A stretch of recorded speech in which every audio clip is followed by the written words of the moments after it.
Chapter 1. The pitter-patter of rain came from outside the house. Vivian carefully placed the stool in front of the stove, then bent down and grabbed 2 handfuls of brown rice from the rice bag beside her. There was not much food left in the bag. Her brother had stolen a silver ornament from the dock last month in exchange for this bag of brown rice. Even though she had carefully calculated many times in the past half a month, the decreasing amount of food still made her feel a little panicked. There was no food left. At most, they would starve in a few more days. Vivian looked at the small bed in the dilapidated house with red eyes. On the bed that was covered with a moldy smell, she could see an unconscious young man. Her brother had not woken up yet, and the priest's sister who had been willing to help them seemed to have given up hope. After all, Bishop Phil was not willing to spend so much effort to save a thief. Vivian wiped the tears from the corner of her eyes and carefully climbed down from the stool. She was only 8 years old this year. Because she was malnourished, she looked very petite. Things like starting a fire and cooking were still very difficult for her. She held a few pieces of chopped firewood in her hands, broke some branches that she had picked up during the day, and threw them into the stove. Because of the continuous rain outside, the firewood was a little wet, and the speed at which it lit was very slow. It was accompanied by a thick, choking smoke. Vivian did not care about the pain in her eyes. She puffed up her mouth and blew with all her might. When the firewood inside was lit, she gently rubbed her eyes. "Brother, you must wake up. Vivian misses you so much. Don't leave me."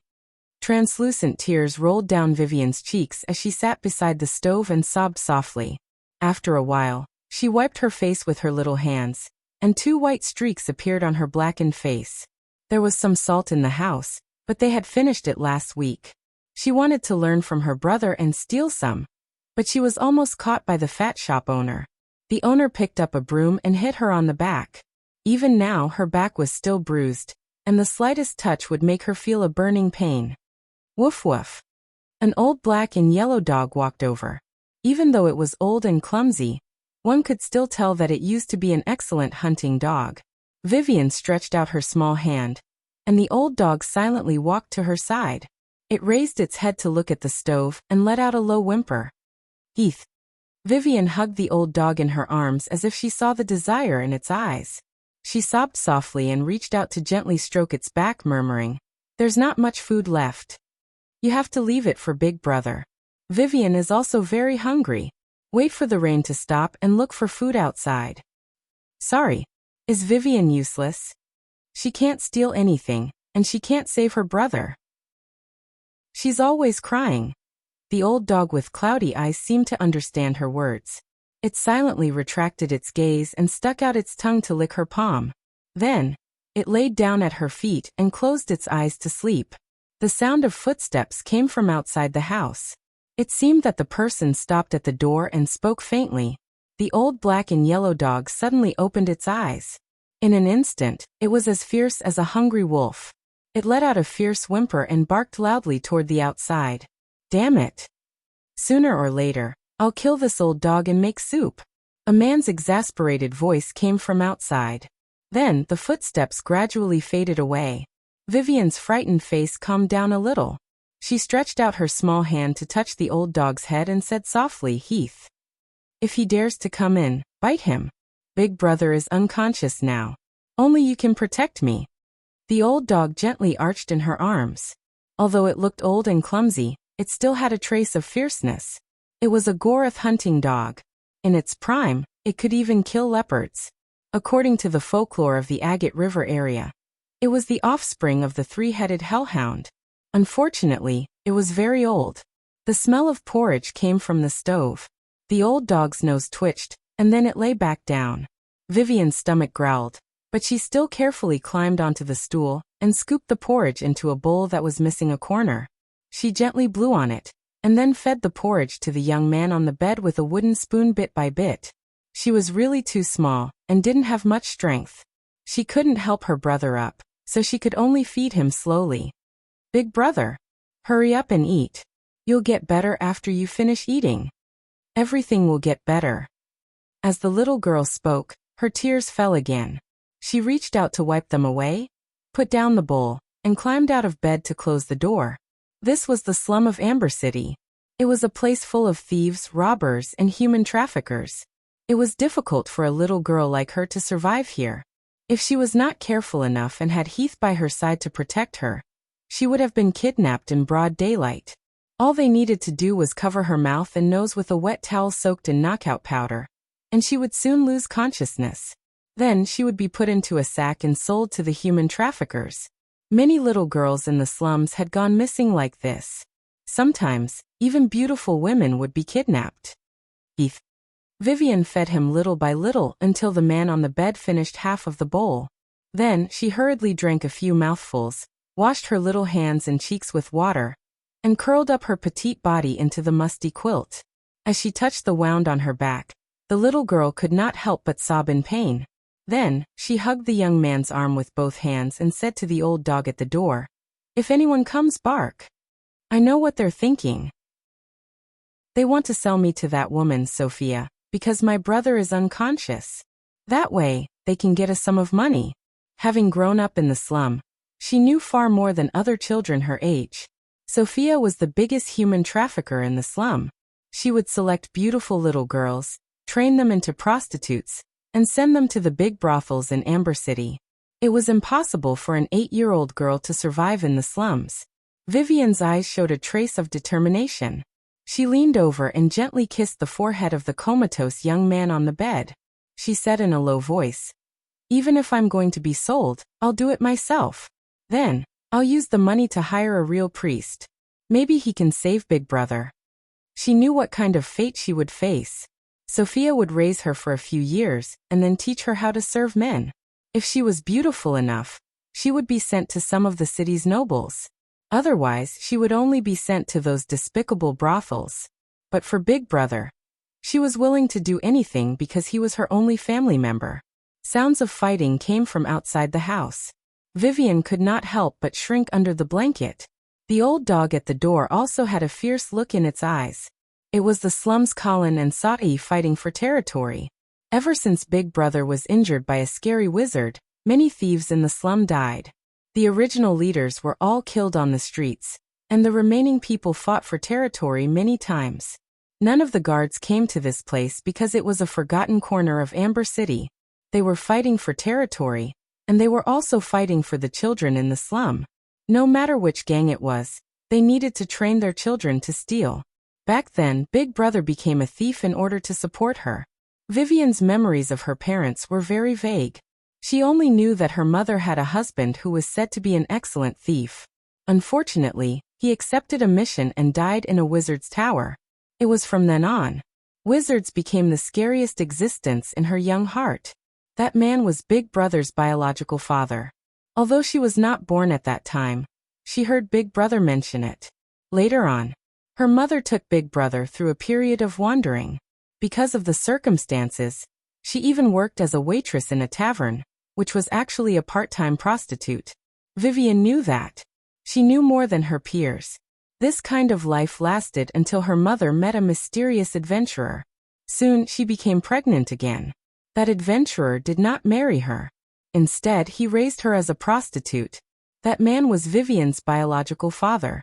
It was said that he was also a powerful professional. Heath was his pet. Later on, he mysteriously went missing.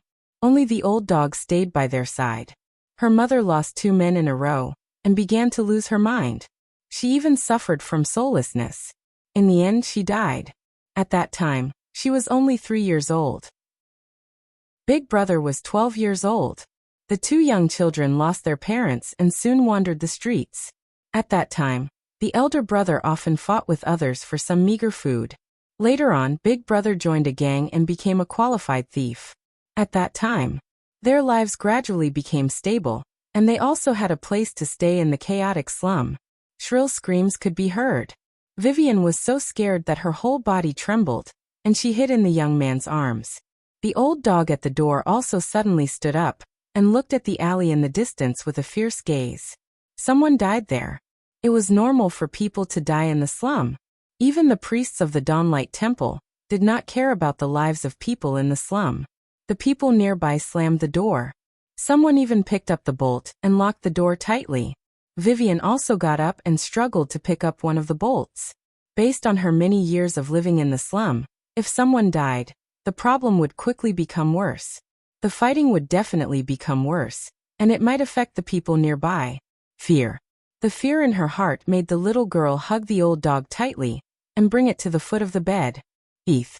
She looked outside in horror. She could see some figures in the rain. They were holding weapons and fighting each other. Blood flowed all over the alley and was washed away by the rain. She could vaguely smell the scent of blood. Vivian bent down and patted the old dog's head. Her young body trembled in fear and she whispered, "You will protect me, right?" Ow. The old dog suddenly barked. The little girl was startled, but she soon realized that Heath was not barking at the outside. Instead, it was barking at the young man on the bed. "Big brother?" Vivian turned around in surprise and found that the young man on the bed had opened his eyes and his lips were moving slightly. The pressure and fear that she had been feeling all this time suddenly exploded. The little figure threw herself into his arms, and large drops of sparkling and translucent tears slid down her tender cheeks. Chapter 2. Soren slowly opened his eyes. It had been half a month. Every time he tried to open his eyes, a dense stream of data would appear in his mind. Countless zeros and ones would flash through his mind, and he would feel a pain as if his brain was about to explode. His consciousness could barely sense his body. It was as if his body was filled with electricity, and the electrostatic field in his body was messed up. Although he could hear and feel everything outside, he couldn't do anything. He couldn't even move his fingers. No. I have to wake up. I have to wake up. Although Soren didn't know why he was reborn in the mysterious world, he knew that the little girl outside was in danger. The little girl who had been taking care of him was in danger. Her name was Vivian, and she was 8 years old. She had beautiful light blonde hair, and 2 small dimples appeared when she smiled. She was Soren's half-sister. She was also the target of many human traffickers in the slums. They were sure that this little girl would become a great beauty in the future, and they could sell her for a good price if they took care of her for a while. She was a little girl without parents, and her only brother was still unconscious. No one knew if he was dead or alive. There was no better target than this. This was a sinful world. Soren had heard of people trying to break in more than once in the past half a month. If they weren't afraid of that old dog called Heath, Vivian would have fallen into their hands a long time ago. No, I have to wake up. Soren roared in his mind again and again. Even his memories of his previous life were becoming blurry. His memories of the other Soren were also fading away. The only thing in his mind was to wake up and protect the poor little girl. She was already in danger. There was no way a beautiful 8-year-old girl could survive in the slums. He could sense that 2 criminals were already discussing how to poison the old dog called Heath, and then sell Vivian to a woman called Sophia. Everything was about to happen. If he couldn't wake up, the little girl would face a tragic fate. Darkness. Endless darkness.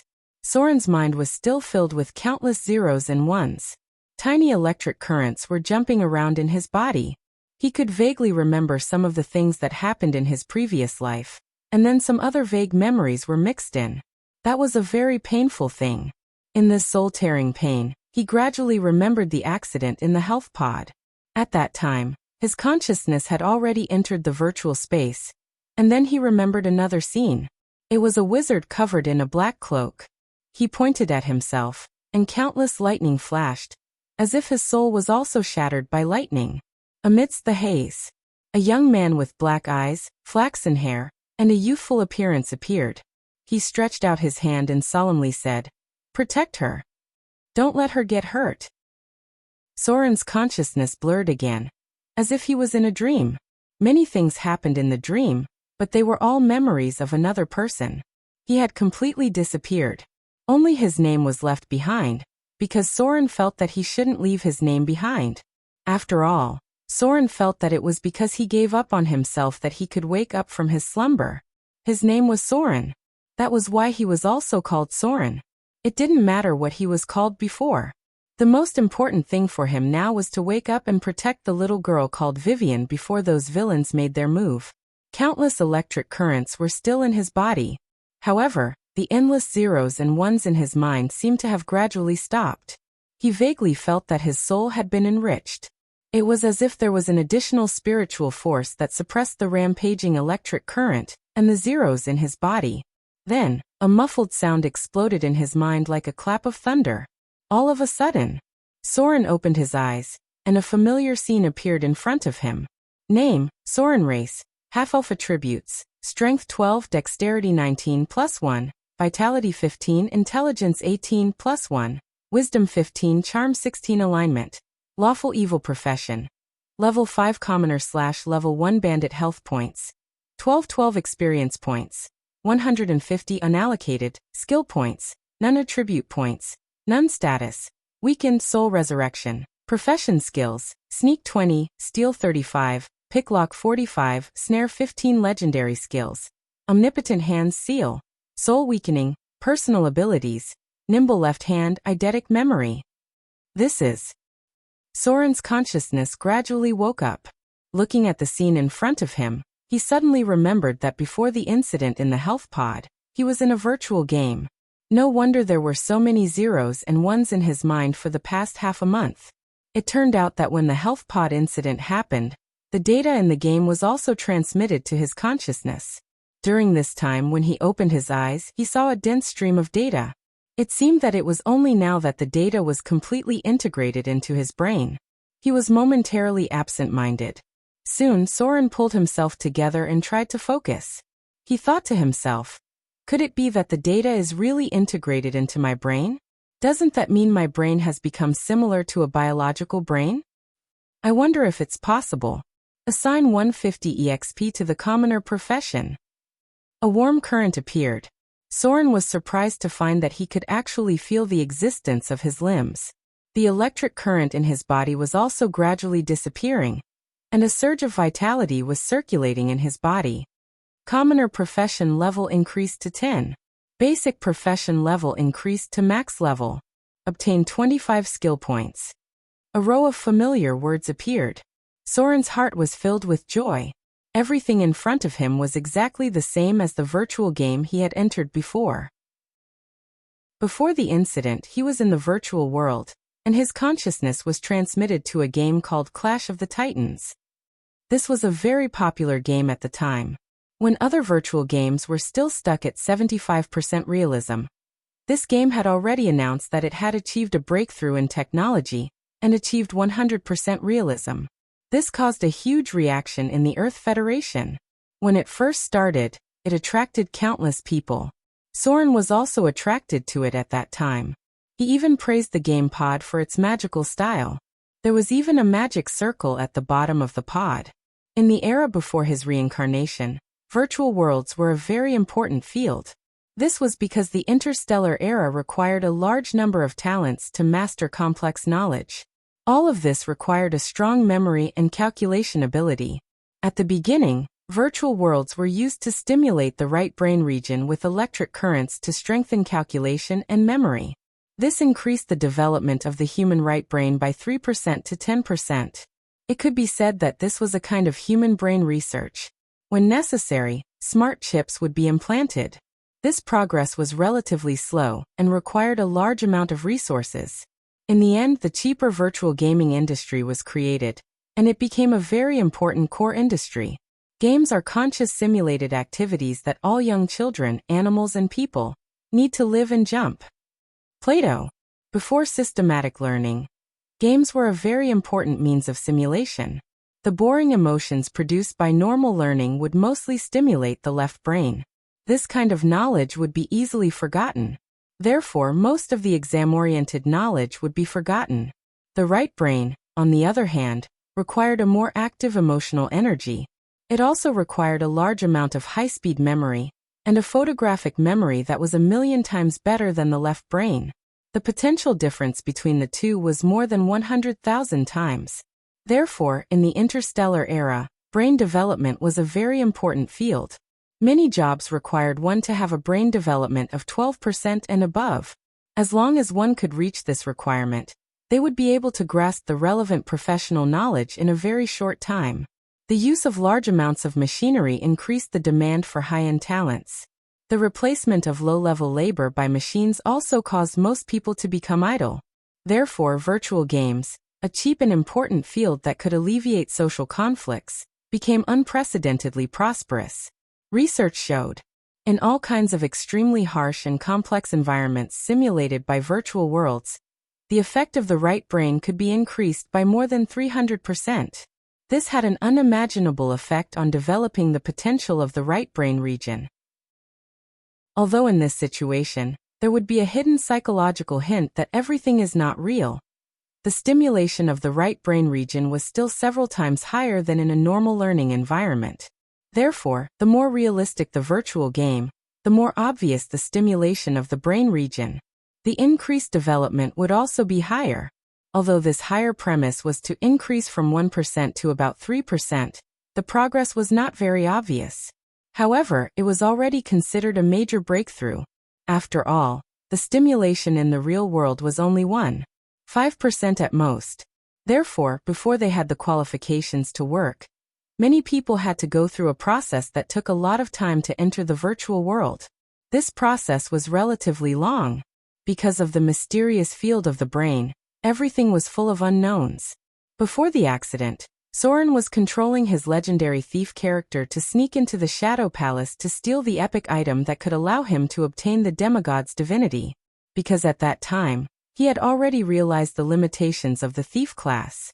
If he did not have the demigod's divinity, he would not have any advantage in the future war of the gods.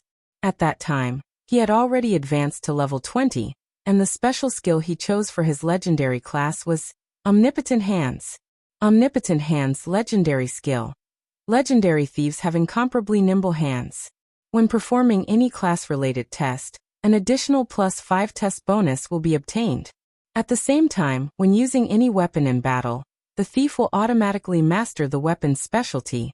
In theory, Omnipotent Hands can also use any item, whether it is the treasures of the gods, or some clearly defined weapons and equipment. Omnipotent Hands can easily use them. Omnipotent Hands, the special skill of the legendary thief class, and also a shameless skill that many people in the game were jealous of. If it were not for the fact that the thief's combat strength was not enough after entering the legendary realm, perhaps there would have been people who were dissatisfied with this skill. After all, after mastering Omnipotent Hands, the thief could use most of the weapons and equipment. Not to mention the wizard's high-grade arcane scrolls, legendary thieves could even flexibly use many divine weapons with strict requirements. Moreover, there were almost no side effects.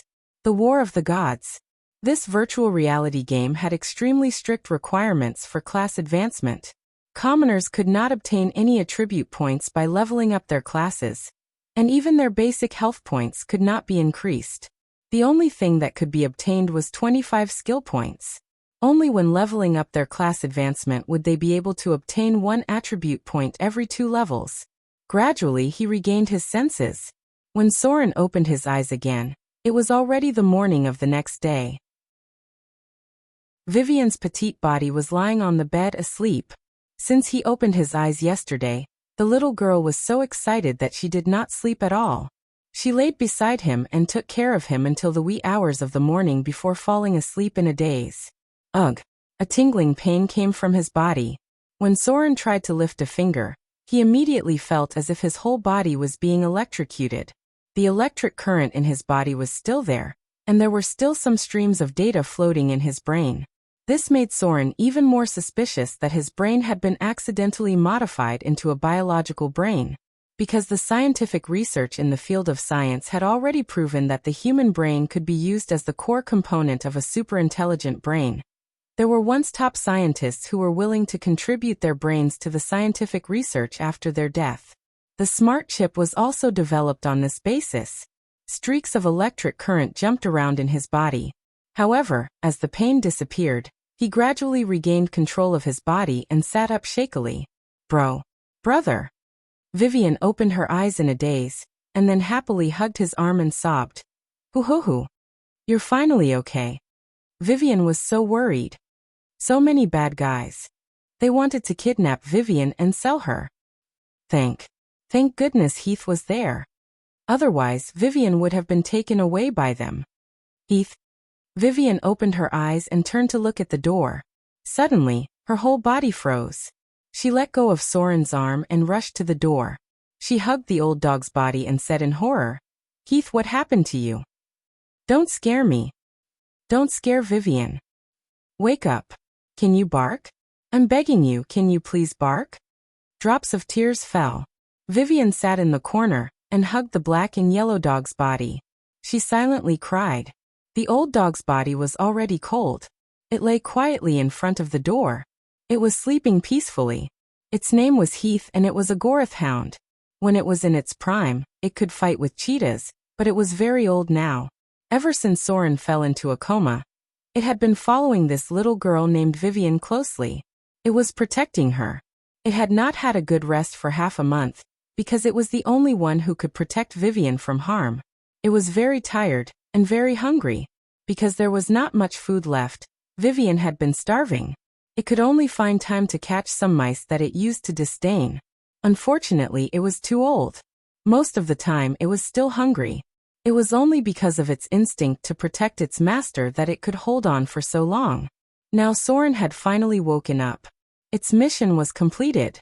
It was really old. Hence, it lay in front of the door and slept peacefully. It would never wake up again. Chapter 3. After the rain, the road was muddy. There were always muddy roads in the slums, and mud and dirt would splash up when one stepped on them. Occasionally, there would be feces and garbage in the corners of the alleys that would be washed out by the rain. There was always a foul smell in the air.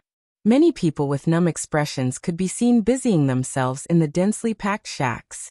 They needed to repair their houses before rushing to the docks to find a job as coolies. Whenever there was a storm, there would always be leaks in the houses. Sometimes there would even be a tragedy of a house collapsing. Soren carried the old dog's cold corpse as he walked along the muddy and stinky road. Vivian held his hand with a sad expression and silently followed behind him. Heath was dead. The old dog that had been by her side since she was born had finally reached the end of its life. They were going to bury it, just like how they would bury a human. It had the right to do so. Soren. That's Soren. He woke up. This is going to be interesting. The people in the slums couldn't help but whisper to each other. There was a hint of respect in their eyes because the young man in front of them was a powerful thief. He could easily defeat 3 to 5 adult men. It was said that he once used a dagger to nail a fly flying around. There were 2 ruffians near this street called Ballas and Konobo. They had their eyes on Vivian ever since Soren fell unconscious. It was even said that they had taken part of Sophia's deposit. They had been warned not to meddle in other people's business. The slums were a land of evil. No one was willing to stand up for this poor little girl. They were afraid of the ruffians and had no ability to fight against them. Brother. Where are we going? Vivian was wearing a tattered dress. It was a cheap dress sewn from linen. Both the workmanship and the fabric were of inferior quality. Only the people in the slums would wear it. Although Soren was once an excellent thief, there was an even better thief above him. Most of the things he stole had to be offered to the thief, and what was left was only enough to maintain their basic survival. This was the law of survival for the marginalized. No matter how excellent a new thief was, there was no way they could challenge this law. To the cemetery. Heath should be buried there. Soren stared at the familiar yet strange scenery in front of him. He couldn't help but overlap some of the images in his memory. Amber City gave him a sense of familiarity, because he had heard of this name in the game before. However, at that time, the epic storyline had already begun. A terrifying power had erupted in the chaotic space-time, causing the gods to temporarily lose their divine power, and be forced to descend into the world as saints. That was a period of extreme chaos. Every once in a while, gods would return to the kingdom, and there would also be mortals who succeeded in slaying gods.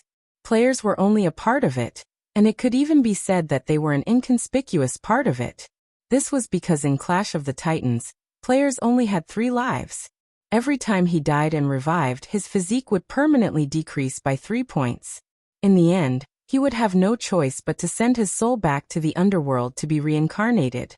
During that period of time, many powerful players rose to prominence, but they quickly fell. This stage belonged to everyone.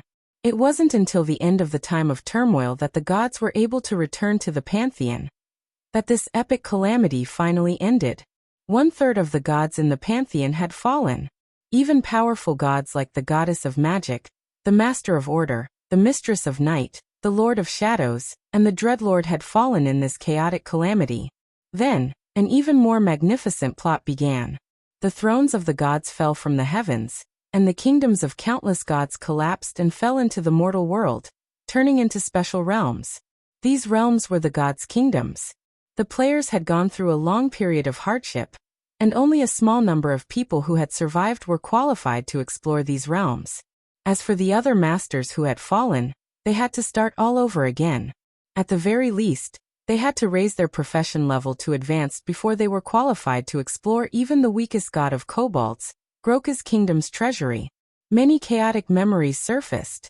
Some of the familiar scenes in front of him told Soren that this world would become a time of turmoil in the future. The saints in the form of the gods tore apart the earth, and more than 12 continental plates of the lower realms were completely changed.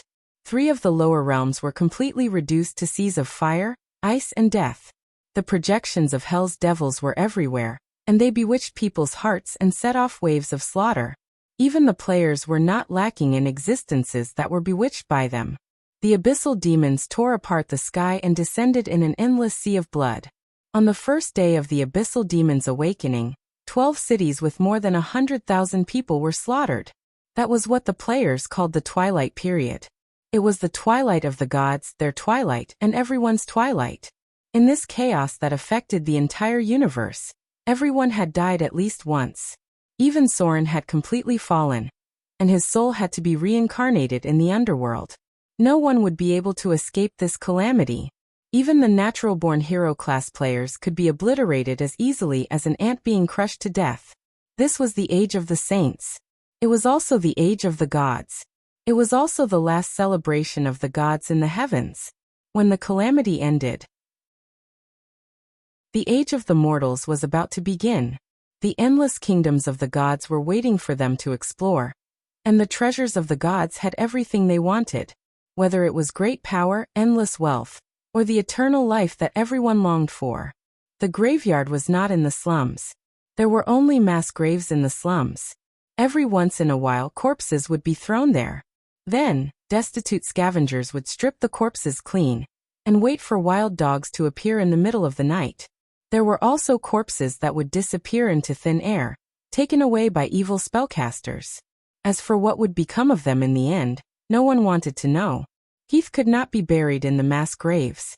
This was because Soren had seen the greed in the eyes of many people. In their eyes, what they saw was a pile of delicious dog meat. He believed that if he buried Heath there, someone would dig it up that night, peel it, and cut it into pieces to make a big pot of dog meat. This was the slums. Most of the people living here were on the verge of starvation. They wanted to eat meat. If it wasn't for the fact that eating human meat would bring them to the depths of hell, some of the starving homeless people would have done something outrageous. Soren still remembered when he first entered the game. At that time, he and the others could not imagine that the environment in the game could be so harsh and difficult. There was no dazzling equipment, no beautiful scenery, and no easy battles to vent one's anger. There was only a moment of life and death battle. There was only a filthy and messy slum filled with trash and feces, as well as an omnipresent evil and darkness. In order to obtain a delicious meal or a blank-grade weapon, many people were willing to risk losing their heads. Many people who had just entered the game were deeply affected by the dark, evil, and depraved nature of the game. There were even many paladins among the players. They vowed to change this evil and depraved game world. But in the end, they were the ones who were changed because they did not have the ability to challenge the rules of the world. The world would not be easily changed by you. Every player who entered Clash of the Titans had to go through a period of difficult choices. This was because in this unimaginable dark period of modern civilization, they would experience many things that they did not even dare to imagine. It could be evil and cruel, or it could be holy and great. In this virtual world, everyone had to choose their own path, whether they were willing or not. And because of this, for many people, Clash of the Titans was like another country in their lives. Graveyard. This was a quiet and peaceful place. Because the shrine of the daughter of Hades was built here, it was the resting place of the dead. There were priests and shrine guards here to ensure that the souls that were resting in peace would not be disturbed. However, not everyone had the right to enter this place because they had to pay a certain price. The goddess of wealth once said that everything in the world could be measured with money. This was an evil era filled with materialistic desires. Soren stood silently in front of the shrine with Heath's corpse in his arms. When an old priest appeared in front of him, he and Vivian slowly lowered their heads to show their respect. At first, he doubted that he was still in the game world. However, when he saw living people with their own consciousness, he knew that he was in a real world. Moreover, from what Vivian said, Soren knew that they did not know what attributes were. Although he did not know why, Soren suddenly remembered that there was a magic circle under the gaming pod that looked like a decoration. Because it looked a little creepy, many people removed it after buying it. Soren was brave enough to keep it. However, it seemed that the game company had listened to the players' opinions and did not add this strange decoration after the first batch of gaming pods. Are you sure you want to let it enter the graveyard? The old priest had seen many nobles who wanted to send their pets to rest in the graveyard, but he had never seen a poor person like Soren. The clothes they were wearing and the mud on their feet were proof that they were poor people of the lowest class. Soren bowed slightly and said, "Yes. This is for its burial. It's an offering to the shrine." He took out a silver dural and respectfully handed it to the priest. As a natural thief, the effort he put in along the way was enough for him to get his first income. As long as he was not discovered. It was a shiny silver dural, a currency made by the believers of the goddess of wealth. It could be used even in hell. The old priest looked at him deeply and pointed at the box beside him. Maybe it's a loyal hound. That's why it's worth it. Child, come with me. It'll be given a place to rest in peace. Soren put the silver dural into the box at the entrance of the shrine and carried Heath's body into the graveyard. It was a small and inconspicuous corner. When the two dug a hole in the graveyard and buried Heath, Vivian, who had been in a daze, started crying again. Heath. The little girl squatted in front of the inconspicuous grave and whispered a few words. Then she stood up with a determined expression and held one of Soren's fingers. Heath was just an inconspicuous old dog. It did not have the right to have a tombstone, so it only had a small grave in the most remote corner of the graveyard. Chapter 4. When Soren brought Vivian back to the slums, Soren was stunned. He spent 3 copper dirhams to buy a piece of black bread that was as thick as an arm. It was the kind of black bread that could be used as a weapon to attack stupid burglars who broke into houses and had 1d3 lethality. The poor of the lower class would grind the unshelled rye directly into powder. Their crude technique would result in wood shavings and some strange things inside. After cooling, it would become as hard as a wooden club. Only by cutting it open with a knife and soaking it in water for a while could it be barely swallowed. Many people who entered this world took risks because they could not stand the food. Many players joined the evil faction at the beginning of the game. Soren was the same. That was why he became a rogue. Perhaps it was because he was now in a more realistic world. Or maybe it was because he had a little girl by his side, but Soren was far more patient than before. He carefully cut open the black bread, soaked it in hot water, and handed it to Vivian in front of him. He took a bite himself, enduring the wood-like texture, and silently swallowed it. It was not that he did not have a way to earn money. It was because he knew what would happen if he was caught. After all, this was not a game. He was no longer a player. In this strange yet familiar world, he had to be responsible for his own actions, especially for the little girl beside him, Vivian. There were many powerful professions in Amber City, and the guards guarding the city were all level 10 militia or level 3 warriors. Unless he increased his steel skill to 75 points, there was still a chance that he would be discovered. Thieves who were caught stealing would be thrown into prison, and they might even have an arm broken. If the target of the theft was a noble. Although there was no salt, and it was hard to swallow, Vivian still ate happily. She was a little girl who was easily satisfied. She was really hungry. As long as her brother was by her side, everything would be fine. The pressure of the past 2 weeks had exhausted the little girl. She just wanted to be by her brother's side and be an inconspicuous little girl. I'll buy you something delicious tomorrow. Soren gently stroked Vivian's little head, leaned over and kissed her forehead. He said seriously, "Everything will be fine." "Yes." Vivian nodded gently. If there was anyone in this world who could gain her unreserved trust, it would be her brother. Ever since she was 3 years old, it was this young man who had shielded her from the wind and rain. He had silently held on until now. Vivian still remembered when she was very, very young. At that time, her brother was always injured. She didn't know how to do anything but cry uselessly. Her bruised and swollen brother would always comfort her, saying that everything would be fine. Later, they no longer had to live on the streets, and finally had a small home in the chaotic slums. Everything will be fine. The little girl, who had just turned 8 this year, was ignorant of many things. However, she knew that as long as her brother was around, he would always protect her. This is great. Soren looked at Vivian, who was sleeping soundly on the bed, and a faint smile appeared on his face. She was really exhausted. It was really hard for an 8-year-old girl to survive in such a chaotic slum for half a month. She probably hadn't had a good night's sleep in such a long time. Soren opened a hidden compartment under the wooden plank and took out a dagger that glinted with a cold light. His lips curled into a sneer. It was time to send those bastards who dared to have designs on Vivian to hell. Night fell quietly. It was dark in the slums, and only a few places were still lit. It was the Stove Tavern, one of the few luxuries in the slums.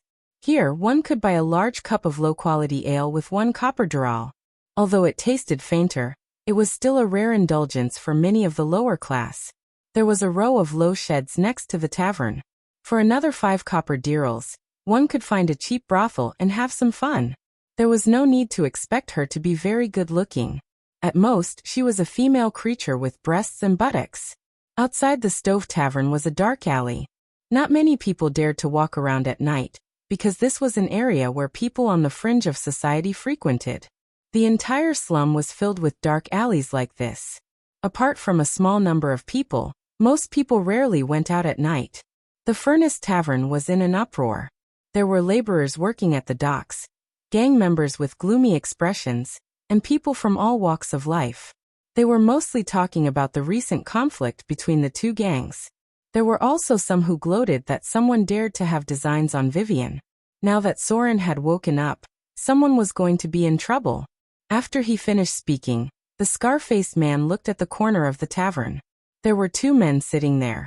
They were Barris and Konobo, who wanted to sell Vivian to Sophia. One of them was limping. He was bitten by a ferocious old dog when they tried to force their way through. "Let's go." Barris looked at the others in the tavern and said, "Let's go back first." There's always a way to deal with Soren. Konobo finished the low-quality ale in his cup. He was a stingy person and didn't want to waste anything. The 2 of them had already received Sophia's deposit a few days ago. If they couldn't send Vivian over, someone would come to talk to them soon. Now it was impossible to stop even if he wanted to. Moreover, Soren had always treated his sister as more important than his own life. If the 2 of them dared to have designs on her, Soren would definitely not let them off. A cold wind blew in. The people in the tavern cursed and turned around to see that Barris and Konobo had already left. The moon in the sky was gray. The 2 of them couldn't help but shiver when they walked out of the tavern. Perhaps it was because they had drunk a lot. Barris found an alley and hid in it. He was about to pee in the corner. This was the slum. Not to mention pee, even defecation was done in the corners of alleys. Barris unbuckled his belt and peed. He could faintly hear squeaking sounds coming from the hut beside the Furnace Tavern. He couldn't help but curse in a low voice. He spoke in the dialect of the Chibe region. Perhaps it was because he thought of Soren waking up, but his expression didn't look good. All of a sudden, he felt goosebumps all over his body. He could faintly see a shadow moving in the dark corner of the alley. He didn't have time to call back the pee and reach for his waist. There was a dagger there, but it was too late. Soren's figure appeared out of thin air in an instant. His figure appeared in the hazy shadows. He didn't know how long he had been waiting here. A gleaming dagger pierced into his back. following which, a hand covered Balas's mouth, stopping him from screaming before his death. Soren expressionlessly put away the dagger and wiped the blood off the corpse. A row of data appeared in front of his eyes. Shadow hiding successful. Backstab activated. Successfully activated backstab X2, dealing 12 damage to target. Target killed. Extracting soul energy from target, received 30 slaughter EXP. Even though he was only a level 1 rogue, he could still deal double the damage with backstab. An ordinary pauper only had around 5 HP. With Soren's 15 vitality, he only had 12 HP after becoming a level 1 rogue. A mere thug from the slum was enough for him to kill in one hit. Unless his opponent was someone with a different class, Soren could easily assassinate his target. The noise from the alley woke Kanobo up. He couldn't help but shiver. He immediately shouted towards the alley, "Barris?" There was no response. After hesitating for a moment, he cautiously moved closer to the alley, wanting to see what Barris was doing. If there was something wrong, he would immediately turn around and run. A figure bent over and kicked off the wall, then shot out from the alley. With 19 dexterity, Soren could jump onto the roof of the first floor without any external help.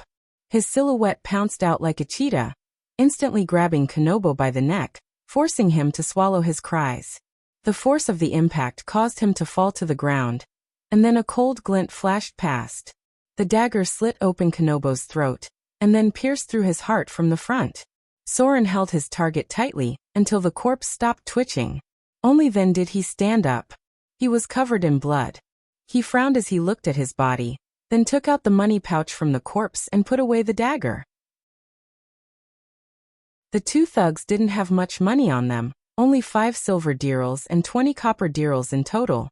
There was also a pack of low-quality booze on Barris' corpse, which should be used to deal with Heath. Their strength is roughly equivalent to a level 1 adventurer. Soren looked at his palm, then slowly merged into the shadows and left in the direction he came from. This was the rogue's stealth ability.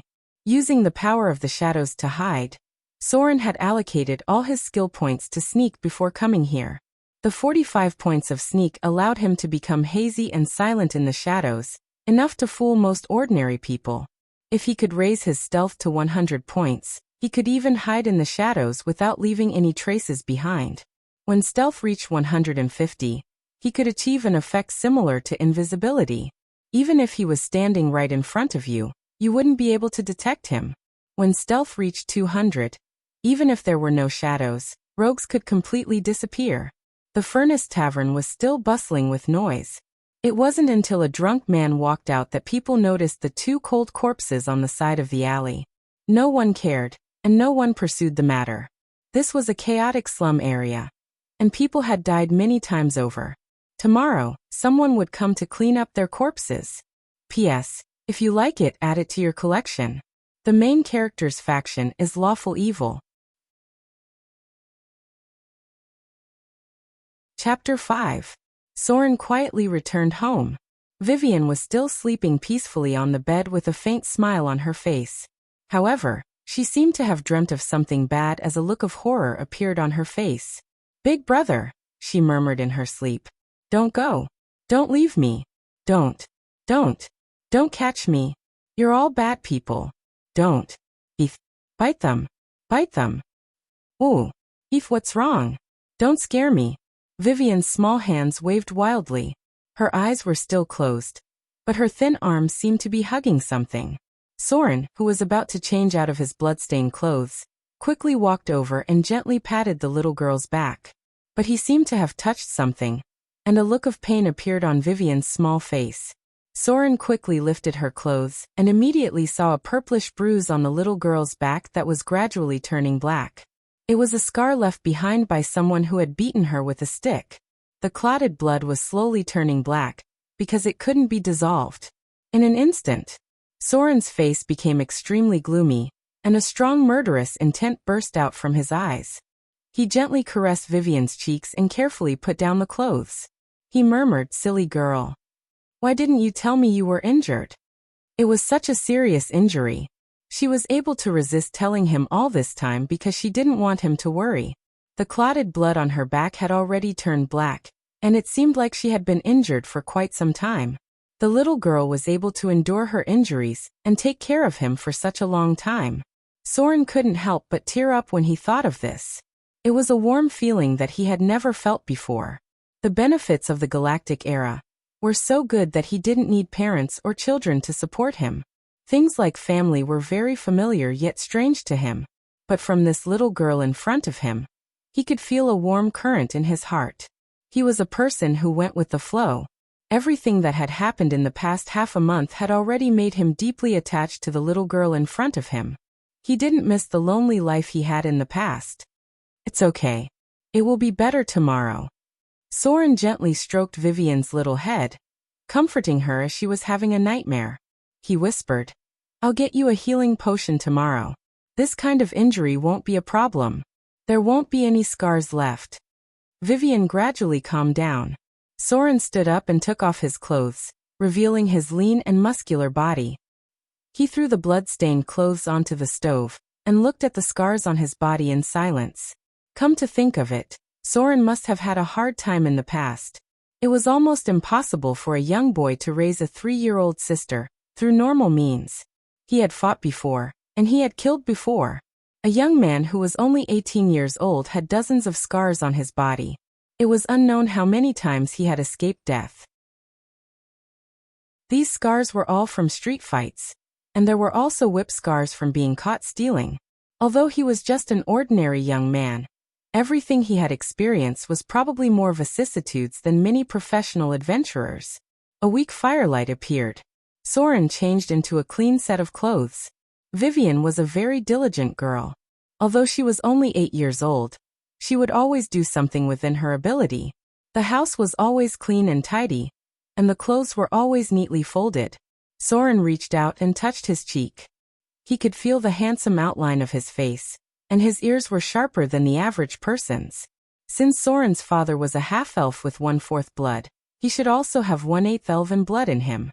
This was also why he was more agile than ordinary people. The dexterity of the elves was almost innate. The darkness couldn't block Soren's vision. Almost all half-elves had night vision to a certain extent. They were the best assassins in the dark. His foundation is not bad.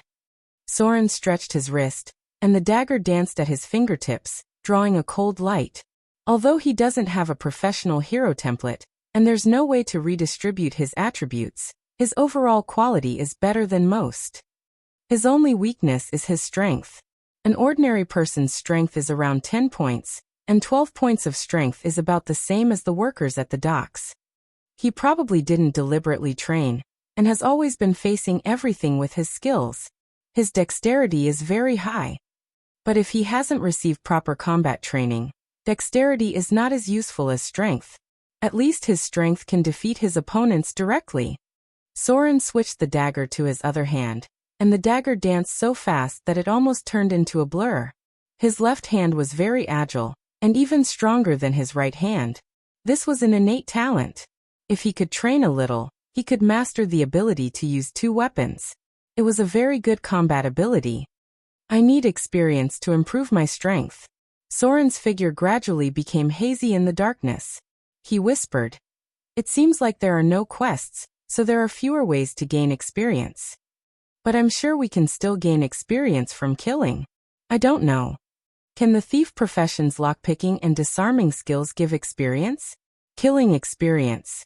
This was the highest level of experience, and it could be distributed to all professions, subclasses, and profession change templates. As for the thief profession's lockpicking and disarming skills, it was a lower level experience, and could only be distributed to increase the thief's level.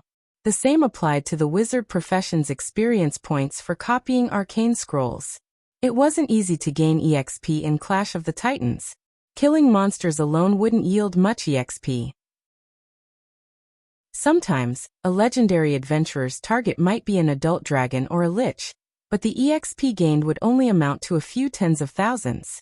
It was barely enough to raise one's class level or 2. When Soren became a legendary level thief, it took him several years to kill 3 dragons and 6 liches. Only 1/3 of the teams that had cooperated with him along the way had survived. The rest were forced to enter the river Styx. Omnipotent hands. Soren's eyes flashed, and he said in a low voice, "I don't know when I'll be able to recover from the weakness of my resurrection. If I can regain the omnipotent hands, my strength will increase tremendously." The night was getting darker. Soren put away his dagger and placed it in a place where he could reach it at any time. He then carefully climbed into bed. Vivian's small body unconsciously squeezed into his embrace, and she mumbled in her sleep as she hugged his arm with her slender arms. The night passed. Soren was awakened by a slight movement. Vivian tilted her head and looked at him for a while, and then a sweet smile appeared on her face. She carefully climbed out of bed. Because she touched the wound on her back, her small face couldn't help but reveal a trace of pain. Then she bent over to wear her worn-out cloth shoes, picked up the broom and began to sweep the room, wiping the simple and crude furniture. When she saw the bloodstains on the floor, her face showed a trace of fear. She quickly ran over to Soren and lifted the blanket. After making sure that Soren was not injured, she patted her chest and wiped the blood off with a cloth. As long as Soren was not injured and bleeding, she did not care about anything else. When she was very young, Soren once fought with a group of older children over a silver dural that he picked up. Solon was surrounded and kicked by a group of older children. She hid in a corner and cried. She was too young to have any strength. In the end, she mustered up all her courage and picked up a stone and threw it at the leader of the group. The angry older child slapped her in the face. Her face immediately swelled up, and one of her baby teeth was knocked out. She still remembered the situation even though she was very young at the time. Sauron, who had been holding his head and silently taking the beating, suddenly pounced on the older child like a wild beast and bit his ear. Sauron looked at her, and seemed to have lost his mind after she fell to the ground. Sauron, who was originally holding his head and silently taking a beating, suddenly pounced on the older child like a wild beast and bit his ear. The bloody ear was bitten off. Soren's eyes were bloodshot. He picked up a stone and smashed it on the younger child's head until it bled. The frightened Vivian rushed over and held him back. Only then did the older child not die on the spot, although he still died in the end. When the body was found, it was already many days later. It floated in the muddy ditch outside the slums, and its original appearance could no longer be recognized. It was not easy for them to live. They had nothing but each other. Vivian did not care whether Soren was a thief, whether he had committed a crime, or whether he had killed someone. She was willing to bear half of all the sins that Soren had committed. Vivian carefully cleaned the room. When she saw the empty rice bag, a trace of worry appeared on her face. She then said to herself, "Brother has woken up. Soon it will be full of rice." She believed in Soren. It was an unconditional trust. She had been hungry before. There was even a period of time when she was often hungry, but her brother had never let her down. Even when she ate the food that was stained with her brother's blood, she still felt very uncomfortable. But she still believed that as long as her brother was here, everything would be fine. Yes, everything would be fine. Thus, she quickly let go of this little worry. She softly hummed a tuneless ballad and cleaned everything in the room. Soren slowly got up. He put on the old clothes that had been washed gray. He reached out his hand and lovingly patted Vivian's head. He whispered, "Be a good girl and stay at home today. In 2 days, we will move to the city." Vivian gently nodded. Her face showed a trace of joy. She did not think about how difficult it would be to move from the slums to the city. It would require a lot of money and the identity of a free person. She believed in Soren. Because Soren could always do what he said. Even if he couldn't do it, it was not Soren's fault. It was because there were too many bad people in this world. The first rays of the morning sun shone on this inconspicuous old hut. Soren used a dagger to slice the black bread that was as hard as a stick after last night into pieces of bread of different sizes. Vivian tiptoed on the stool to take the cooked rice porridge. Because she was too weak, her body was a little shaky. Soren smiled and supported her. He reached out to take the old pot. The little girl raised her head. Her white face smiled sweetly at him under the sunlight, revealing 2 shallow dimples. Everything was so beautiful. Chapter 6. It was a simple yet heartwarming breakfast. When Soren was about to leave, Vivian immediately stood up and tidied his sleeves with her small hands. Then she stood on the stool and tipped her toes to fix his collar. They did not say much since they already had a tacit understanding. Soren gently patted her little head and walked out of the low shed. Brother. When Soren's figure left, Vivian shrunk her body and locked the door tightly. Her brother used to leave like this too, but she was not afraid at all because she had Heath by her side. Even if bad guys broke in, the old dog would protect her. Robberies had happened many times in the slums. Now that Heath had left forever, she was the only one left in the room. She could not help but feel a little scared. In the end, after all, she was only an 8-year-old girl. She had never felt safe. She was afraid of the dark, loneliness, and being alone. However, she could not tell Soren. Soren also had something important to do. He needed money, and there was not much food left in the house. She did not want to be a burden to her brother. Even if there was not much she could do, the little girl still felt that she should not make Soren worry. Vivian. The little girl held the broom tightly in her hand and whispered, "You have to learn to be strong. You have to learn to take care of yourself. Brother has woken up, and no one dares to disturb him. They're all afraid of brother." The dock area. This was the most densely populated area in Amber City. The entire city's economy was supported by the Agate River. Most of the men in the slums worked here as coolies. The Agate River had an endless stream of ships transporting goods from all over the world, and it required a lot of labor to move them. This was also the place where the conflict between the gangs was the most intense.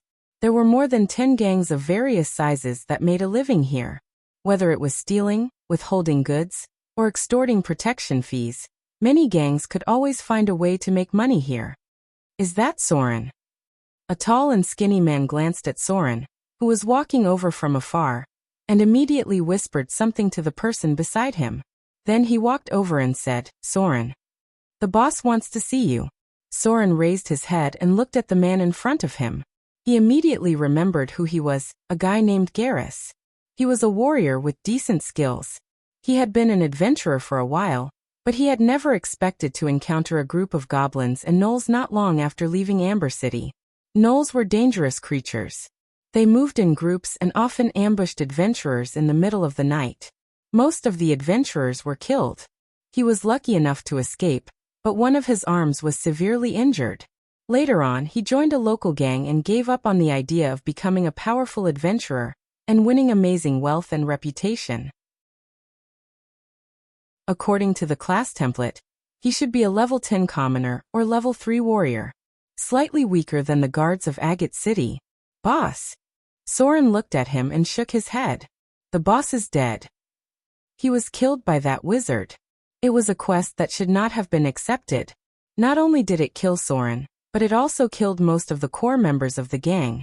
Wizards were not that easy to deal with. In this world, wizards who were qualified to act alone were all grade 1 and above. In terms of the class template, they were at least level 10 scholar or level 5 wizard. Not to mention a mere gang. Even a regular army might not be able to defeat him. Soren knew how terrifying a grade 1 wizard could be. If not for the fact that they were too weak, they would be one of the most powerful classes in the world. The world was about to enter a period of chaos. Even those in the realm of legends could be slaughtered like chickens and dogs, let alone those in the realm of legends. He had no interest in wasting his time on a local gang. "Soren." Gollies looked at him silently and said slowly, "Cole has become the new leader. It's up to you whether you want to meet him or not. Cole is not someone who is easy to talk to." Soren was an excellent thief. No gang would easily give up on such a source of wealth. It was fine when he was unconscious. After all, no one would pay attention to someone who was about to die. But now that he was awake, they naturally had to find a way to rope him in. Soren could hear the faint threat in his words. He narrowed his eyes and revealed a trace of killing intent. He was a thief. Thieves were also assassins in the shadows. They were more dangerous than anyone else. "I'll make the decision myself." Soren ignored Garrus and walked towards the docks. He still had things to do.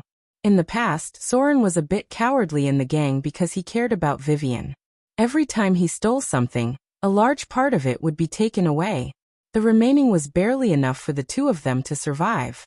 The main reason was that Soren did not receive any proper combat training. Even if he had more than 18 points of dexterity, his combat ability was far inferior to that of a warrior who had received proper training. But now Soren was different. The man in front of him would not be able to last more than 3 moves against him. It was an inconspicuous warehouse. There were many goods stored in it. It was a common place in the docks. A shadow quietly approached. Soren carefully avoided the guards outside. They were just strong, ordinary people. After entering the warehouse, he quickly found a box. It was a locked box. There were some valuable goods inside. He took out a piece of iron wire with a hook from his pocket. Currently, this was the only tool he had on him to pick locks. Soren carefully put his hand into the box. Then his fingers nimbly moved. Ding! Gotcha! After a while, the lock on the box was quickly pried open. A row of data appeared. Lock picked successfully. Your rogue skills have improved. You have received 15 profession EXP. When Soren saw the data in front of him, he immediately let out a sigh of relief. It seemed that the way to gain profession EXP was still the same. In the early stages of the game, rogues were not a strong combat class. They did not have a strong physique like warriors. They also did not have special abilities like paladins. Adventuring and killing in the wild was very dangerous for rogues. Whether it was low-level kobolds or goblins, they would appear in groups. Many of them had a keen sense of smell. It was easy for them to detect low-level rogues in stealth. Therefore, in the early stages of the game, the only way for rogues to level up was to pick locks and disarm traps. This was the safest way. Before reaching level 5, rogues could gain profession EXP by picking locks. Before reaching level 10, disarming traps would still give them a lot of profession EXP. As for the later stages, only special magic locks and high-level traps would be useful. Normal locks and traps could no longer improve a rogue's skills. Creak. Soren gently opened the box. It was filled with tea bricks. He did not touch the goods. Instead, he continued with the normal boxes. Picking the same lock twice would not give profession EXP. If he wanted to gain profession EXP, he would have to meet the requirements to improve a rogue's skills. There were many locked boxes at the docks. It was enough to raise his rogue level. He opened 3 boxes in a row. Soren's footsteps suddenly stopped in front of a door. He carefully observed the ground, and then took a deep breath. Thud. He gently jumped up and landed on top of an oak barrel. Then he reached out and pinched an inconspicuous silk thread. He fixed the thread and wrapped it around a nail. Then he used a dagger to cut off the other end. Then he quickly removed an alarm device. This was a simple trap. If the thread was accidentally broken, the other end of the trap would sound the alarm. At that time, quite a number of bandits had been caught and beaten to a pulp. The world of Clash of the Titans was very cruel. Those rogues who were crippled had no one to save them. They could not afford the expensive treatment either. In the end, they were completely crippled and had to die again. It was extremely difficult to go from a low-level profession to the realm of legends. Many of them fell again and again. Not only did it require strength, but luck was also very important. Soren waited quietly. He carefully observed the ground and looked for possible traps. There was one such warehouse. If there was an alarm device, then there would be more than one. There must be another trap. There might be something valuable inside. As expected, Soren quickly discovered something strange under the wooden board. He carefully pried it up with his dagger and held it firmly with his fingers. He did not dare to tremble in the slightest. There was an even more dangerous trap below. If he was triggered, throwing knives would shoot out from both sides. It was very likely that he would die on the spot. Crack. Soren used his dagger to block the trigger. He then twisted the trigger. 2 throwing knives shot out from the top of his head and nailed into the wall beside him. A row of data appeared. Successfully disarmed trap. Your rogue skills have been improved.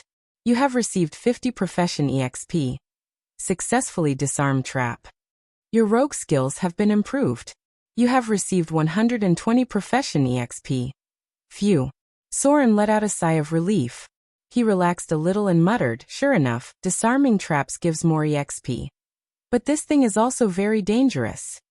After dismantling 2 traps in a row, and adding in the experience gained from picking locks, Soren finally accumulated 200 experience points. Without hesitation, he chose to level up his rogue class. Rogue class raised to level 2. Received 23 DX19 plus, INT 18 to 10, *0. 5 skill points. Health increased by 9, profession HP 6 plus, con 15 to 10, *0. 5. Received 1 free attribute point. Compared to the skill points that could be obtained at every profession level, it was much harder to obtain free attribute points. He had to level up 2 professions in order to obtain 1 free attribute point. In other words, he would have to wait until his rogue class reached level 4 before he could obtain any more free attribute points. This free attribute point could be said to be very precious. Soren glanced at his attribute panel. Without hesitation, he allocated the free attribute point to dexterity. 20 attribute points was a threshold. If a player had less than 20 attribute points, they would still be in the range of normal people. If a player had more than 20 attribute points, they would be in the range of normal people.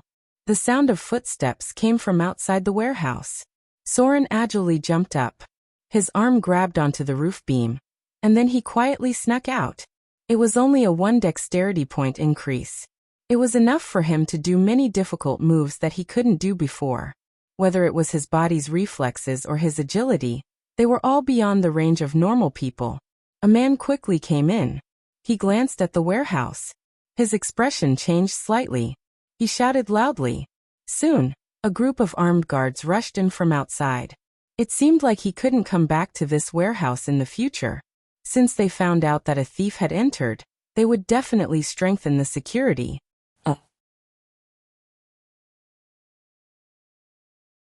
Chapter 7. As expected. When Soren went out in stealth and pretended to be passing by, there were already 2 fully armed guards standing at the entrance. There must be something valuable in there. Since there was no other way, Soren could only look for his next target. There were plenty of opportunities to pick locks in the docks, enough for him to level up his rogue class to level 3. Once he reached level 3, normal locks would no longer be able to improve his rogue skills. He would have to find a way to sneak into Amber City and pick locks that were more advanced. However, having the ability of a level 3 thief was more than enough. Under normal circumstances, there would be a hidden treasure cave near every city. Other than traps and monsters, there would also be a treasure chest. That was the only rare item that players could obtain in the early stages of the game, and its value would definitely be shocking. Under normal circumstances, such a treasure cave would require a team of level 5 adventurers to take it down. But this was the advantage of a rogue. If they were skilled enough, even a level 3 rogue could sneak in alone. Caves were a special geographical environment, and rogues would have a +5 bonus to their stealth ability. The dark caves would make it easier for them to go into stealth. All of the skill points were allocated to stealth. Soren immediately increased stealth to 68 points. Steal was not very useful at the moment, and 35 points were enough for him to steal from slower targets. This was a piece of cake for a legendary rogue. Soren could easily determine which pot-bellied merchants would not notice him stealing. As for picklocks, he already had 45 points, which was more than enough for him to deal with normal locks. He would only need to level it up when he entered Amber City. The lowest skill was trap. It was fine for disarming simple alarms, but it would not be enough to deal with the traps in the treasure cave. The next time Soren leveled up, he would need to increase trap to 30 points. If that's the case, when the rogue class reaches level 3, I'll be able to obtain an additional class ability. Soren's figure wandered around the crowd. When he came out, he had a few silver dirhams in his hand. With 20 points of dexterity, he could steal whatever he wanted before anyone could react. Not to mention, he also had 2 very good personal abilities. Nimble left hand, personal ability. Rogues have developed an extremely nimble left hand after a long period of training. Permanently increases their dexterity by 1 point. At the same time, they gain an additional 3 points when stealing, picking locks, and disarming traps. It is said that the exercise of a certain waste paper can also train the dexterity of the hands. Alternating the use of both hands can increase the dexterity of the hands by 2 points. However, one must be immune to the Constitution test. Otherwise, the Constitution will be reduced by 3 points. Eidetic memory, personal ability. Long-term training allows you to have eidetic memory.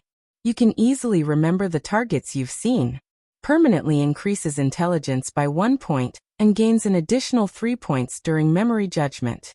If you can remember the names of more than 100 actresses, your intelligence will be permanently increased by 3 points, but your charm will be decreased by 5 points.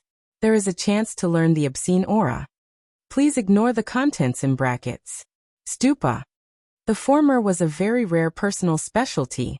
The latter, on the other hand, was a special specialty that could be cultivated but was not so easy to obtain. Many spellcasters had spent a lot of effort to train themselves to obtain the eidetic memory ability. A day passed quickly.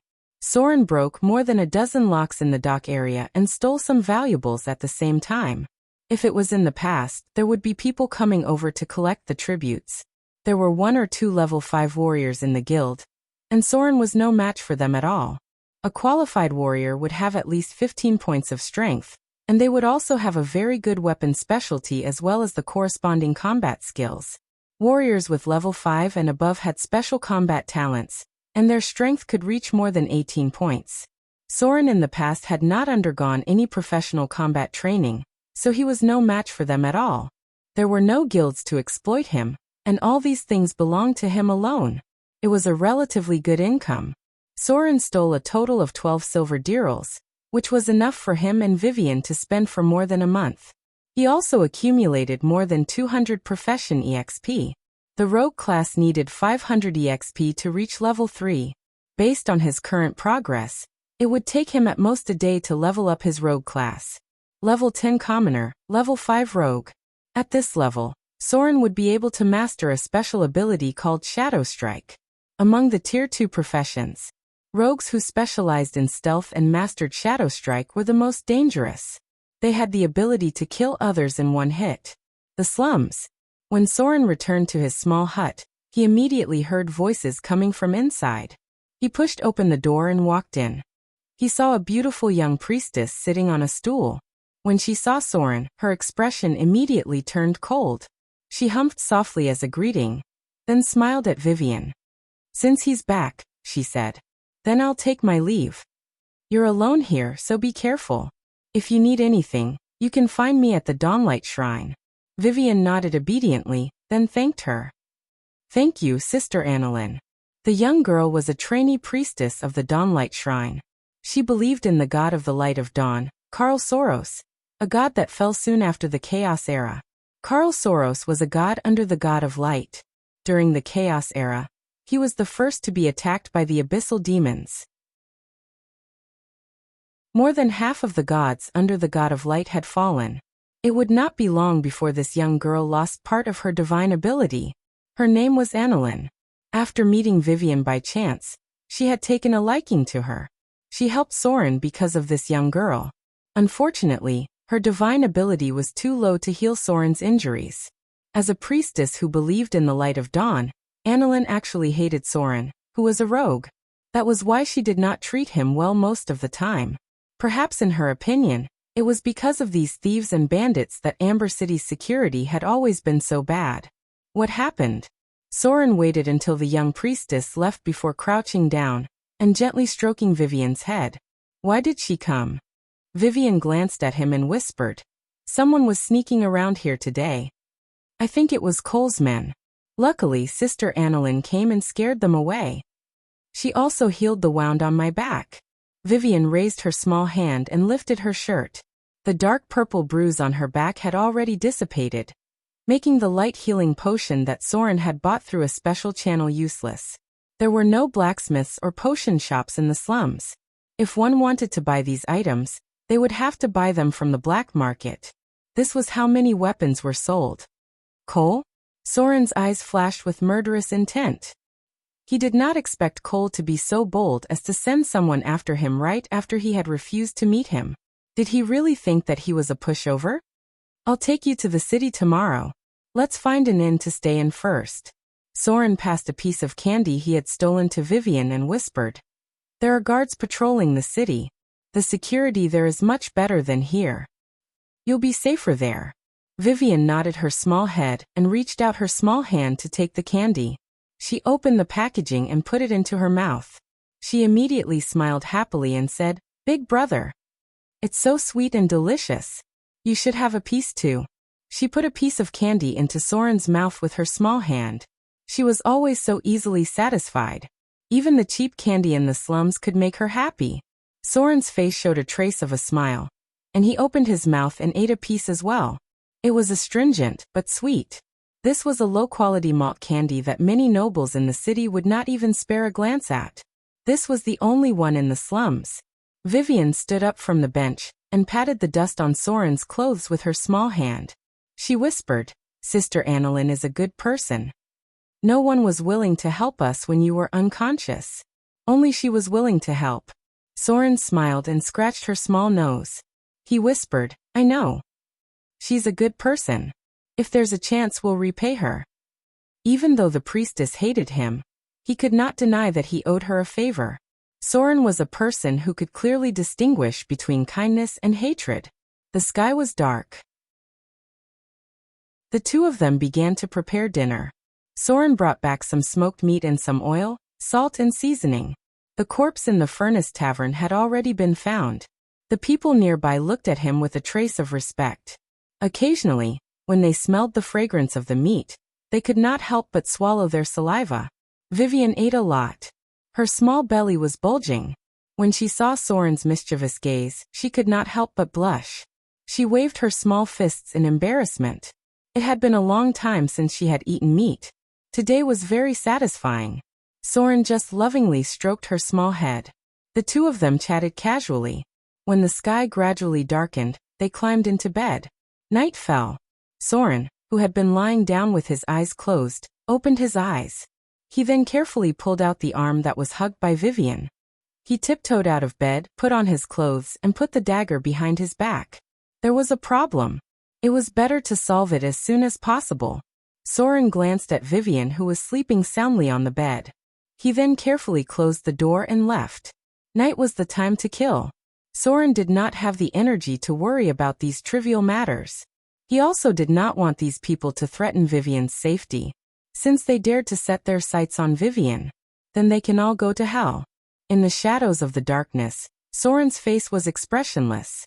His figure gradually became hazy, and a trace of cold killing intent appeared in his eyes. Cross Alley was still very lively. This was the most prosperous place in the slums. Of course, it was only compared to the other rundown areas. Cole became the new leader.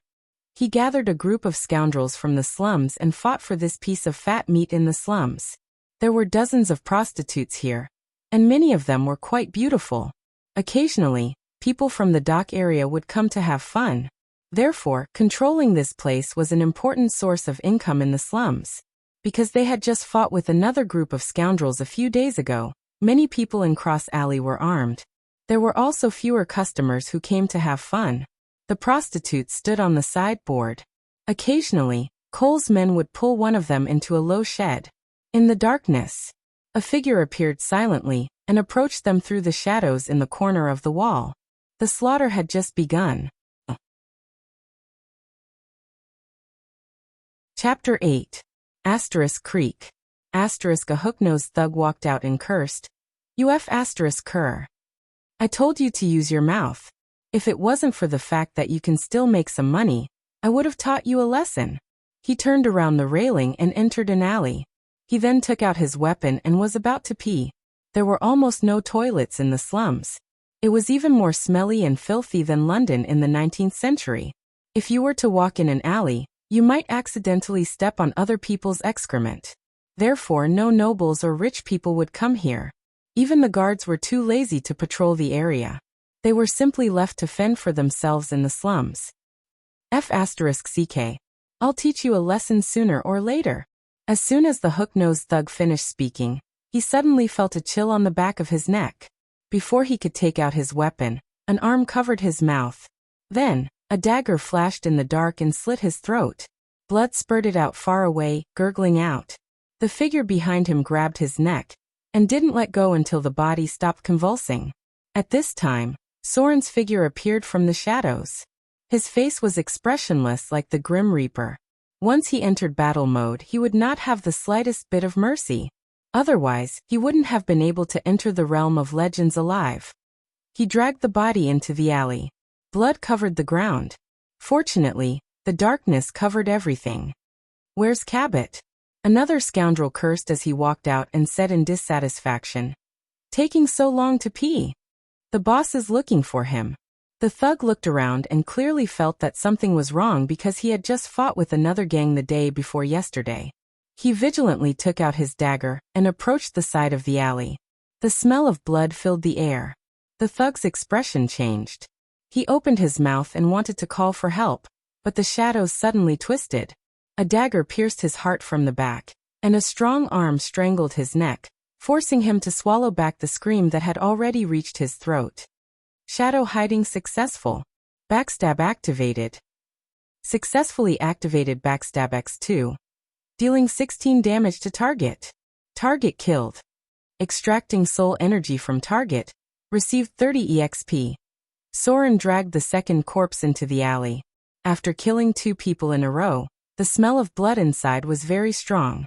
The people nearby even felt something and immediately locked the door. Clang. Soren picked up the other dagger and walked out with both hands at the same time. The smell of blood on his body was very strong. There was no point in continuing to hide. The other party would soon be alerted. There weren't many masters in the gangs in the slums, and there weren't many people with professional templates. It was enough for him to kill 2 of them. Thud thud. Soren jumped up from the wall and landed on the roof. His 20 points of dexterity allowed him to walk without making any sound. He picked up a tile and threw it down, instantly alerting the other people inside. 3 armed thugs walked out. The leader was Gallus, whom they had met earlier in the day. He looked around vigilantly, then beckoned his men to walk to the side of the alley. "Ah!" A shrill scream echoed in the air. Soren's figure descended from the sky like an eagle, pouncing on one of the thugs behind. The dagger cut from his back all the way to his waist. His other hand drew a cold light and pierced the man's skull through his chin. There was no hesitation. Soren lifted his leg and kicked the corpse away. He then threw the dagger in his hand and stabbed the second enemy in the heart. "It's you!" The leader of the thugs shouted and pulled out his longsword. His expression was ugly as he said, "Are you crazy?" Clang clang clang. Soren's dagger drew a strange trajectory in the air, continuously blocking the enemy's attacks. He said in a low voice, "You shouldn't have targeted Vivian. So I can only send you all to hell." Rogues could never fight a battle of attrition with a warrior. Soren had always remembered this, so after the 3 consecutive strikes from the military swordsmanship, he stepped to the side and slid a kick. His other hand glowed with a cold light as he cut the enemy's waist. Garrus is a vigilant fellow. Ever since he came back injured from his adventure, he had been wearing leather armor when he slept. The armor was made of tough leather, so the dagger couldn't penetrate it. The only way was to attack the parts of his body that weren't covered by leather armor. Fresh blood oozed out. Gallus held his waist and felt numb. His expression was ugly as he said, "It's poisonous." He remembered it clearly. Soren shouldn't have received any formal training, so how could he be so familiar with the military swordsmanship? He found the flaw in his attack in the blink of an eye. Yes, maybe Soren didn't know this in the past, but the current Soren couldn't be more familiar with Gallus' swordsmanship. Soren was very familiar with the advanced cross swordsmanship, White Raven swordsmanship, reverse/swordsmanship, and so on. If a legendary rogue didn't even know his opponent's moves, how could he reach the legendary realm? Gallus was just a thug from the slums. Unless he had some special encounter or could afford the expensive learning fees, he could only master low-level military swordsmanship. It was a basic swordsmanship that could increase the user's basic hit rate by 3 points and use sword form, heavy hack, at the same time. Clang. Sparks flew out. Soren's footsteps drew a strange trajectory. He suddenly turned from the front to the enemy's back and stabbed into Gallus' neck. He then flipped the dagger around. Plop. Gallus' corpse fell to the ground. Soren took a moment to catch his breath, then said in a low voice, "To be able to die under Shadow Step, you're worthy of your class." This was the ability of a legendary rogue. However, Soren didn't have the ability to master Shadow Step. The real Shadow Step was to cross the shadow plane and appear behind the enemy's back. He just used the technique and the moment he hid in the shadows to confuse the enemy's vision. Legendary rogues had already understood the essence of Shadow Step. They could use the power of Shadow Step to cast many spells in battle. If it weren't for his 20 points of dexterity, which allowed him to imitate many of the fighting techniques from the past, he wouldn't have been able to kill these villains so easily. In less than a minute or two, 3 more corpses were left on the ground. Night, under the shadow of the night. Everyone in the vicinity was hiding. The prostitutes were trembling in fear behind their doors. Soren picked up one of the corpses and barged in through the door. There were many gangs in the slums, but these were the true core members. Those thugs were useless. With Soren's current skills, he could easily kill these thugs like cutting vegetables. Most of the class holders could easily take on 10 normal people at once. Whoosh! The sound of a crossbow being fired could be heard. Soren, who was carrying the corpse, immediately let go of it. He actually ran 3 steps horizontally across the wall before landing on the ground and pouncing towards the enemy in front of him. This skill that was beyond the knowledge of ordinary people made the enemy stunned for a moment. Before they could react, 2 of them clutched their throats and fell to the ground. Large amounts of blood gushed out. Soren's reaction was simply too fast. He dodged the sword by a hair's breadth and kicked a stool into the enemy's face. He then grabbed the enemy's arm and directly cut his tendons with his dagger. With a cry of pain, the flying dagger slashed across the throat, leaving a half-foot-long gash in the throat. Large amounts of blood gushed out. Thud. Soren lightly hooked a crossbow with the tip of his foot. He quickly fiddled with it, kicked open the door, and shot forward. An arrow was shot. There was a muffled groan in the room, followed by a cry of pain. So, Soren, don't kill me. I'll let you be the boss. You'll be the boss from now on. Cole was a gloomy middle-aged man. But at this moment, he was holding his arm with a face full of fear. He kept begging, "Don't kill me. I'll listen to you from now on."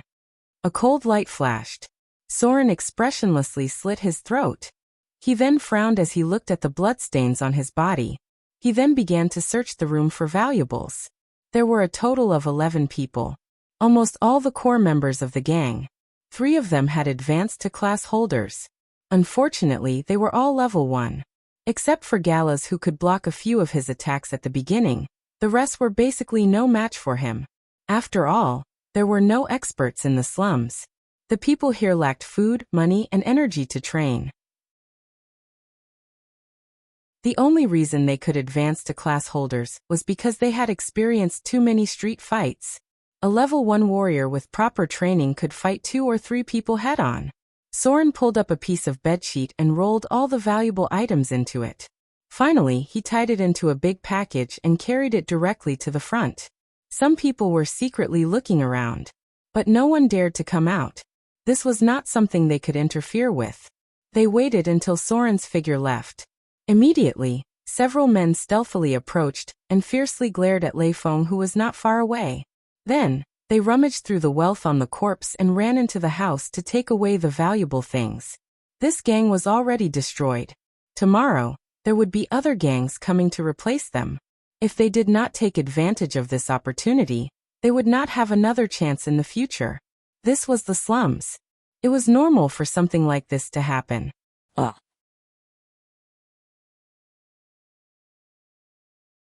Chapter 9. The next day.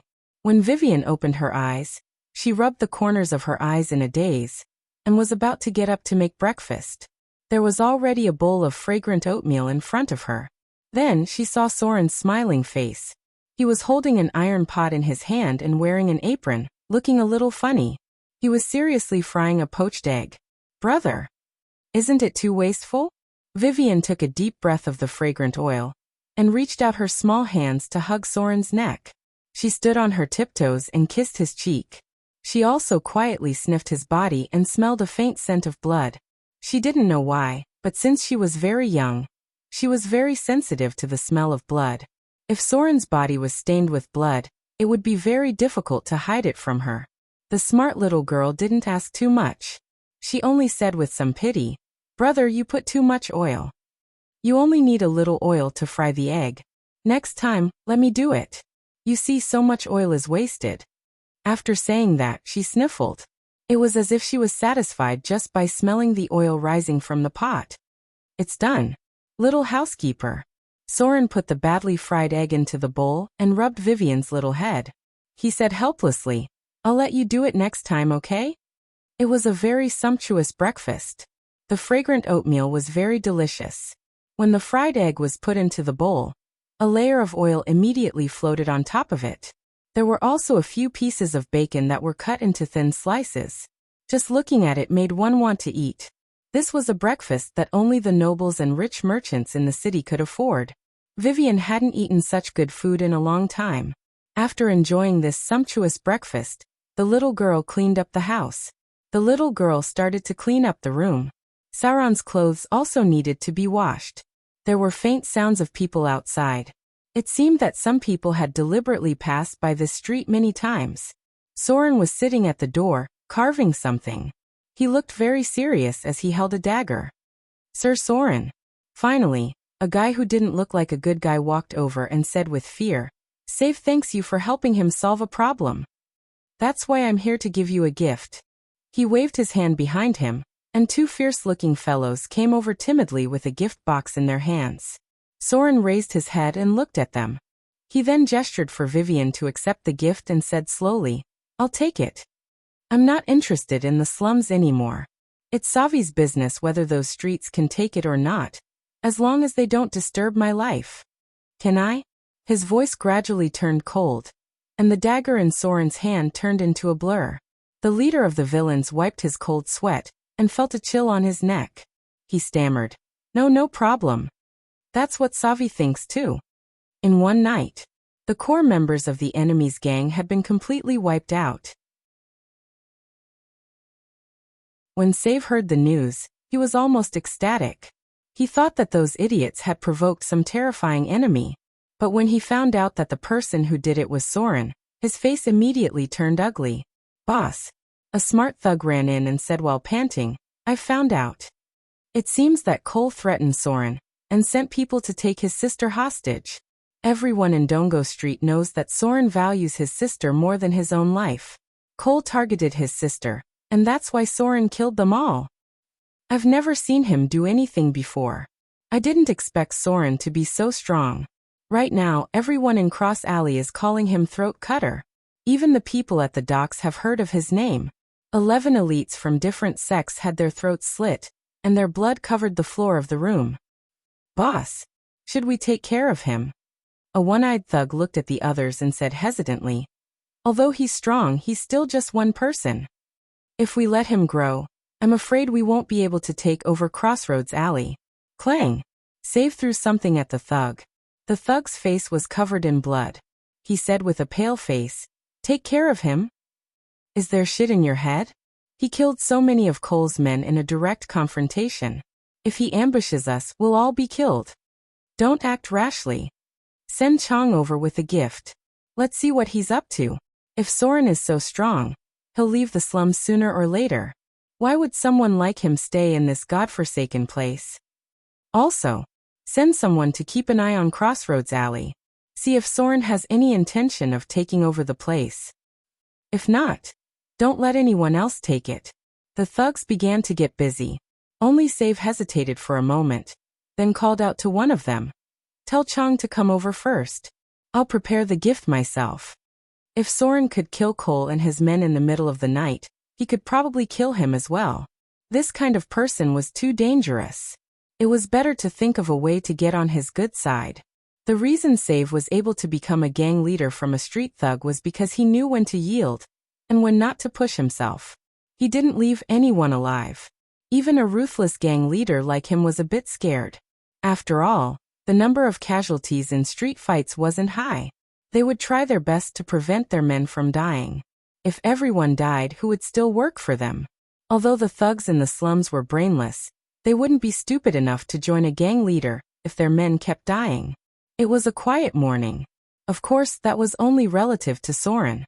After receiving his reply, Save was immediately overjoyed. He ordered his men to gather and prepare to take over the streets near Crossroads Alley. Since Soren said that he wasn't interested in the slums, the area near Crossroads Alley would belong to whoever had the ability to take it over. Save gathered hundreds of people today. Although most of them were just there to make up the numbers, there were still hundreds of people who were capable of killing people. As for how many of these people had undergone professional combat training and had learned real killing techniques, Save didn't know. He shouldn't have high hopes. No one cared about the gang fights in the slums. As long as it didn't cause too much trouble, it didn't matter if a dozen or so people died. Therefore, when Save gathered his men, they quickly took over the area near Crossroads Alley. It was a far cry from the docks. Since the docks controlled almost half of Amber City's wealth, it was possible that hundreds of people would die in a single night if there was a change in territory.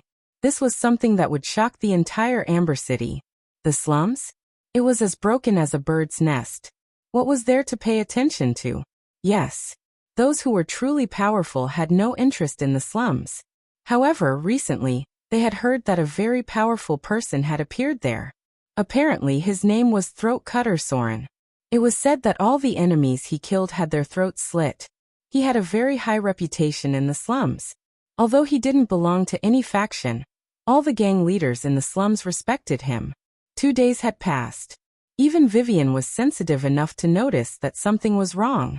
The people around her were looking at her with a hint of respect, and they were hesitant when talking to her. As for Soren, they didn't even dare to look him in the eye. Big Brother is a lot more powerful than before. Vivian was sweeping the fallen leaves with a broom. She looked outside and muttered. It was one of Save's men who sent the gifts the other day. Why would he send such an expensive gift? I heard that Cole's men are all dead. They were all killed by someone called Throat Cutter. That Throat Cutter should be Big Brother, right? Sounds very powerful. Big Brother is a lot stronger than before. Yesterday, when she passed by the grocery store at the corner of the street, the fat shopkeeper, who used to hit her back with a stick, saw her and her face turned pale. When she confirmed that she was Soren's sister, the fat shopkeeper knelt in front of her and slapped herself so hard that her face was swollen. She only stood up gratefully when Vivian promised to let bygones be bygones. The shopkeeper even prepared a gift with more than 10 silver dirhams in it.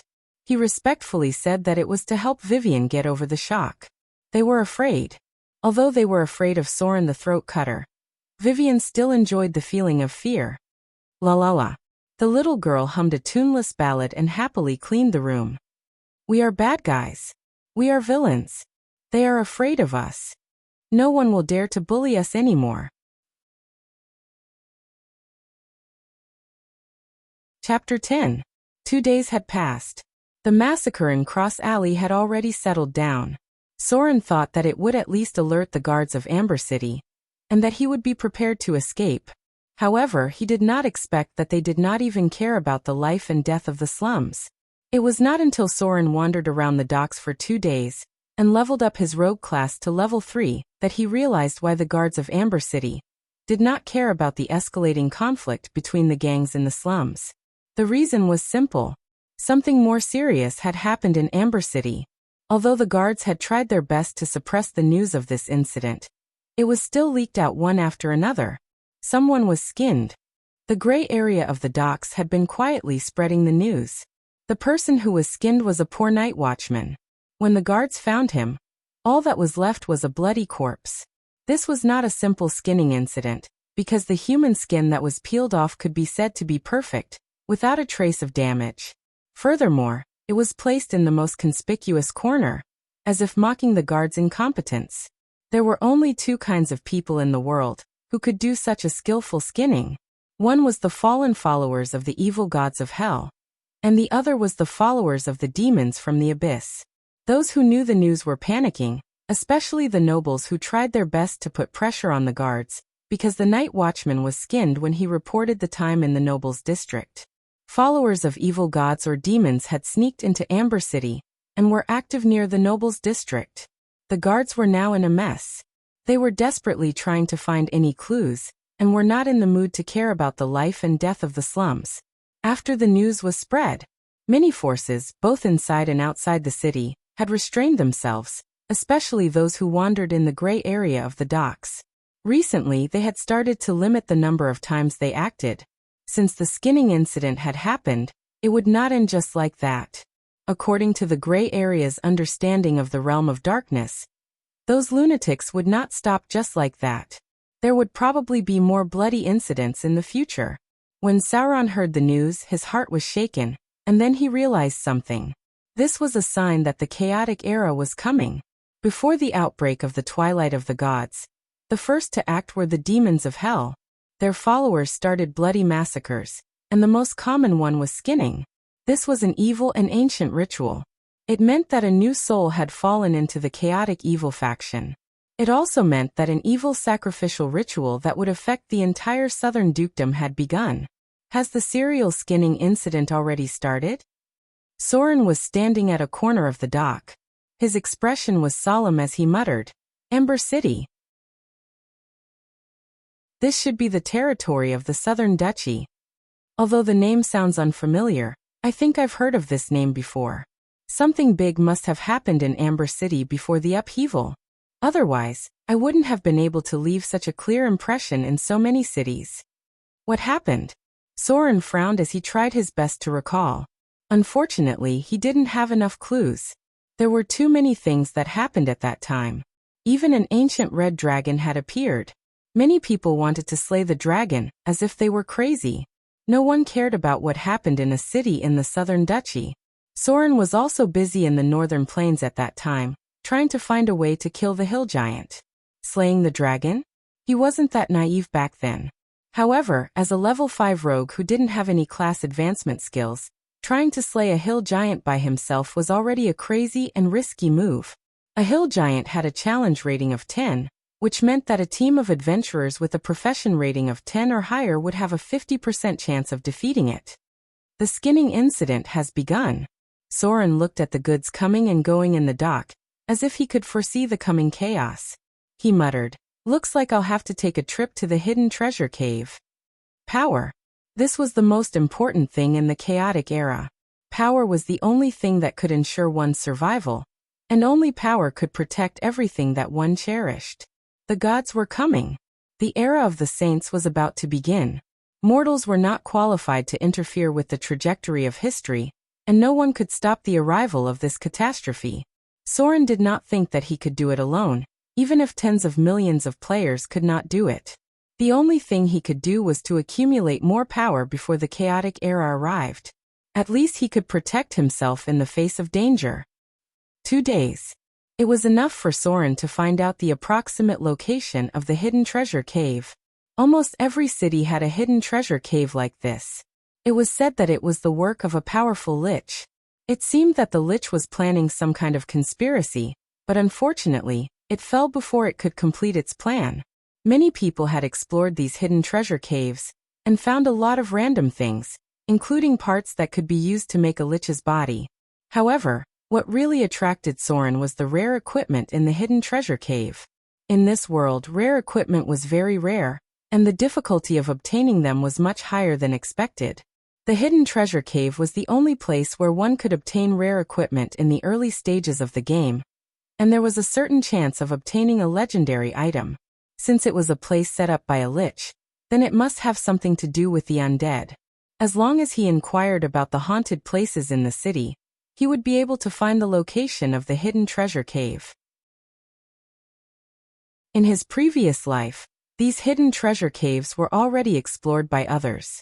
Now there shouldn't be anyone competing with Soren. However, since he couldn't find anyone he could trust to work with him, he could only explore it alone. He could only hope that the difficulty wouldn't be higher than level 5. After all, there were hidden treasure caves with a difficulty of level 8 and above. At that time, 6 teams of adventurers were wiped out. Only the last team was lucky enough to complete the quest and obtained a lich's phylactery. Unfortunately, it was already damaged.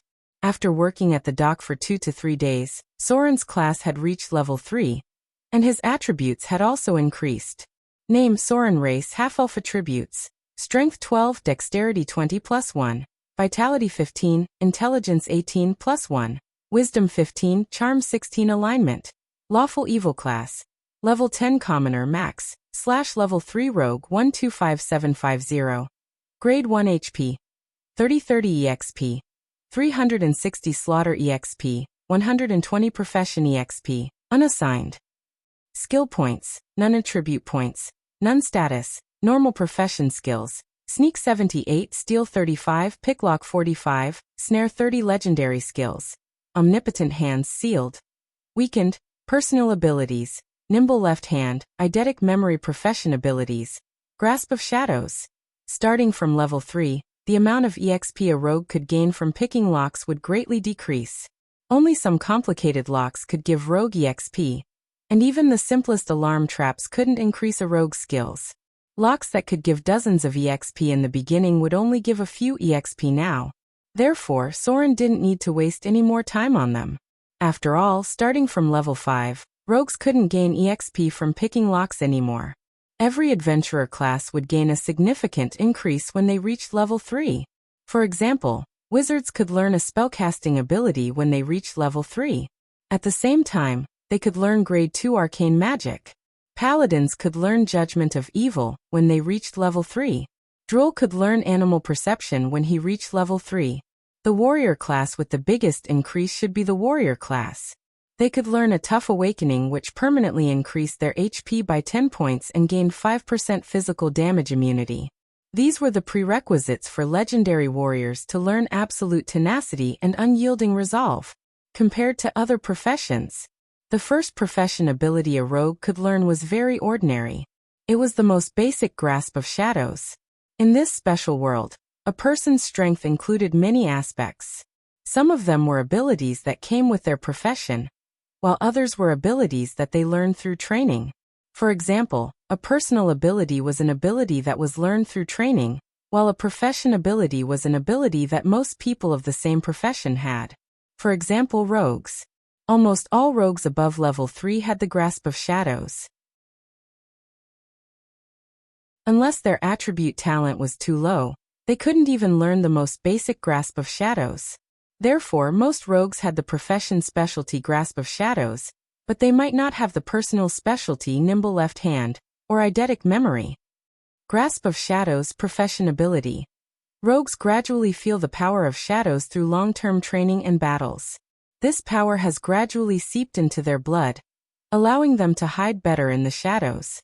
Rogue's skill level increases by 5 points when they are in stealth. When attacking outside of the shadows, they can deal an additional 1 point of shadow damage.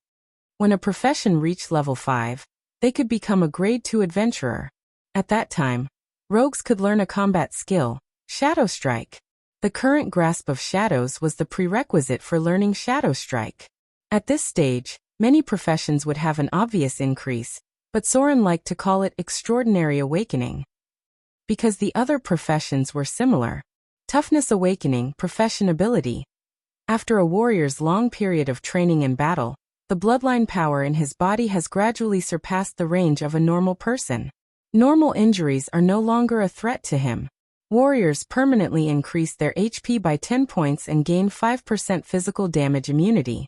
During abnormal status checks, they gain an additional +2 advantage. Then there was the profession ability of paladins. Judgment of Evil Profession ability. Paladins' firm beliefs have withstood many tests. When encountering evil targets, they can always easily identify them. This can prevent them from being deceived by evil targets. When a paladin fights with an enemy of the evil faction, they can pray for a trace of divine power of order. This power has already seeped into their blood, so every time they hit an enemy of the evil faction, they can add an extra point of holy damage. This was the prerequisite for vanquishing evil, and also the reason why there were so many paladins alive in the world. Their intuition towards evil was very sharp.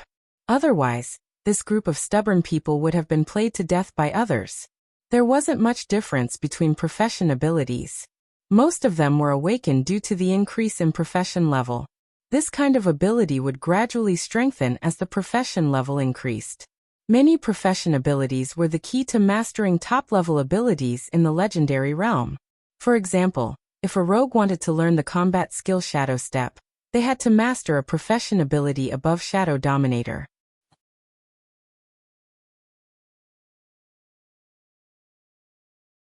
Chapter 11. There were not many places in Amber City that were haunted. Soren only needed to ask around a little to determine the approximate location of the hidden treasure cave. There was a mass grave about a kilometer north of the Agate River, and there were signs of ghost activity there more than once. This was one of the more obvious signs of a treasure cave. Liches like to place these caves in places closer to death. There are ghosts? Then we might need some holy water. In order to ensure Vivian's safety, Soren was not sure how long it would take him to explore the hidden treasure cave, so he decided to send her to the Dawnlight Shrine and let Priest Annalyn take care of her for a while. Annalyn was the priestess who had helped Soren before but always gave him the cold shoulder. With her taking care of Vivian, there should be no problem. Of course, the Dawnlight Shrine would not take in a little girl for no reason. So Soren had already prepared a sum of money to give to the shrine. The Dawnlight Shrine. Soren bowed slightly to Pastor Phil, who was in charge of the temple. When Pastor Phil received the money pouch from Soren, he heard the crisp sound of silver dirhams clinking against each other. Immediately, Pastor Phil smiled and said, "No problem. The Dawnlight God blesses all believers. This little girl can stay in the shrine for a while. Let her follow Annalyn as a priestess." This was a world that could not be separated from money. It was the same even for powerful priests. They needed to expand the faith of their God and recruit believers from the lower class. All of these things could not be separated from money. Maintaining a shrine required money, giving alms to believers required money, and holding sacred ceremonies required money. Now, even most of the priests in the shrines had begun to openly sell divine spells to cure diseases and heal injuries in exchange for enough wealth to maintain the shrines and expand their faith. What was the big deal about sheltering a little girl for a few days and selling a few gallons of holy water? The Dawnlight Shrine was not that powerful, and it was only ranked below the second tier in Amber City. Therefore, the nobles always had better choices when it came to offering offerings. Soren's donation was very valuable. It was a total of 60 silver dirhams. It was equivalent to the offerings that the Dawn Temple had received in the past half a month. It was enough for Pastor Phil to exchange his ritual utensils for 1 or 2 pieces of silverware. After all, these were silver coins made by the believers of the Goddess of Wealth. 20 of them weighed 1 pound. "Thank you, Pastor Phil." Soren politely expressed his gratitude, then turned to Priest Annalyn and said with a smile, "Vivian, I'll have to trouble you for the next few days." "Humph." The priestess snorted softly, but she didn't refuse. Although she still didn't like Soren, she liked the little girl beside her very much. Annalyn of course knew that Soren's money was not clean. It was either stolen or related to the gang fights in the slums.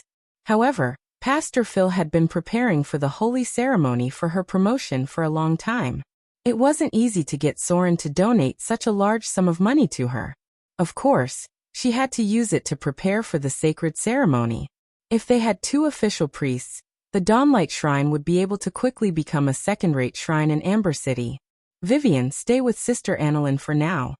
Soren patted the little girl's head and comforted her. "I'll come and pick you up in 2 days. He had already told the little girl about it before he came. Vivian didn't object to Soren's arrangement at all. She just nodded obediently and said, "Okay. Don't worry about me. Vivian is a good girl. She won't run around." Soren leaned over and kissed her on the forehead. He then took the holy water and walked out of the Dawnlight Shrine. Since the skinning incident had already happened, he had to hurry up. Before the gods were forced to walk the earth as saints, shrines were probably the safest places in Amber City. They were shrouded in the divine power of faith, and there were also guards guarding the shrines. Not many evil beings dared to set foot in them. Even a second-rate shrine like the Dawnlight Shrine had 6 powerful shrine guards in addition to 1 official priest. Most of them were grade 2 and above. One of them even had the strength of a grade 3 shrine guard. Conservatively speaking, he was a level 10 squire, level 10 knight, level 5 shrine guard, or level 10 squire, level 10 warrior, level 5 shrine guard. The first profession level represented the basic profession before the profession advancement. For example, most native wizards had the profession level 10 scholar. This was because they needed to learn how to read and write before they could learn spells. For example, many professions that advanced into warriors had the prefix of level 10 militia, which meant that they had received militia-level training before becoming an official warrior. As for Soren's profession level 10 commoner, it represented the lowest profession level. It didn't have the weapon mastery of militia, nor did it have the knowledge bonus of a scholar. The only benefit was that it gave players 25 skill points and allowed them to advance to any profession level, as long as they had enough innate attributes. The profession level didn't give any attribute points, but there were still some differences depending on the focus. For example, the best profession level 10 squire for melee combat was level 10 squire, which gave players an additional skill point for weapon mastery. However, this was only for the profession level player. If this profession level was applied to the NPCs, then Soren was born as a commoner. He had received a commoner's education since he was a child. The growth of his attributes during his childhood depended entirely on his luck. It was hard to predict whether he would become a genius or a mediocre thief. On the other hand, the grade 3 Temple Knight had received the squire's education since he was a child. He had already received combat training since he was a child, and had mastered most of the weapons. Therefore, some of his attributes were naturally higher than a commoner's, whether it was strength, constitution, etc. This would continue until he became a warrior or knight. Therefore, in the past, players would judge a commoner's profession level based on their profession level. Commoner professions were average, militia professions were slightly stronger, squires had higher attributes, and scholar professions had an innate knowledge advantage. In conclusion, temple guards were much harder to deal with compared to unorthodox warriors. Unorthodox warriors might have lower attributes than temple guards, and could only master basic swordsmanship. However, temple guards would have higher attributes and could master more than 3 advanced skills at the same time. The sword form, cross-slash, after mastering cross-swordsmanship left a deep impression on Soren. Mass graves. When Soren arrived, it was already afternoon. It took him half a day to find the entrance to the cave. It was a simple concealment device, more like a trap. A rock near the mass graves was moved 10 centimeters, and a dark cave entrance appeared on a small hill not far away. When Soren's figure entered the cave, the rock immediately returned to its original position, and the cave entrance disappeared without a trace. As expected of the Lich's handiwork, Soren, who used to be a legendary thief, felt that the Lich's arrangements were extremely clever. It was completely dark. There were damaged torches on both sides of the cave. If a normal person entered without a torch, they wouldn't even be able to walk. However, Soren was a half-elf with 1/8 elf bloodline, so he had a certain level of night vision. Therefore, he didn't need to light a torch to see everything in the cave. This was the reason why he dared to explore the cave alone. Stealth plus night vision equals noiseless. Not needing any lighting tools meant that he wouldn't alert the monsters in the cave. His safety factor was greatly increased. Soren's figure gradually merged into the darkness. With the awakening of shadow mastery, he could already feel the presence of shadow power. This feeling was different from before. In the darkness, his figure gradually became hazy, as if he had disappeared into the shadows. Only when he moved could he vaguely feel the slight changes in the shadows. His breathing, his heartbeat, and his smell were all covered by the shadows. Creak. Footsteps sounded in front of him. Soren gently pulled out his dagger and hid in a corner of the cave, waiting. The area of the cave wasn't small. After all, the Lich couldn't have just dug a hole in the ground. There were many underground passages, and many of them were guarded by monsters, as well as traps set by the Lich.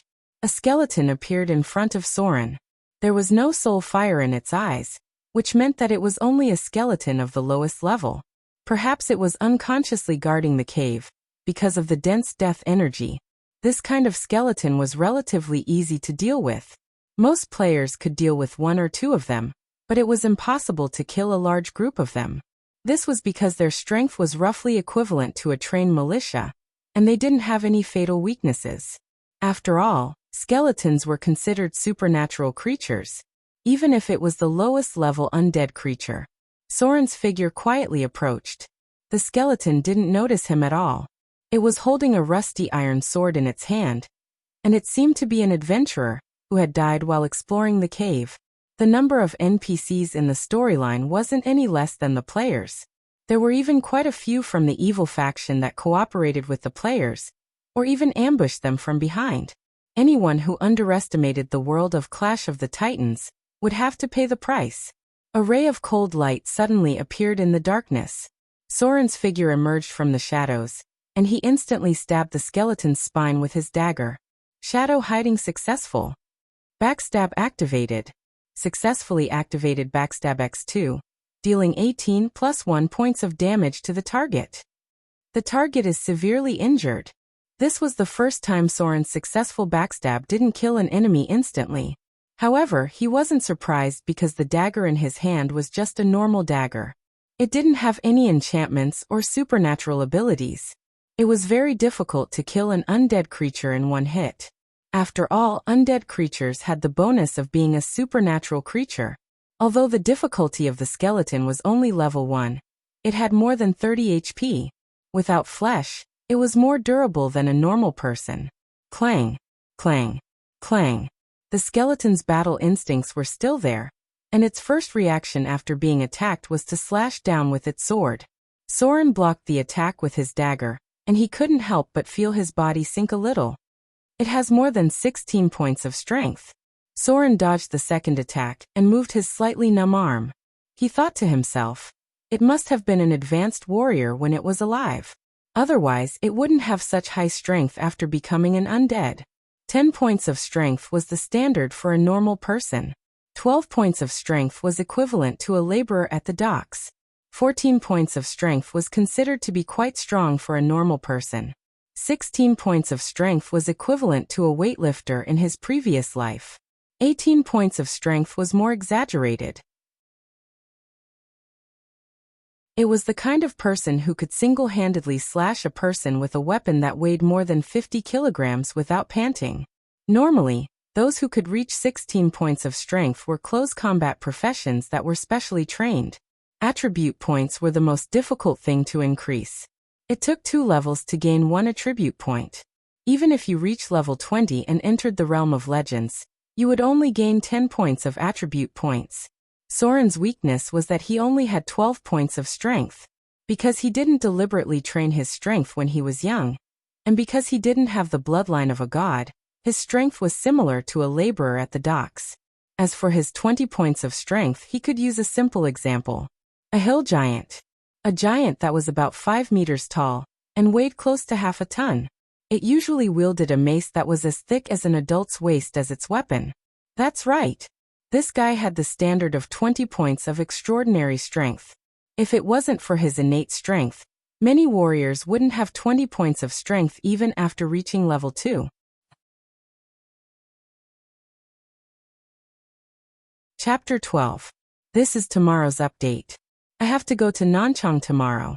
Because the automatic update can't be used for some reason, I decided to post it today. Clang, clang, clang, clang. The dagger cracked under the continuous attacks. After all, it was just a normal weapon. Normal wear and tear was a very serious matter. Before Soren reached grade 2, he always carried at least 3 weapons with him so that he could use them as backup in case they were damaged in battle. Normal equipment could be bought from blacksmiths, but rare enchanted equipment was very rare. Soren only found a suitable weapon when he explored an ancient ruin. It must be mentioned that Soren's weapon was very special. It wasn't a dagger, but a scimitar. It was very difficult to buy a qualified scimitar in the southern cities, even if it was a normal white-grade weapon.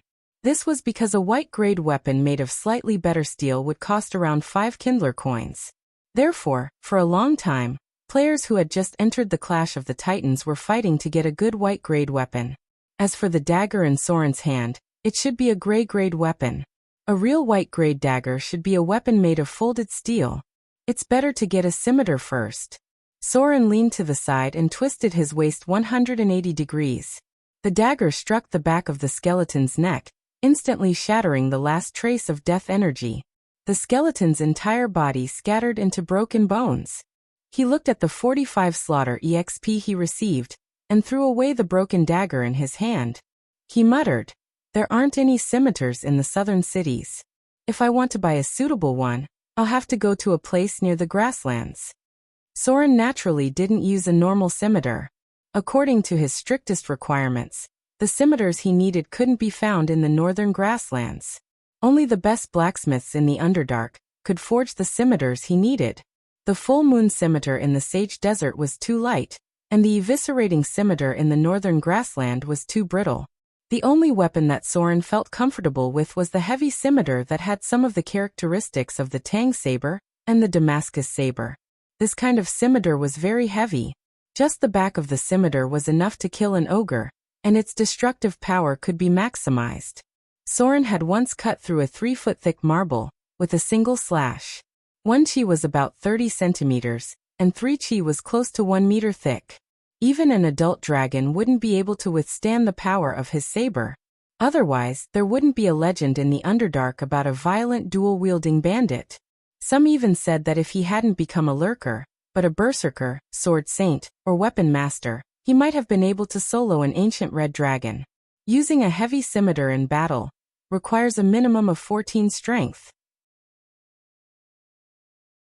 Soren's original pair of scimitars was a legendary weapon that was specially forged in the Underdark. One of them weighed 18 kilograms, while the other weighed 16 kilograms. Only players with 18 strength could wield them. His figure gradually merged into the shadows.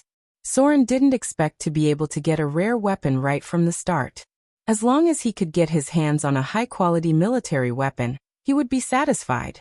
Generally speaking, a kindler could be bought for about 15 kindler coins. At this stage, the southern dukedom was still using the silver standard system. Silver dirhams were recognized as the currency, and gold could only be regarded as a precious metal. Even the kindler made by the believers of the goddess of wealth was only circulated among the high-ranking nobles. A kindler was worth 10 silver dirhams. Whether it was a kindler or a silver dirham, 20 kindler coins weighed exactly 1 pound. As for the copper dirhams, many of them were privately forged by the lower class. Many of them were crudely made, and the ratio between them and the silver dirhams would fluctuate. The players had even cursed for a long time because of this. It was because the Clash of the Titans was so realistic that there wasn't even a unified currency. If it weren't for the goddess of wealth's currency lever, the conversion of the currencies of various races and regions would have made many people collapse. However, the extremely realistic rules of the world were still highly sought after by many people. Soren was one of them. To him, the Clash of the Titans was a completely different world. It was also an indispensable part of his life, and could even be said to be an extension of his life. This was why he accepted everything so easily. As they went deeper into the cave, the eerie feeling became more and more intense. Soren saw the first fork in the road, and there were 3 completely rotten corpses. "It's a trap." Soren picked up one of the corpses with one hand and muttered, "Looks like this guy was shot to death by a crossbow. There should have been a powerful crossbow trap set up here." 3 of the corpse's ribs were broken, and Soren could tell at a glance that this guy had been shot at least 10 times. It was difficult to set up a trap with so many attacks. Soren shrugged and found some silver dirhams, some unknown rotten paper, and a bronze medal. He put away the silver dirhams and looked at the paper. The words on it were completely blurred. As for the bronze medal at the end, he was very familiar with it. It was the symbol of the Adventurers Guild, an official level E adventurer. What an unlucky guy. Looks like after he died, his companions used his body to block a few traps. Sure enough, adventuring was the best way to make money. Soren only needed to search the corpses for a while to find more than 10 silver dirhams and 2 shiny kindler coins. It was almost the same as the income he got from killing all the gangs in the slums. 1, 2, 3. Soren tossed the corpses aside. Perhaps it was because he had experienced too much in the Clash of the Titans, but now that he was facing the corpses in person, he felt nothing. Including the skeleton at the beginning, all 4 of them looked like warriors with leather armor. Spellcasters shouldn't join such a low-level adventurer team. What about the rogue? Wizards, priests, droll, and warlocks were all typical tall, rich, and handsome professions. An arcane missile scroll cost 30 kindler coins, So how could they join such a low-level adventurer team? Because of their insane combat power, all the spellcasters in the Clash of the Titans were respectfully called spellcasters. However, spellcasters were also a synonym for hardship. There were more than 30 types of Tier 1 arcane spells, and learning all of them through arcane scrolls would cost around 1,500 Kindler coins. If they wanted to find a native teacher, they would only need to spend half of that, but it would still cost around 700 to 800 Kindler coins. And that was only the cost of learning Tier 1 arcane spells. Droll priests could use divine spells, but whether it was the Divine Blessing Ceremony or the Nature's Gift Ceremony, it would cost more than 500 Kindler coins to prepare. If they chose to worship a god, part of the cost would be covered by the temple, but it would still cost around 300 Kindler coins. Although warlocks had the advantage of awakening their bloodline and could automatically learn magic, the bloodline advancement ceremony was even more expensive. If Soren remembered correctly, the first bloodline advancement ceremony would cost around 1,000 Kindler coins. This was because his warlock companion had borrowed most of his savings. In comparison, melee professions had a much easier time. All they needed was a sword to kill people. Under normal circumstances, spellcasters were only around level 5, while melee professions had reached level 8 or even level 10. The difficulty of making money could be felt by looking at Soren's current net worth. More than 90% of spellcasters had to live a miserable life in order to save up such a huge amount of money. There was once such a saying in the tavern: an adventure with an uncertain return of more than 100 Kindler coins would not be able to invite those spellcasters. Low-level spellcasters had low combat power. If they wanted to exert enough power, they would need to be at least 5 profession levels, so most low-level adventurers did not have any spellcasters. Therefore, Soren judged that there must be a rogue. Without a spellcaster's detection trap, which had a success rate of more than 90%, he could only rely on the rogue's profession experience. Don't expect too much of a rogue's chances of discovering a trap. At this stage, rogues were good at picking locks, but they did not have a good grasp of trap skills.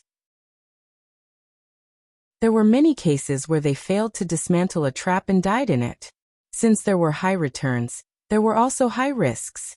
After a successful adventure without any casualties, it was necessary to treat everyone to a drink when they returned to the tavern. In fact, Soren did not have many chances to treat everyone to a drink in the tavern. Soon, Soren found the corpse of the rogue in front of the cave. He was not interested in judging why the rogue died here. Instead, he directly picked up the corpse and looked at the missing half of the head. His face was pale. A strong acid trap? It should be a strong acid trap. It was one of the most troublesome and fatal traps for rogues in the early stages. Otherwise, there were very few traps that could melt half of a corpse's head. There were many pits on the ground left behind by the strong acid. Looks like we're in trouble. Soren took out a small mallet and gently knocked on the ground. In order to prevent the traps from being triggered by rats, many traps were triggered according to the standard of an adult's weight. Therefore, halflings were always the most popular rogues among adventurers. Acid traps were divided into 2 types: magic traps and physical traps. The former was set up with a magic circle and then connected to a trigger device. The latter was set up with refined acid on the trigger device and sprayed out the acid after it was triggered. Before entering the bloodline awakening stage, even warriors with profession level 5 and above could be killed by the acid trap. Even if they survived, they would be almost crippled. In the later stages of profession enhancement, there were many bloodline awakening ceremonies. Although there were many warriors with high vitality who could withstand acid, explosion, lava and so on, they could still fight with vigor. But at this stage, Soren was not confident that he could withstand a strong acid trap. If he was hit, he would definitely die.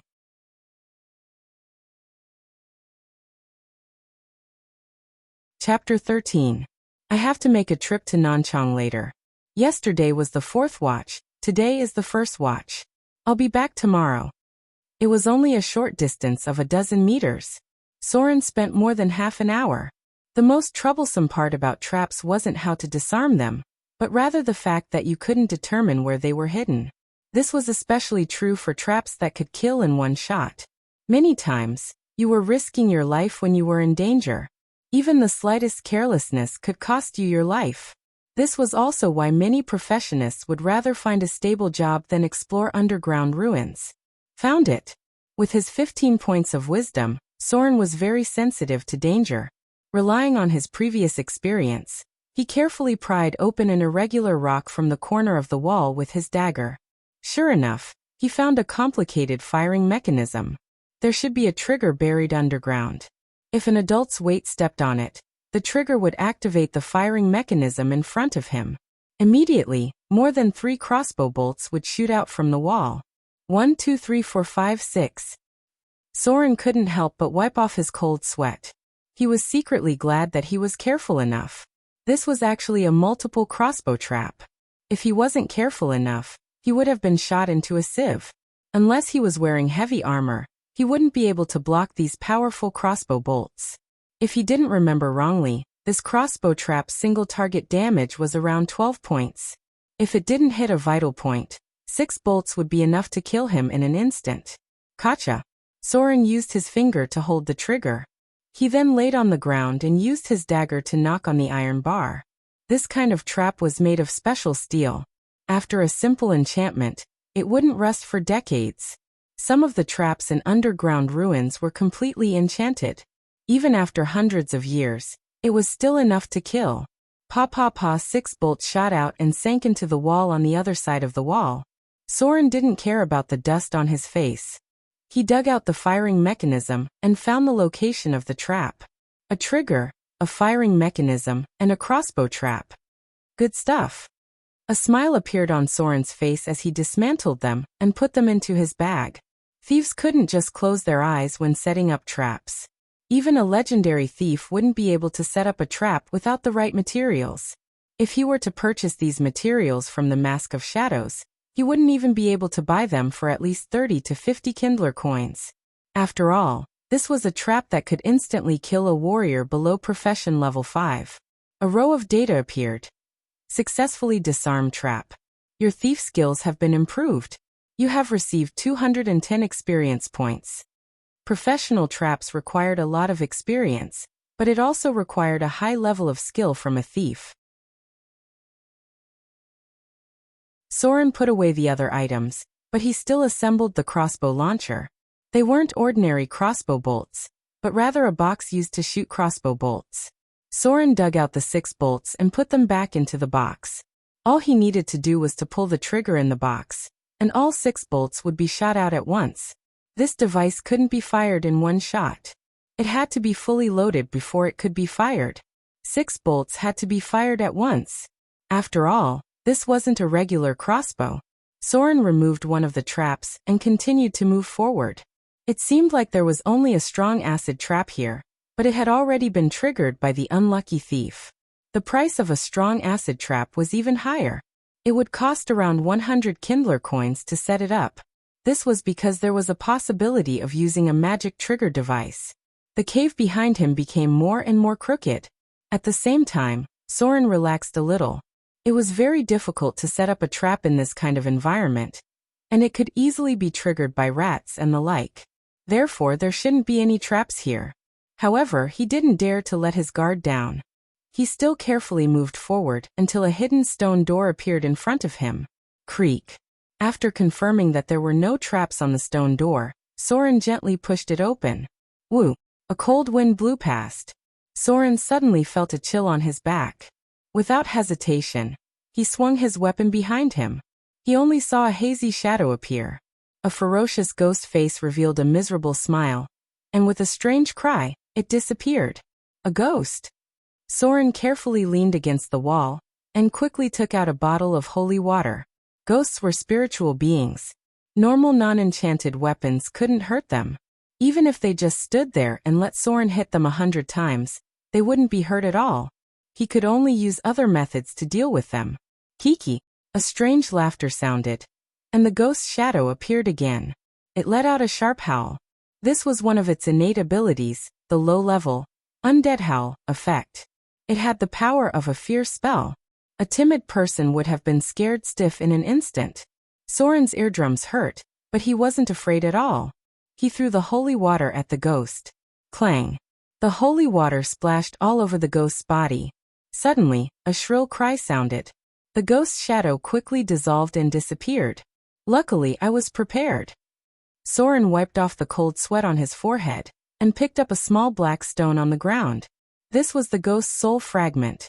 When a spiritual being dissipated, it was possible for it to transform into a physical structure. This kind of soul fragment was a common recharge material. Necromancers liked it very much. The price was about 15 Kindler coins. The ghost's challenge rating was level 5. Without something to counter it, it didn't matter how many people there were. This was because it wasn't afraid of physical attacks. However, if it was equipped with items like holy water, even a normal person could kill it. It was one of the most difficult to deal with, but also one of the easiest. A row of data appeared. Holy water hit ghost, dealing 60 damage. Target killed. Extracting soul energy from target. Received 120 EXP. Soren's EXP was enough to level up a rogue, but he didn't do so. It was too difficult to gain slaughter EXP. Normally, slaughter EXP was used to level up professions and subclasses. There was no need for rogues to use it before they reached level 5. If he encountered other traps, he only needed to remove 1 or 2 of them to level up. If he had the opportunity to subclass, slaughter EXP would be the most valuable thing. Creak. Soren pushed open the stone door of the secret room. Many things inside were covered in dust. There were a few books on the wall, but they were all damaged. There were spider webs on all sides, and rat holes in the corners. This place had been abandoned for a long time. There was a stone table in front of him. On top of it were many odds and ends, such as an unknown skull, broken finger bones, dried bat corpses, and a black wooden box. No rare weapons, no magic devices. There was a hint of disappointment in Soren's eyes. There seemed to be nothing valuable in this secret room, except for the wooden box that he didn't know what was inside. He gently touched it, and after confirming that there were no traps, he carefully picked it up. It looks like ironwood? Soren looked around. He held the box in the palm of his hand, away from his head, and pried it open with his dagger. He couldn't tell if there were any magic traps inside. But thinking about it, a low-level treasure cave like this shouldn't have so many traps. Still, it was better to keep it away from his head. Crack. Soren pried open the box in front of him. There were 3 cards inside. It was as if they were out of tune with everything around them. The 3 cards were so exquisite, with mithril lace inlaid with fine diamonds, and in the center was a mageweth that looked like a whirlpool.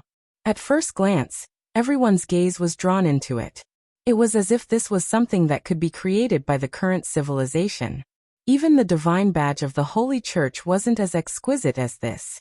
Soren didn't know if he should be surprised or worried. This was because the cards in his hand were legendary magic items. Cards of all creations. This was a treasure left behind from the Arcane Empire. It was said that a legendary arcanist created it out of boredom. There were 108 cards in total, and each of them had a special magic power. They could give you unimaginable benefits, or they could bring you devastating disasters. No one knew what the deck of all creations would bring. Some people were drowned by 10,000 arcane gold coins after opening the cards, while others were struck by a powerful bolt of lightning after opening the cards. Item identification. Soren tried to activate the data flow in his mind. Soon, a row of small words appeared. Cards of all creations legendary item, X3. A trinket left behind from the Arcane Empire. It is the highest achievement of alchemy in the last age. Unimaginable things will happen after opening it. It is said that drawing a trump card will give you unimaginable power. Should I open it? Soren looked troubled. He gritted his teeth and took out a card. He bit his finger and dripped a drop of blood. Both sides of the card were the same. It could only be opened with fresh blood. No one knew what the card represented before it was opened. Not even legendary wizards could predict what it would be like before it was opened. A faint light appeared. After the first card absorbed Soren's blood, it rippled like a wave. Then the image in the center of the whirlpool began to appear. The first thing that appeared was a treasure vault filled with countless gold coins, gems, and equipment. This scene made Soren extremely excited because it meant that he was likely to draw a treasure card. However, then, a wretched figure appeared at the entrance of the treasure vault. He was holding a bag, and was desperately trying to fill it with treasures. No. Soren's face fell. He knew what he had drawn. Godly thief. A ray of light appeared on the open card. Then a wretched figure appeared. He laughed eerily, and an ancient alchemy rune appeared on his palm. In the blink of an eye, everything valuable on Soren's body was stolen. Apart from the 3 cards in his hand, even his clothes were stolen. A gust of wind blew past. Soren shivered. He was naked from head to toe. Weapons, clothes, gold coins, holy water, tools. Everything on Soren's body disappeared. Even the box in his hand was gone. All that was left were the 3 cards. The wind blew. His butt was cold.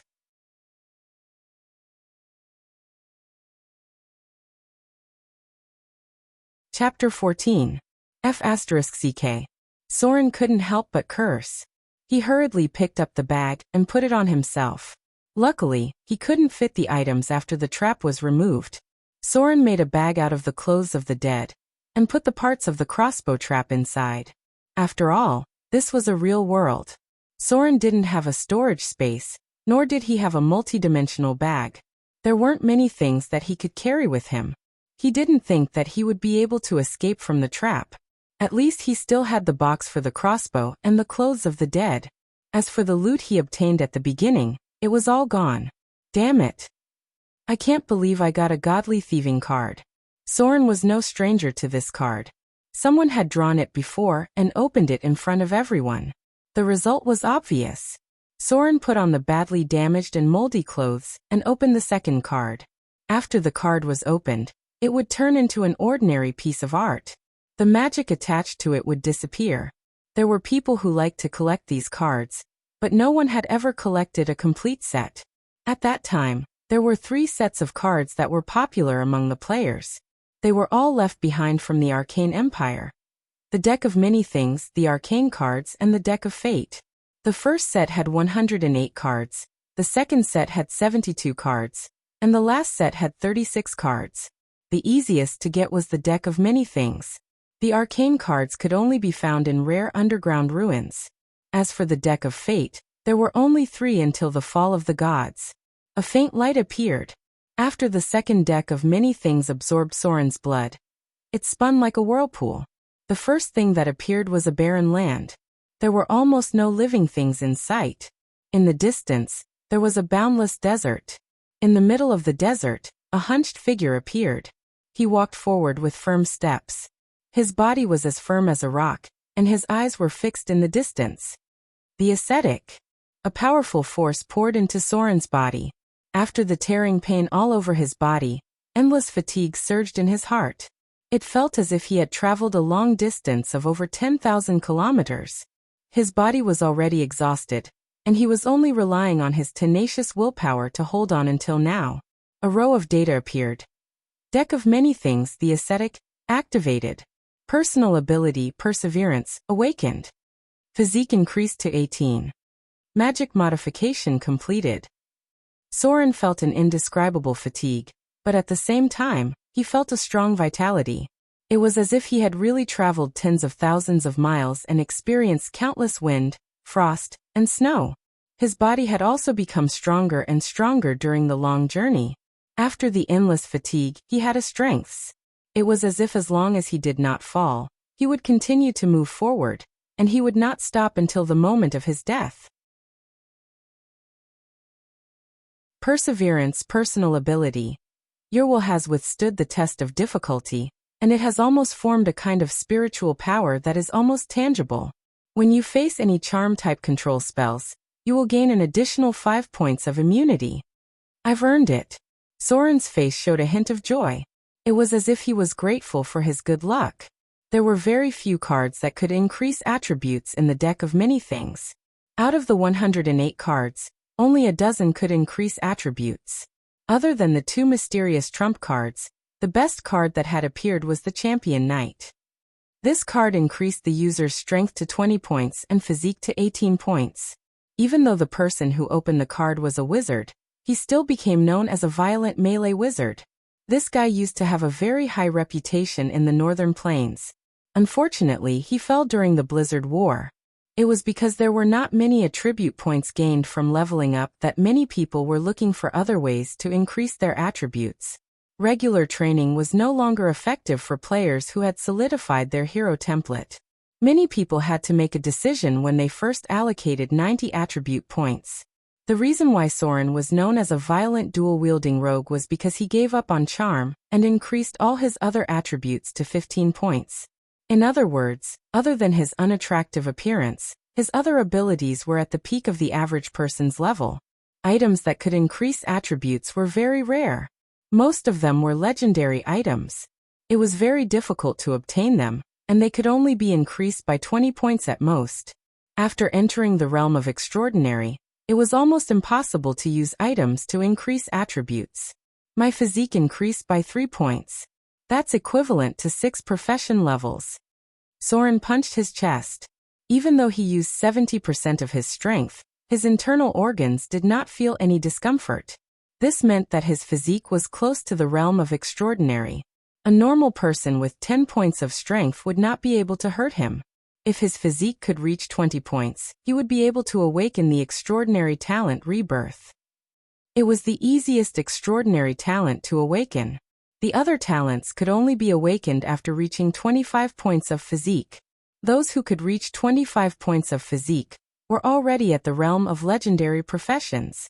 As for the personal ability Perseverance, it was a relatively common personal ability. Many people awakened it under difficult circumstances.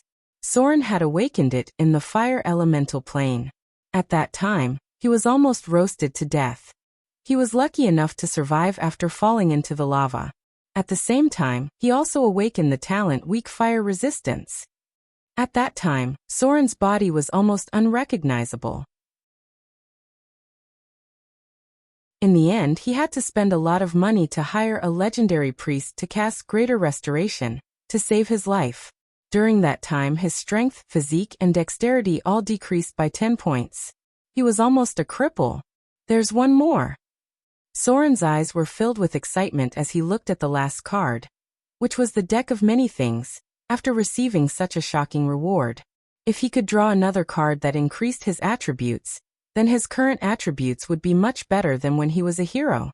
At the very least, his current charm value was now as high as 16 points, and he would no longer be as annoying as he used to be. His charm was so low that even the goblins didn't care about him. Even when he applied to enter the Elven Kingdom, he was rejected. Those damn elves from the Appearance Association. Since he had already used 2 cards, Soren naturally wouldn't leave the last one to rust. With a hint of frustration in his heart, he dripped his blood on the 3rd card. A blood-red light appeared. Soren's face instantly changed. He threw the card away as if it was scalding his hand. It was a summoning card. The card of 10,000 creations was unpredictable. No one could predict what would happen after activating it. There was a possibility of gaining power or obtaining treasures, but there was also the possibility of summoning monsters or even receiving damage. The blood-red light represented the abyss and hell.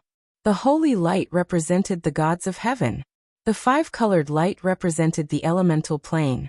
This card summoned creatures from hell and the abyss in the lower planes. A mysterious whirlpool appeared in the middle of the card. The image fell rapidly through the sulfur, lava, and ice, and finally stopped at a ferocious and twisted face. Snake Demon. The card of 10,000 creations turned into a blood-red portal. After seeing the hideous face, Soren's general attributes immediately appeared in his mind. It was the data that the players had collected and evaluated. Snake Demon, Abyss Demon, Grade 3. Challenge Rating, Level 6 Monster Level, 12 Spell-like Abilities, Highest and Lowest Attributes, 2110 Total Attribute Points, 85-95 Special Abilities, Dual-Wielding Multi-Attack, Challenge Rating, A+. The Snake Demon would grow an extra pair of arms as its strength increased. Each additional pair of arms would increase its challenge rating by 5, and its monster level by 6. In other words, The 4-armed snake demon had a challenge rating of 11 and a monster level of 18. The 6-armed snake demon had a challenge rating of 16 and a monster level of 24. As for the 8-armed snake demon, it was already a legendary existence. Under normal circumstances, the appearance of an 8-armed snake demon meant the arrival of a demon lord. There's no way I can fight it head-on. This was the first thought that popped into Soren's mind. His current rogue profession was level 3, while the snake demon's monster level was 12. There was a difference of 9 levels between them. The challenge rating of the team was 6, which meant that a team of at least 5 adventurers with excellent equipment and profession levels above 6 would have a 50% chance of defeating the snake demon in front of him. Although the 2-armed snake demon summoned was the lowest level, it was still not something that he could easily deal with at this moment. Abyss demons were supernatural creatures. Taking into account the difference in profession levels, the snake demon's HP and stamina were more than 3 times higher than his. There was almost no chance of winning if he faced it head-on. Several thoughts flashed through Soren's mind in an instant. However, his movements did not have the slightest hesitation. Just as a dark red teleportation door appeared in front of his eyes and sent the 2-armed snake demon into the stone room, he quickly threw himself to the ground, took out the crossbow box and pulled the trigger. The teleportation was completed in the next moment. Swoosh, swoosh, swoosh. A painful scream echoed in the stone room. The snake demon was more than 4 meters tall and weighed more than 600 pounds. As soon as it appeared in the stone room, it was greeted by 6 powerful crossbow bolts. The bolts almost covered its chest, and most of them penetrated its scales and entered its body. The sudden attack caused the snake demon to go berserk. It did not even have time to check its surroundings before it waved its 2 swords wildly. Gotcha! The 20-centimeter thick stone table was split in half. Soren's eyebrows twitched when he saw this. Without hesitation, he threw away the box in his hand and dashed outside. 6 crossbow bolts were not enough to kill the snake demon. It was basically impossible to defeat it. Just by looking at the snake demon's fighting strength, it could probably cut him into pieces with just 1 strike. As soon as Soren fled, the snake demon madly chased after him. Most abyss demons were chaotic and evil creatures. Bloodthirsty, cruel, and murderous were their nature. They basically did not have the time to reason with people. Once the summoning was successful, unless you could enslave it, you would be killed by it.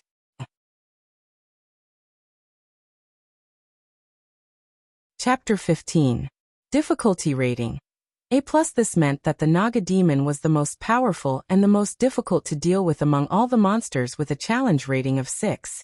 With a height of 4 meters, the Naga demon was able to create a huge gap in height between its opponents. Its 600 pounds of weight also gave it a much higher strength than normal creatures. Conservatively speaking, its 20 strength was enough to deal overwhelming damage to Soren. In other words, even if he managed to parry the Naga demon's attack, the damage he received would be enough to severely damage his internal organs. The Naga demon's talent for dual wielding made it one of the most dangerous close combat monsters. If its dexterity and wisdom were higher, it would be able to deal with multiple enemies at once without being at a disadvantage. Multi-strike was a very powerful combat ability. It meant that the Naga demon could continuously attack in a short period of time.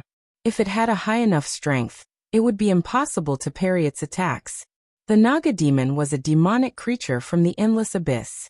All demons had one thing in common.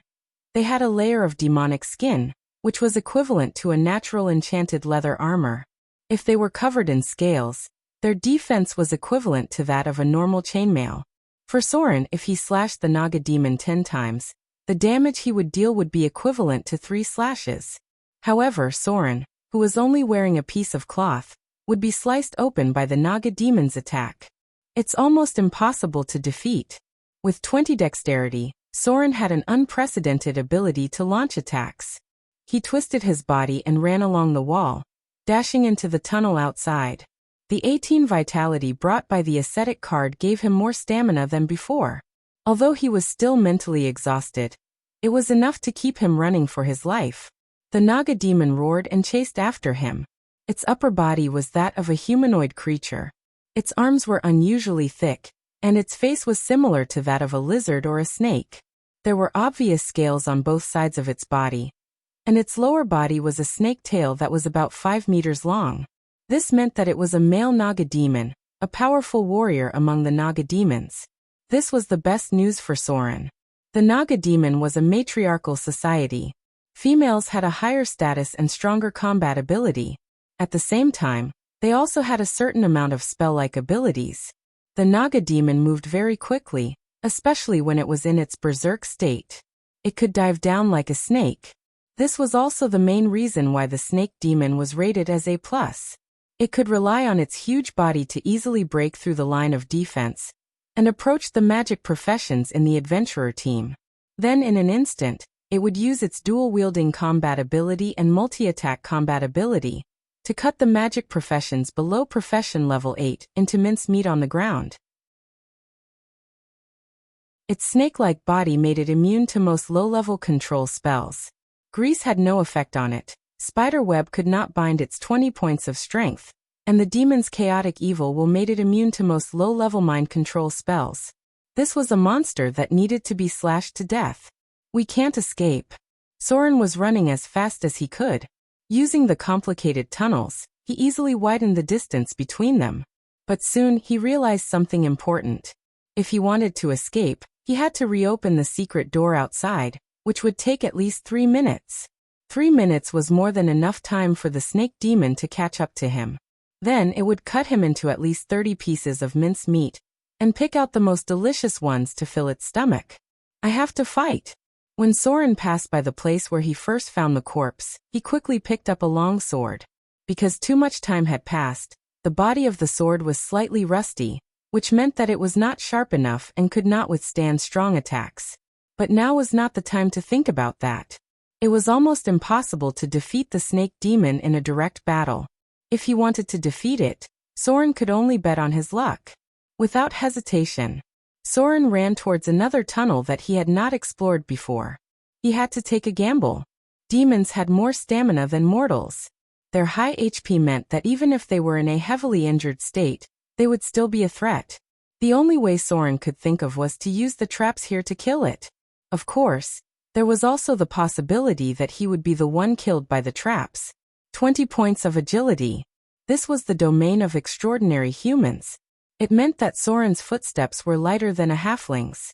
It also meant that his reflexes were sharper than an elf's. It also meant that his body was more resilient than most normal life forms.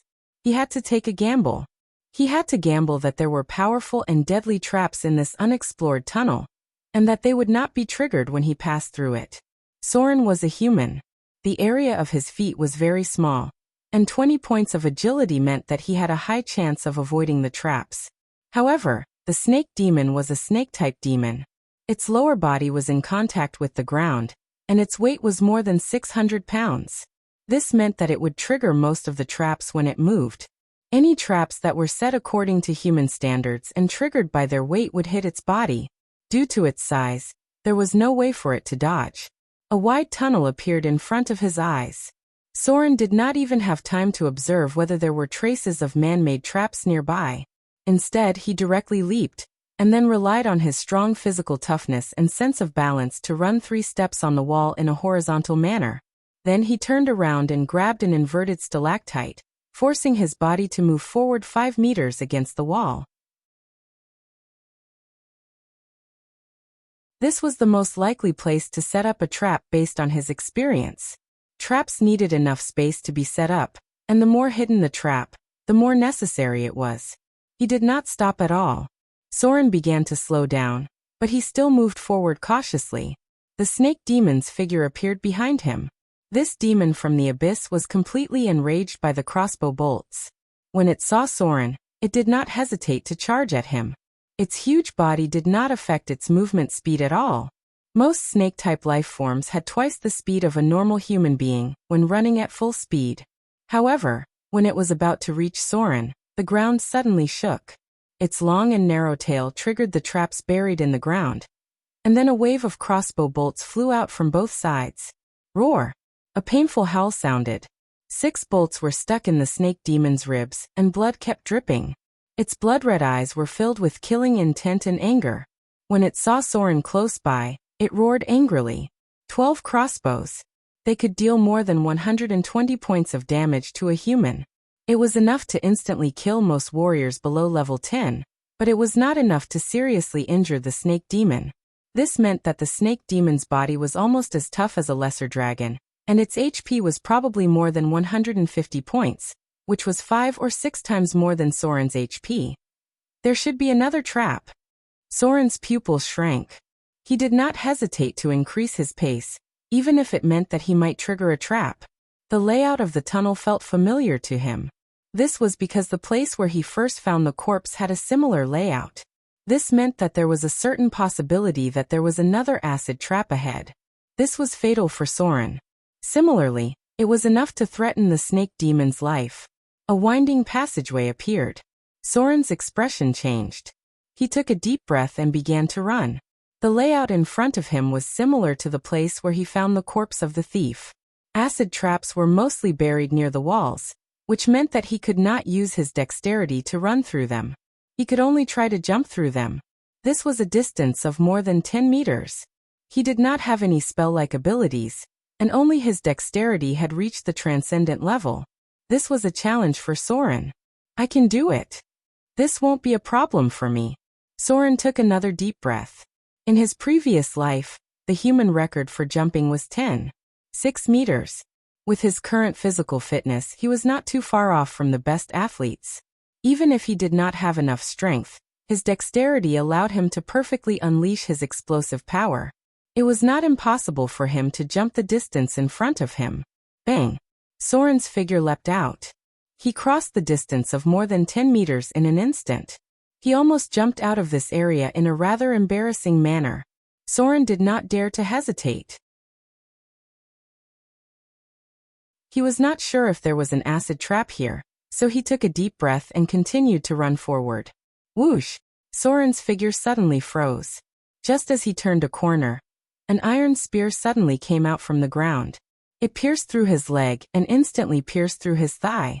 If he did not move his body at the last moment, the spear would have pierced through his lower body and into his large intestine. Fresh blood spurted out. Soren clenched his teeth and crumpled his clothes into a ball. He then grabbed his thigh with both hands and slowly pulled it out of the spear. Large amounts of blood splattered out. The spear scraped off a piece of flesh, making the wound even worse. Soren's whole body was trembling. After the trembling, his body stiffened. In less than a second or two, his whole body was soaked in sweat. Phew! When he pulled his thigh out of the iron spear, he felt like he was about to collapse. He hastily used a rag to bandage his wound, then tightened his muscles and tied a dead knot. He then staggered to the edge of the stone wall. There was no way he could escape. If he continued to run with this kind of wound, he would die from blood loss even without the snake demon's help. With the loss of blood, his stamina was also rapidly decreasing. The only way he could survive was if there really was a strong acid trap in front of him. If it was just a crossbow trap, it would not be enough to kill the snake demon. Time was too long. When the snake demon appeared, Soren felt like he was facing his final fate. Fortunately, fate was on his side. Soren's judgment was not wrong. There really was a trap at the entrance of the passage, but it was not a strong acid trap. When the snake demon passed through, there was a violent explosion. Explosive trap. There were explosives in the passage, or maybe there was a trigger for fireball. Plop!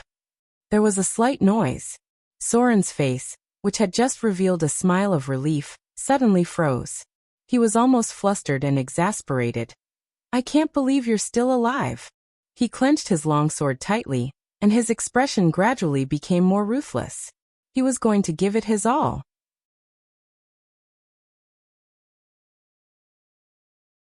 Chapter 16. Shadowhide. Soren's figure gradually became hazy in the darkness. He clenched his teeth and tore a piece of cloth from his tattered clothes. He then wrapped it around the wound on his leg to strangle it. This would temporarily suppress the injury on his body and slightly reduce the pain when he moved. However, this had to be done in a short period of time. Otherwise, it would worsen the injury. Allocate all the EXP to Rogue. Soren calmly pulled out his sword and began to allocate the EXP. The Slaughter EXP was a type of soul energy and was also the highest level of EXP. It could be used to level up any profession, including subclasses, class advancement, and so on. At the same time, it could also be used to perform sacrificial ceremonies, summoning ceremonies, and alchemy exchanges. Under normal circumstances, no one would casually use the Slaughter EXP, because there were simply too many things that could be used in the future. However, for the current Soren, if he didn't use all his trump cards, he might not have a future. A row of text appeared in front of his eyes. Rogue has leveled up to level 4. Received 24 DX 20+, INT 18 to 10, *0. 5 skill points, HP increased by 10, profession HP 6+, con 18 to 10, *0. 5. Received 1 free attribute point. Soren's pale face regained some color. The 10 HP he received from leveling up his rogue class reduced his injury from heavily injured to moderately injured. This meant that his reflexes weren't weakened, and his stamina consumption rate was also reduced by half. For the time being, his injury wouldn't worsen. He allocated all his skill points to stealth, raising it to 102 points in one go. His figure gradually faded in the darkness. After reaching 100 points in sneak, Soren's shadow hide had produced a spell-like effect similar to blur when he activated it. Unless someone was paying close attention to him, they wouldn't be able to detect his presence. As for the precious free attribute point, Soren gritted his teeth and allocated it to vitality. There wasn't much of a difference between 20 and 21 points in dexterity, unless he increased it to 25 points in one go and awakened the legendary ability, Shadow Domain. Otherwise, only by assigning this free attribute to his vitality could he ensure his greatest survivability. An attribute that was close to transcendent constitution meant that his wounds would not be infected and would not continue to worsen. As long as he increased his constitution a little more, he would have the special ability of regeneration. This was a must-have ability for high-level adventurers. Soren felt that he had recovered quite a bit of his stamina with the bonus point of vitality. He carefully moved his feet and began to move towards the bend. There could also be traps nearby. Before he obtained the trap sense ability, he could no longer continue to take risks. He had to kill that snake demon. Only then would he have time to slowly recover from his injuries. Otherwise, with the recovery ability of abyssal demons, it was very likely that his situation would become more and more dangerous. There is no smell of gunpowder in the air. Soren moved forward bit by bit, using his past experience to analyze the situation. He gradually approached the tunnel after the explosion. It's probably an explosion trap. It's using a magical device. It might be a fireball spell formation. Without the skill spell identification, Soren could not sense the elemental energy in the air. However, his experience was still very useful. He saw the snake demon not far away. Its huge body was in a terrible state, and the ground was covered in blood and scales. The snake demon's body was more than 600 pounds, and there was no way for it to dodge in the tunnel. The explosion trap almost directly exploded next to its body. If the snake demon did not have the strong resistance of a demon, it would have been blown to pieces on the spot. However, it was not in a good condition either. White bones could be seen around its waist, and a section of its intestines had fallen to the ground. Its spine was almost completely shattered. If it was not for the special ability of a transcendent, it would not have been able to survive until now. Hiss! The snake demon hissed.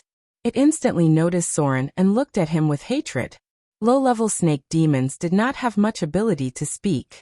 Their species determined that only the females had higher intelligence. The four-armed snake demons and below could only speak the low-level demon language. Only spellcasters with sacrificial abilities could understand the common human language and other languages. It wanted to kill the murderer who summoned it to attack it, and caused it to become like this. The murderous nature of the abyss demon made it ignore the injuries on its body. It actually forcibly twisted its long and narrow snake tail, wanting to get closer to Soren again. Clang! The snake demon's physical strength was severely reduced due to its severe injuries. It kept growling in pain as it moved its body. Soren easily dodged the sword that was coming at him. He then stabbed the snake demon's chest, where many of its scales had already been blown off. Splat! A stream of hot blood spurted out. Most snake demons were cold-blooded creatures, but there were many snake demons that lived in lava areas. Hiss! Some of the blood splashed onto Soren's body, and he soon felt a burning sensation. His expression changed slightly, and he quickly distanced himself from the snake demon. Acidic blood? The parts that were splashed by the blood already had slight scars, as if they had been stained with diluted sulfuric acid. This was the characteristic of the blood of demons and dragons. The snake demon in front of him should be the descendant of a high-ranked demon. The sword pierced the snake demon's chest, worsening its injuries. It attacked crazily, but it still could not hit the enemy in front of it. The exhaustion of its physical strength had reduced its strength, and the injuries on its body had seriously affected its agility. In its near-death state, it could only fight at less than 30% of its original strength. It's over. Soren once again dodged the snake demon's slash. He then took a deep breath and roared. He jumped up, holding the sword with both hands, and stabbed the snake demon's heart. Die. Soren's eyes were bloodshot. The skull of a demon was abnormally strong. Unless it was holding a rare-grade weapon, the head was not the most fatal weakness. The snake demon's huge body stiffened for a moment. When Soren pulled out the sword, the snake demon's 600-pound body fell to the ground. Blood gushed out and seeped into the nearby ground. Phew! Soren sat on the ground in a sorry state. The consequence of fighting forcefully was that the injury on his leg had worsened. Berserk consumed a lot of stamina. Before one's constitution reached 20 points, almost no creature could maintain a high-intensity battle for more than half an hour. Even giants, demons, and dragons could not do it. Clap, clap, clap. It's not a high-intensity battle. Stupa. Only when one's constitution reached 20 points and entered the rare-grade realm could the consumption and recovery of stamina last for a long time. Soren used his sword to cut open the strangling cloth, and then cut off the flesh that could not be healed. This was a very painful process, but it ensured his recovery speed. A row of data appeared. Jump slash successfully hit. Additional 12 to 10, strength damage bonus. Dealt 13 piercing damage to target. Target killed. Successfully killed snake demon. Extracted soul energy from target. Received 1800 slaughter EXP. An indescribable heat flowed into Soren's body. This was the soul energy of the target he killed. There was a rumor that the player's hero class template was fixed with the Son of Slaughter ability. They inherited a trace of the God of Slaughter's divine power, which was why they were able to level up much faster than the NPCs in the storyline. There was no way to confirm this theory, but Soren remembered that after mastering the slaughter, soul and death-related abilities, the slaughter EXP gained from killing an enemy would be increased by 10% to 20%. A short rest. After recovering some of his stamina, Soren began to collect his loot. Demons from the abyss rarely carried money with them, but they could obtain some rare equipment, such as the snake demon's weapon. Soren picked up the 2 longswords immediately.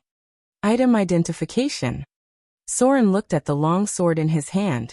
It was about 1.5 meters long, and the blade was 10 centimeters wide. There were snake-like patterns on the hilt, and there was a strange rune on it.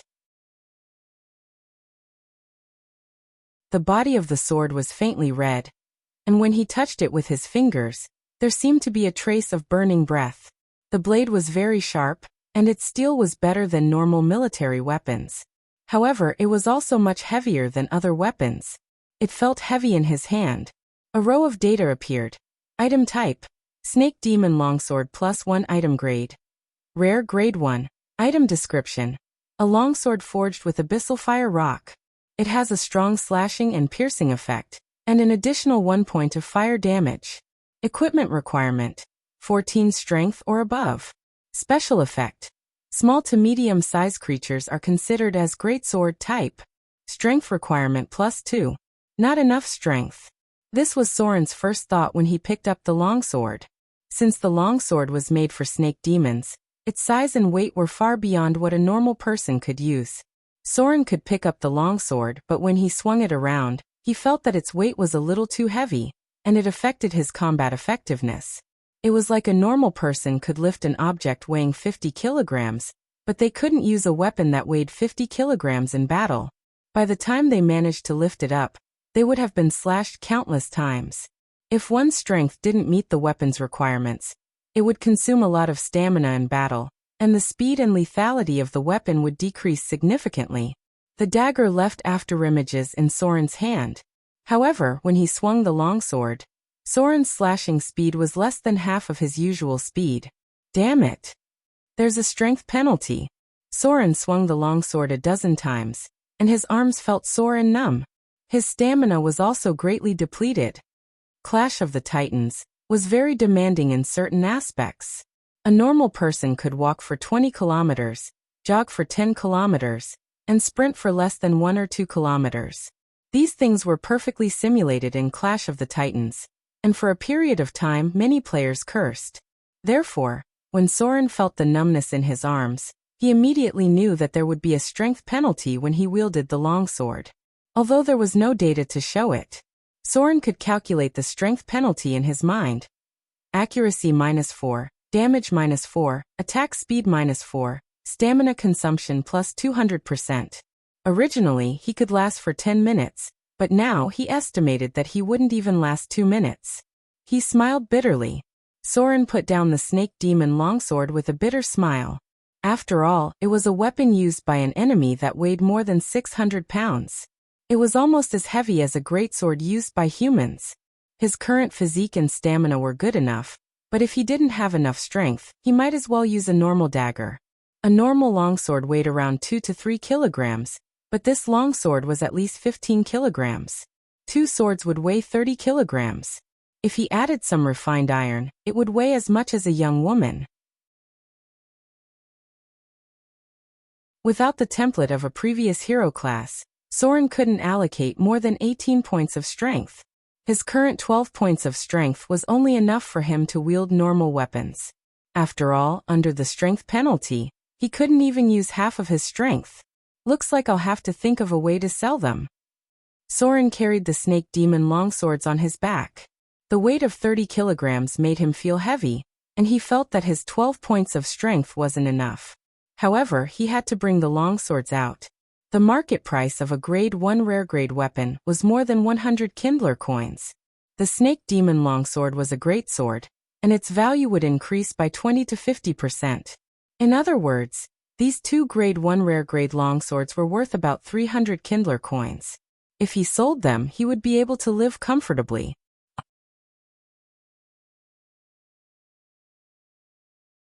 Chapter 17. The snake demon's corpse was actually quite valuable. For example, its skin could be peeled off to make a Grade 1 enchanted leather armor. Its heart was the favorite of many spellcasters, and its blood could even be used as an alchemy material. However, there was a more troublesome thing. It was difficult to sell demon-type items, at least in the southern cities. In comparison, weapons were easier to sell. Moreover, Soren couldn't take so many items with him. Once the information about the snake demon was leaked, it would most likely lead to an investigation by the church. Summoning a demon to the material plane would result in a trial. Raise rogue level. Soren treated his wounds and immediately raised his rogue level again. He didn't have any healing potions on him, so he could only rely on his profession level to recover. At the very least, he could rely on the increase of his HP to reduce his injuries to a light injury status. A row of data appeared. Rogue profession raised to level 5. Received 24 DX20 plus, INT 18 to 10, *0. 5 skill points, HP increased by 11, profession HP 6 plus, con 19 to 10, *0. 5. Learned combat skill Shadow Strike. Rogue profession level raised to Grade 2. Received the potential for a bloodline purification ritual. Received an additional profession ability. Soren glanced at it and didn't pay attention to anything else. The increase from Grade 1 to Grade 2 was more obvious. The former belonged to the small gangs in the city, while the latter had the qualifications to leave the city for adventures.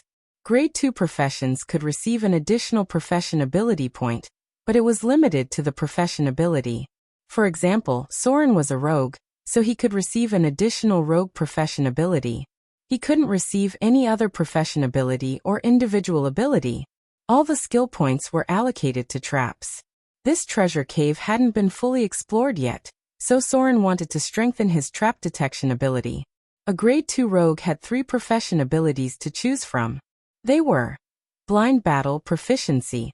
After hiding in the shadows for a long time, the bandit has gradually gotten used to fighting in the dark. His fighting style is no longer limited to sight. Hearing, intuition, smell, and so on have become his judgment factors in battle. Even in complete darkness, the bandit can still have a good fighting strength. Evasion +1, Accuracy +1. Military Weapons Proficiency. After a long period of training, the professional is able to use all military weapons, including but not limited to long swords, great swords, machetes, crossbows, two-handed greatswords, spears, flails, and so on. When using military weapons in battle, a professionist would be able to use them with ease, knowing how to use them to deal more damage, and how to hit the enemy more easily. Hit +1, Damage +1, Dodging Proficiency. Rogues have learned how to use their dexterity in long-term battles. They can do many moves that ordinary people can't do to avoid attacks. Evade +1, Reflex +1.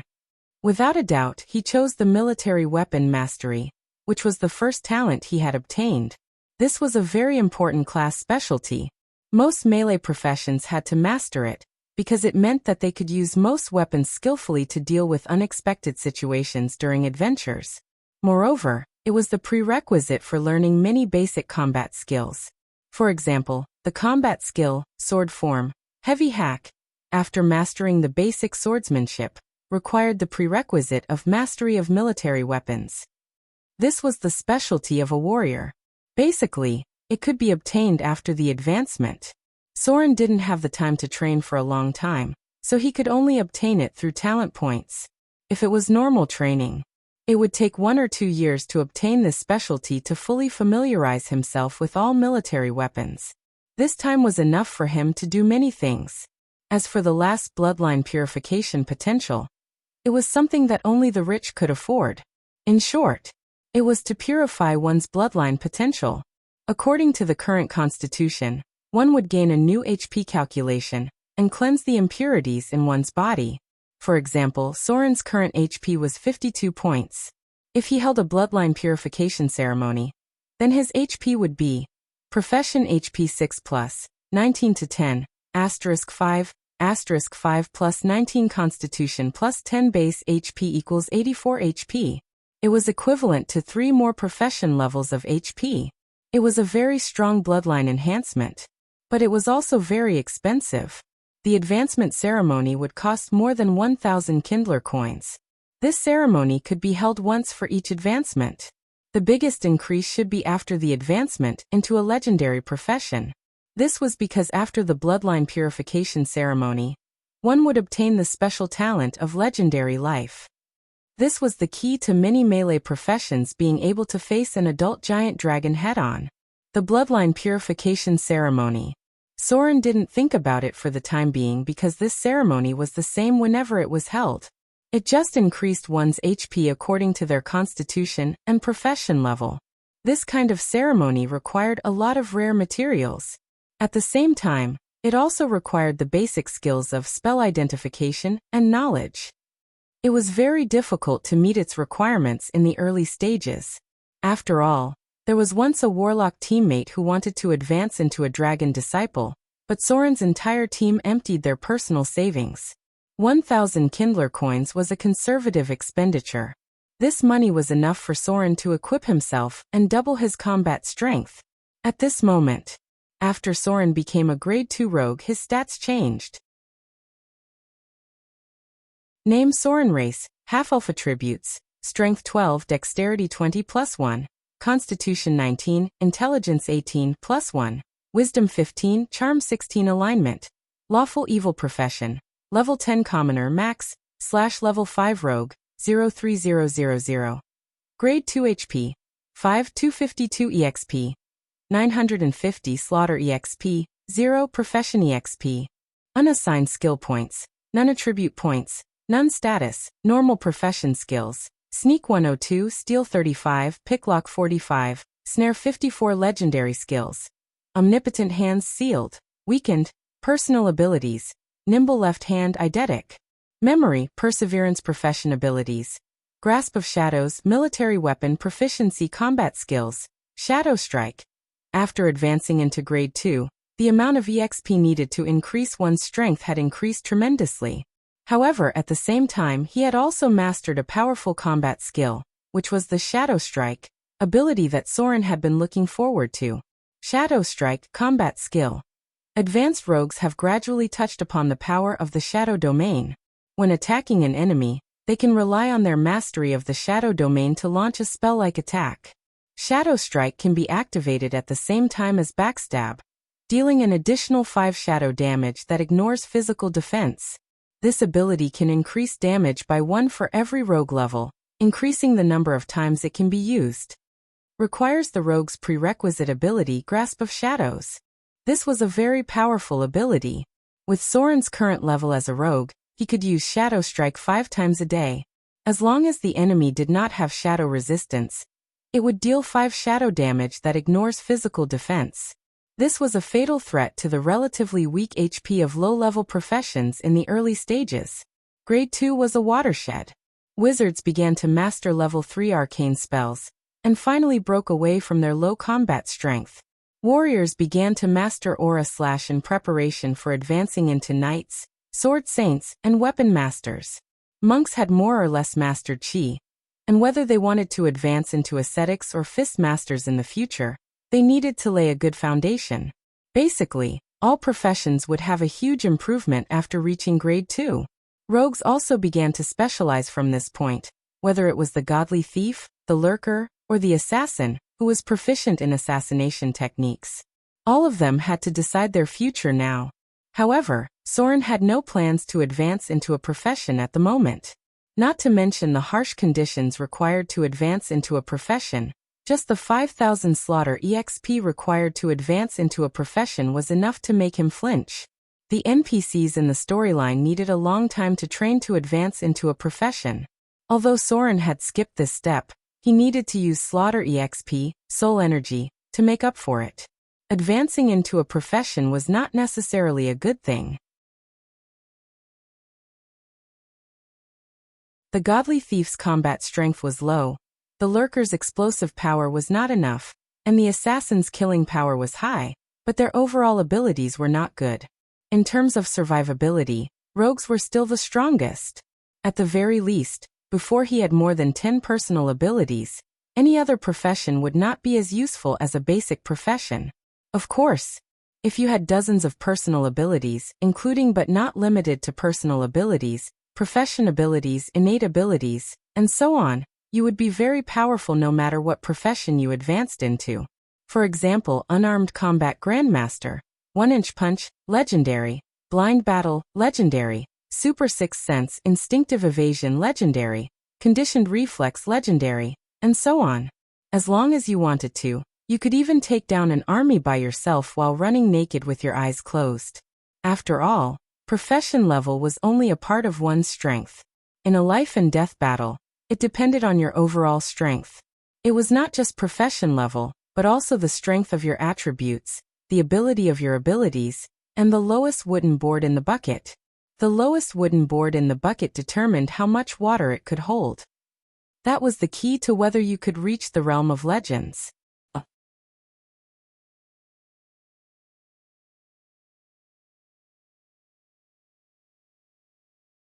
Chapter 18.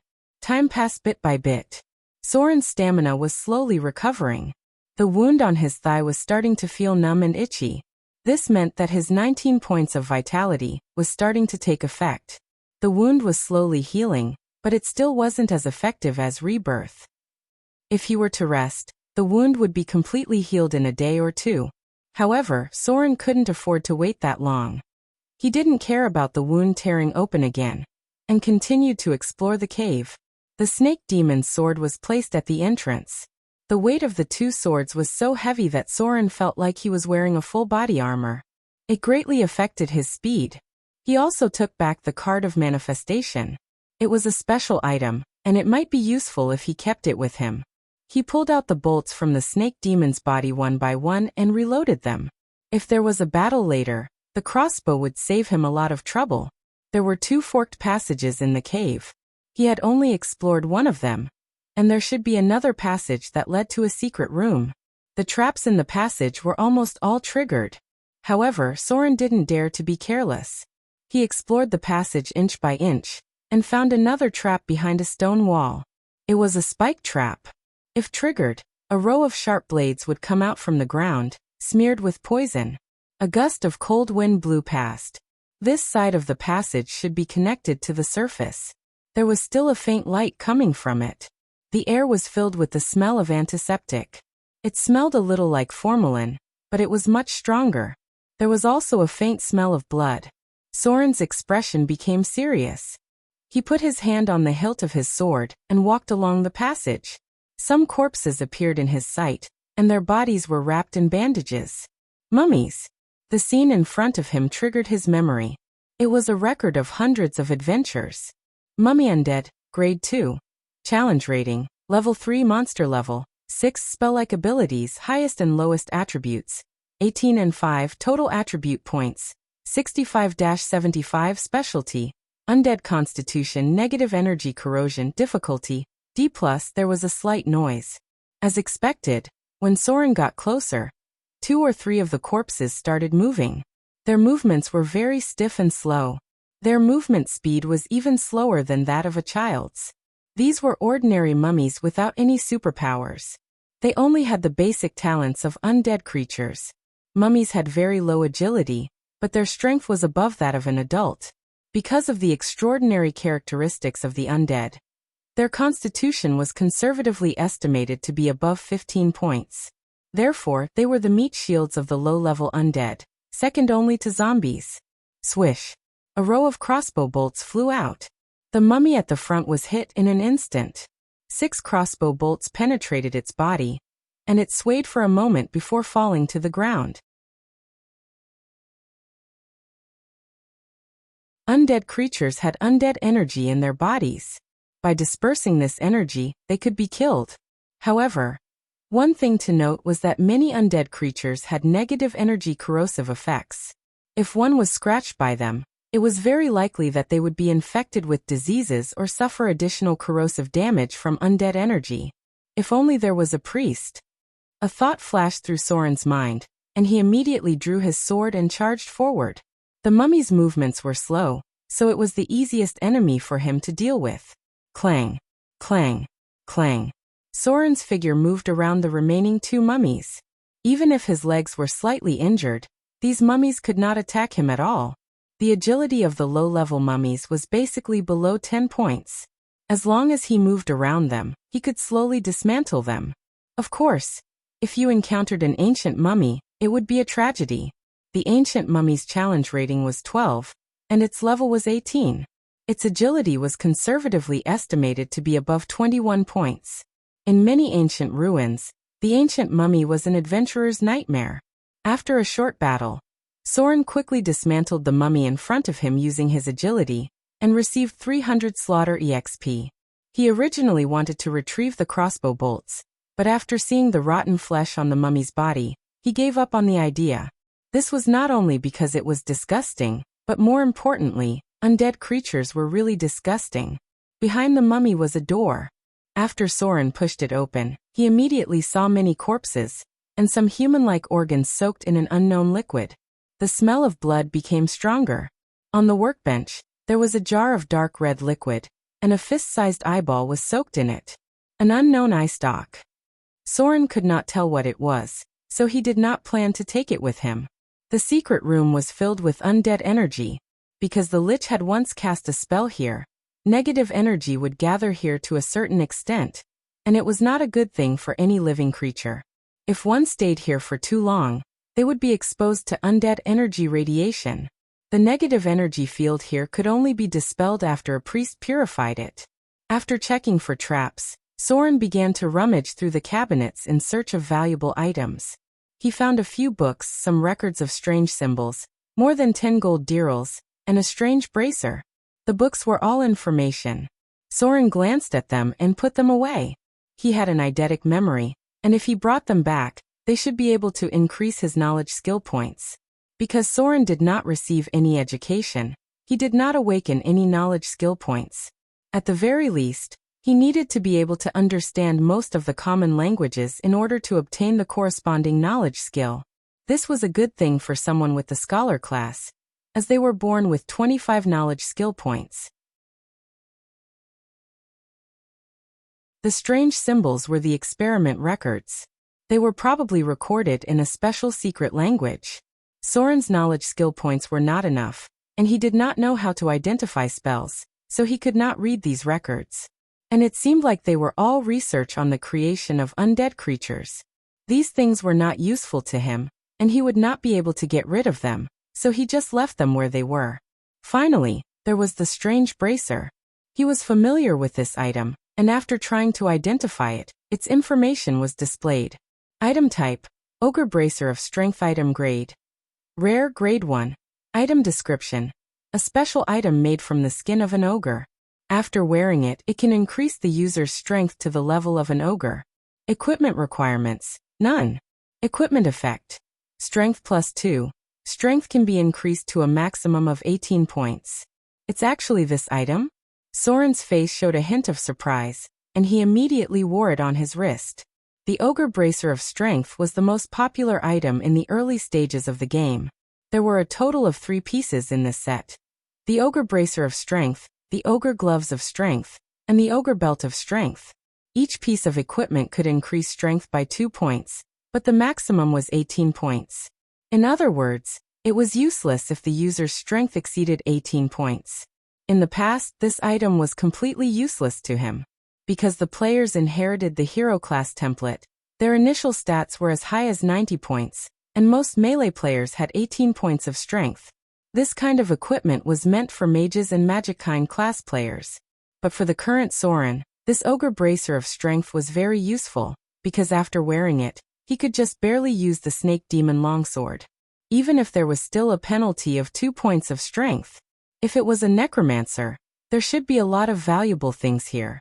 However, Soren had no interest in those body parts. He packed the books and gold coins and took them away, leaving the other things in their original place. After calculating the time, he had already spent half a day here, and it should be dark outside.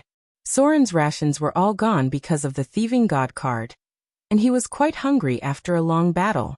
2 Snake Demon Longswords, more than 10 Kindler, 3 books, 3 cards, and 1 Ogre Bracer of Strength. Soren was quite satisfied with the loot from this adventure, even though there were some accidents that almost cost him his life. But if he could sell these loot, it should be enough for him and Vivian to become free citizens. At the same time, he also bought some necessities. For example, a small multi-dimensional bag with 3 feet of storage space. This was a necessary item for adventuring in the wild. It was worth around 100 Kindler. It was sold in secret shops in every city, and it could be used to store some daily necessities. It was impossible to carry everything back from an adventure in the wild, so the small multi-dimensional bag had about 1 cubic meter of storage space, which was enough to store some of the loot. Otherwise, 20 Kindler would weigh 1 pound, and sometimes the Kindler alone would weigh 1 to 200 pounds. Are you sure you can still walk with all these Kindler on your back? Creak. The heavy secret door slowly opened, and Soren appeared with 2 long swords on his back and a small bag on his back. It was packed with the clothes of the dead. He looked around vigilantly, and then headed toward Amber City. But, as soon as he walked out of the mass grave, he heard a faint moaning sound coming from in front of him. It was a woman's moaning. Because it was very quiet, the sound traveled quite far. He silently put his hand on the hilt of his sword, and pulled it out from his back. His muscles tensed up, and he looked around, ready to fight. This was a mass grave. Who would come here in the middle of the night to have sex? There was a limit to the thrill and the hardcore. He was afraid that he had encountered something unclean.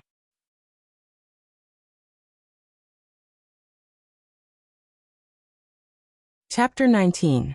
Soren saw a woman. Or rather, It was a seductive woman who wore revealing clothes. She had light blonde hair, and her exposed skin was unusually pale. She was leaning against a tree, and a young man was kissing her with his head lowered. Most of her white breasts were exposed, and under the cold moonlight, one could even see the light green veins on her body. Soren's footsteps were very light, but the seductive woman still easily noticed him. She raised her head and revealed her green eyes. She stuck out her tongue and licked her dark red lips. She playfully said, "It seems that I'm very lucky today." The young man who was enjoying himself in front of her chest didn't notice her at all. It was as if the fullness in front of him had attracted all of his attention. Soren stopped. He stared at the seductive woman not far away. She didn't move, so he didn't move either. She was a blood descendant, a servant raised by vampires. Her strength was far stronger than a low-level blood thrall. Although there were many stories that glorified vampires, in the eyes of adventurers, they were still dangerous and evil creatures. A blood descendant's challenge rating was 8, and their level was 16. They belonged to the silver species and had powerful spell-like abilities. A blood descendant's challenge rating was 6, and their level was 12. They had some of the vampire's abilities. Vampires were masters in controlling negative energy. Their reproduction had a strict hierarchy. Many creatures that were considered as vampires in the outside world were actually blood descendants of a lower level. These creatures that didn't inherit the true blood needed a long time to reach the standard of a blood descendant. The fangs of vampires had a deadly poison. Although they secretly manipulated many scholars to glorify the dark pleasure of being sucked blood, it still couldn't change the fact that the victim would gradually be eroded by the poison and become a blood thrall. This poison would turn humans into half-undead creatures. Their consciousness would gradually disappear, and they would eventually become monsters that supplied blood. They were dangerous and deadly. Soren had fought vampires more than once. Vampires were one of the most active creatures in the dark domain. They could be found in almost every city. High-level vampires would disguise themselves as human nobles, while low-level vampires would hide in basements, sewers, and graveyards. They were like predators in the dark. There was a brief silence. The young man in front of the seductive woman's chest seemed to be engulfed in lust. He did not notice that the atmosphere around him had become heavy and oppressive. He was under the spell of charm person, and his mind had long been burned by lust and fire. Mind-type spells required a flaw in the target's willpower.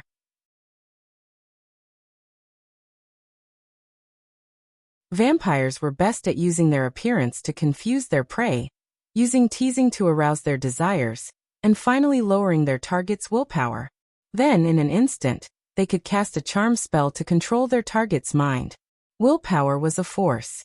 A strong will could even affect the elemental energy of nature. Soren didn't pay any attention to the pitiful prey. He was calculating his chances of winning against the Bloodkin. The Bloodkin's agility was probably higher than his, and its strength was far beyond the range of a normal person. Furthermore, the Bloodkin had a strong sense of evasion. In terms of strength, it wasn't any weaker than the snake demon from the abyss. Taking into account the injuries on his legs, Soren concluded that he had no chance of winning. Then, there was only one way. Soren slightly bent down and put the index and middle fingers of his left hand on his collarbone. He slowly said, "Shadows shroud the world. The masked messenger in the darkness is watching us. Glory, return to the invisible ruler." The seductive woman's playful smile gradually disappeared. She slightly frowned and looked deeply at Soren in front of her. She said in a deep voice, "Night will decide our fate. The ancestors will guide us. Mistress of the night. Protect her followers. Success." Soren's heart was filled with joy, but his expression didn't change at all. He slightly nodded and took a step back to show that he didn't have any ill intentions. At the same time he bowed and said, "Esteemed mistress, may the night always watch over you. Please enjoy your dinner in peace. No one will disturb you." After saying that, he turned around and left in another direction. The seductive woman kept looking at his back. Her expression seemed to have a trace of hesitation, but in the end, she gave up on the plan in her heart. Her eyes fell on the young man who was wantonly ravaging her chest. She opened her mouth, revealing her sharp fangs. Her expression showed a trace of greed and desire. She deeply pierced the praise artery. Large amounts of blood flowed into her mouth. The seductive woman's face showed a trace of satisfaction and intoxication. The young man in her arms still didn't notice. He was still immersed in the pleasure and didn't know that death was coming. A hungry blood descendant. It was difficult for the prey to survive until the dawn of the next day. From beginning to end. Soren didn't even look at the poor man until he left the mass grave. Only then did he collapse and let out a long sigh of relief. The words he just said were the code of the Shadow Mask. It was a powerful organization that controlled the Grey Realm. The Dark Realm and the Grey Realm intersected the most. The number of times the thieves dealt with the Dark Realm was not small. If the other side didn't respond, then a battle was inevitable. But if the other side responded, it meant that she knew about the existence of the Shadow Mask. It was very likely that this battle would be avoided. What Soren just said was actually a code. The former meant that he was a member of the Shadow Mask organization, including his gestures and language. The latter meant that he believed in the Shadow Master. Only the core members knew that the Shadow Master didn't have a physical body. Similarly, the Blood Descendant understood the meaning of the code, which was why she had hesitated before making a move. In the end, she chose to let Soren leave. From the other side's code, Soren knew that she was a blood descendant raised by a high-grade vampire who had the bloodline of an ancestor. At the same time, she was also a follower of the Mistress of the Night. The Shadow Master was an ally of the Mistress of the Night. The relationship between the two gods was quite good, so there were very few conflicts between their followers. If you added the fear of the Shadow Mask, then it was enough to make the other side give up on this extra hunting plan. More importantly, Soren's attitude clearly indicated that he would let her enjoy her dinner. He didn't have the slightest intention of meddling in other people's business. He took a step back to show that he didn't have any hostility and didn't want to fight. The hidden meaning was that since she had already found her dinner, did she really want to take the risk of offending the Shadow Mask by hunting a follower of the Shadow Master? Of course. Soren wasn't a member of the Shadow Mask, nor was he a follower of the Shadow Master. He was actually lying. But this should be the best way. The only way to solve problems wasn't to fight. If Soren was an idiot who only knew how to fight, he wouldn't have been able to reach the legendary realm. In this world where saints walked everywhere, and liches were as common as dogs, there were countless existences that were stronger than him. Even the possibility of encountering a god was very high, defeating the strong with the weak. Sometimes, there was no other way. For example, when encountering those chaotic and evil demons, these creatures had their own crazy attributes and were very difficult to negotiate with. So when the situation allowed, there were many times when you had to learn how to avoid fighting. At the very least, you could avoid those battles where you had no chance of winning. Until he was sure that he was safe, Soren finally let out a sigh of relief. At the same time, he found that there seemed to be something new on his status page. The first sentence seemed to have appeared when he left the treasure cave. At that time, he was alerted by the strange sound and didn't see this message. What appeared was, exploration successful. After a difficult underground adventure, your skills have improved to a certain extent. Sneak +1, trap +1. These were the words in the first row. Then, there were the words that appeared after he escaped from the Blood Descendants and avoided a battle where he had no chance of winning. What was displayed here was, negotiation successful. You successfully deceived a powerful Blood Descendant. You avoided a battle. Negotiation +1, deception +3, performance +1. A row of data appeared.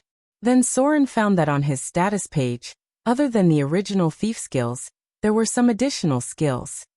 Basic skills, Sneak 103, Steal 35, Picklock 45, Trap 55, Negotiation 1, Deception 3, Performance 1.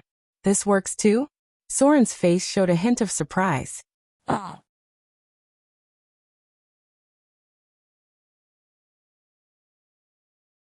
Chapter 20. Amber City was unusually quiet at night. Ever since the skinning incident, no one dared to come out at night in Amber City or nearby areas.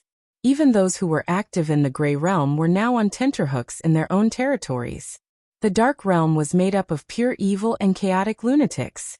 Although the Grey Realm had a lot of contact with them, they had always maintained their boundaries. The guards of Amber City had yet to find anything. Not only did the nobles repeatedly ask them to solve the problem as soon as possible, but the church also began to put pressure on them. Panic spread further, and the Church of Amber City finally lost patience with the guards and began to send their own paladins to investigate. Unfortunately, those evil beings were extremely cunning. Not only did they not find any clues, but they also lost a comrade. Their comrade's corpse was hung on the city gate the next day, and next to it was a complete human skin. Fear brewed in the night. The attack of the evil god's followers on the paladins eventually led to the church's wrath. The churches of the three lawful gods began to send out high-level paladins, and even the bishops in charge of the nearby areas joined in the action.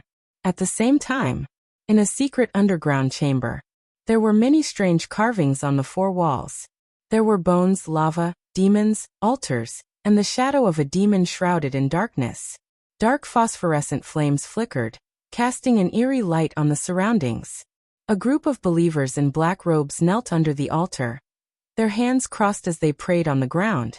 On the altar was a red-robed priest whose face could not be seen clearly. He held a crystal ball in his pale hand, and his mouth was chanting ancient demonic language. Lord High Priest, according to the prophecy left by our Lord, the first child of fear will awaken in despair and fear. But we did not sense the presence of the child of fear. The skinning ritual has begun. The aura of fear is spreading in this city. But the paladins of the church are about to discover us. We have already lost some people. Now, should we continue with the ritual? To wait for the awakening of the child of fear? A ball of demonic purple flame appeared. A hoarse voice that could not be identified reverberated throughout the secret chamber. It slowly said, "The prophecy has been interfered with. The gods seem to have sensed my lord's arrangements. Continue the sacred skinning ritual and spread the power of fear to the southern principality. The second child of fear will awaken on a certain sunset." The red-robed priest knelt down piously. He looked forward with a firm gaze and said in a deep voice, "The ceremony will continue. My lords shall envelop the abyss." Below the altar, the believers of the evil god kneeling on the ground began to pray, and waves of evil energy gathered in this secret room. No one was allowed to enter Amber City at night. Especially after the skinning incident, more guards were placed at the city gate, and the activities of other people were strictly interrogated. Therefore, Soren had to stay outside the city for a night, and find a way to enter the temple district the next day. Dawn Shrine. A faint radiance enveloped the hall. The surroundings were filled with an aura of tranquility, serenity, and hope. This was a solidified blessing spell. With the help of the divine power gathered in the temple, believers could feel spiritual satisfaction after entering it. A small figure knelt in front of a tall and majestic statue. Priestess Annalyn slowly opened the door and looked at the little girl in front of the shrine. She whispered, "Vivian, are you praying to the Lord of Dawn?" The little girl gently raised her head and looked at the girl behind her. She nodded obediently and said, "Yes. I'm praying that he will protect my brother." Although Soren did not say it, Vivian knew that he was going to do something very dangerous. The little girl did not try to stop him. She just prayed for Soren in her heart, and prayed that the gods would bring him a trace of luck. No matter what god it would do.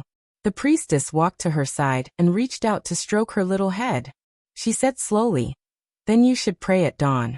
The Lord of Dawn will listen to the prayers of his believers at that time." The little girl nodded as if she understood and said, "That's good. Sister, please pray with me tomorrow."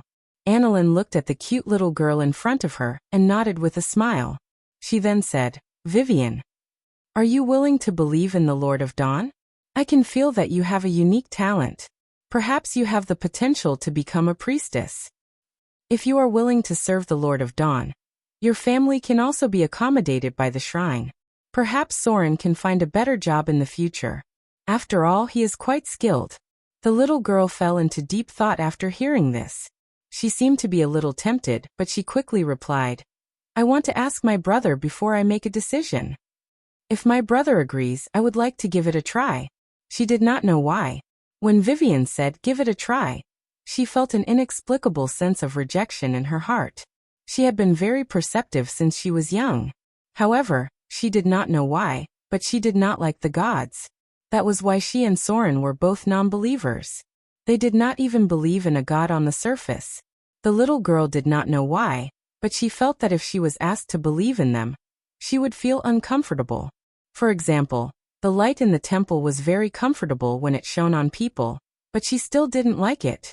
If it were not for the fact that she wanted to pray for Soren, she would not even want to enter the shrine. "That's good." The priestess showed a hint of joy. She reached out to pull her up and said slowly, "Perhaps you can try to understand some of the most basic divine spells. For example, this." Annalyn uttered a strange syllable. Then a ray of light appeared on her fingertips. The light was like a candlelight, illuminating everything nearby. "This is illumination." The priestess smiled as she looked at the little girl in front of her.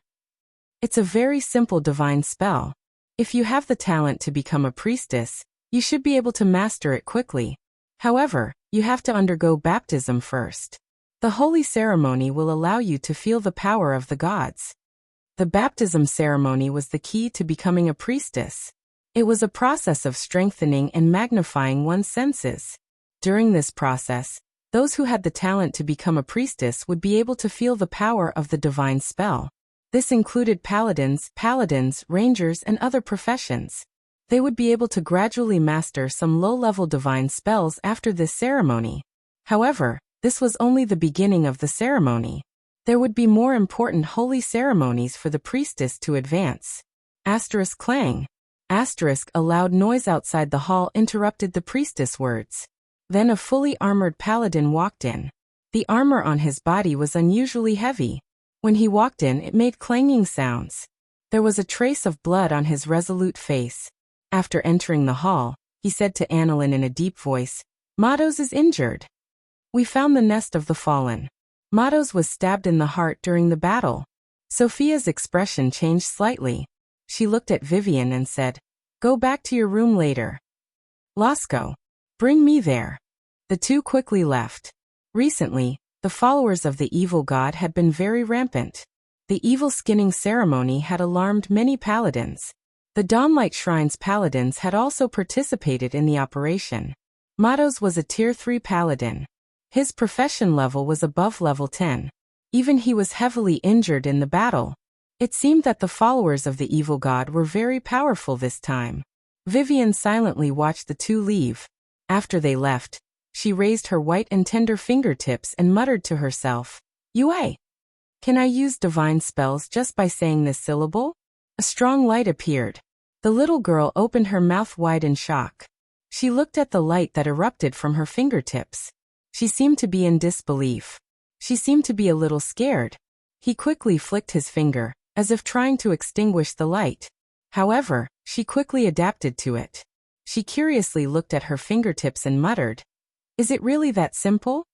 Can I use divine spells just like this?"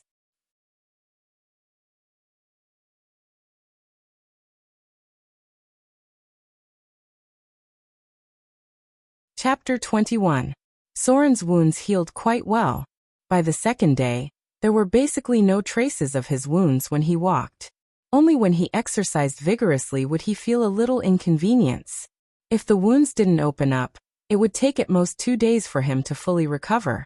This was the main reason why Soren wanted to increase his constitution by 20 points. If he could increase his constitution by 1 point, he could completely recover from this degree of injury within a day with his regeneration ability. After all, the treasure cave was only a low-level adventure location. If he wanted to go deep into some underground ruins or a higher-level adventure location, it could even take more than a month. This included not only the time spent exploring the ruins, but also the survival events encountered on the way, as well as the possibility of accidents. Therefore, Constitution greatly affected the survival ability of adventurers. For example, Soren once met an idiotic mage who actually used enhanced bursting fireball in a narrow underground cave. In the end, the whole cave collapsed. Although his teammates were all high-grade professions, there were no casualties. However, they were trapped underground for an entire week. In the end, they had to dig out a tunnel with their bare hands.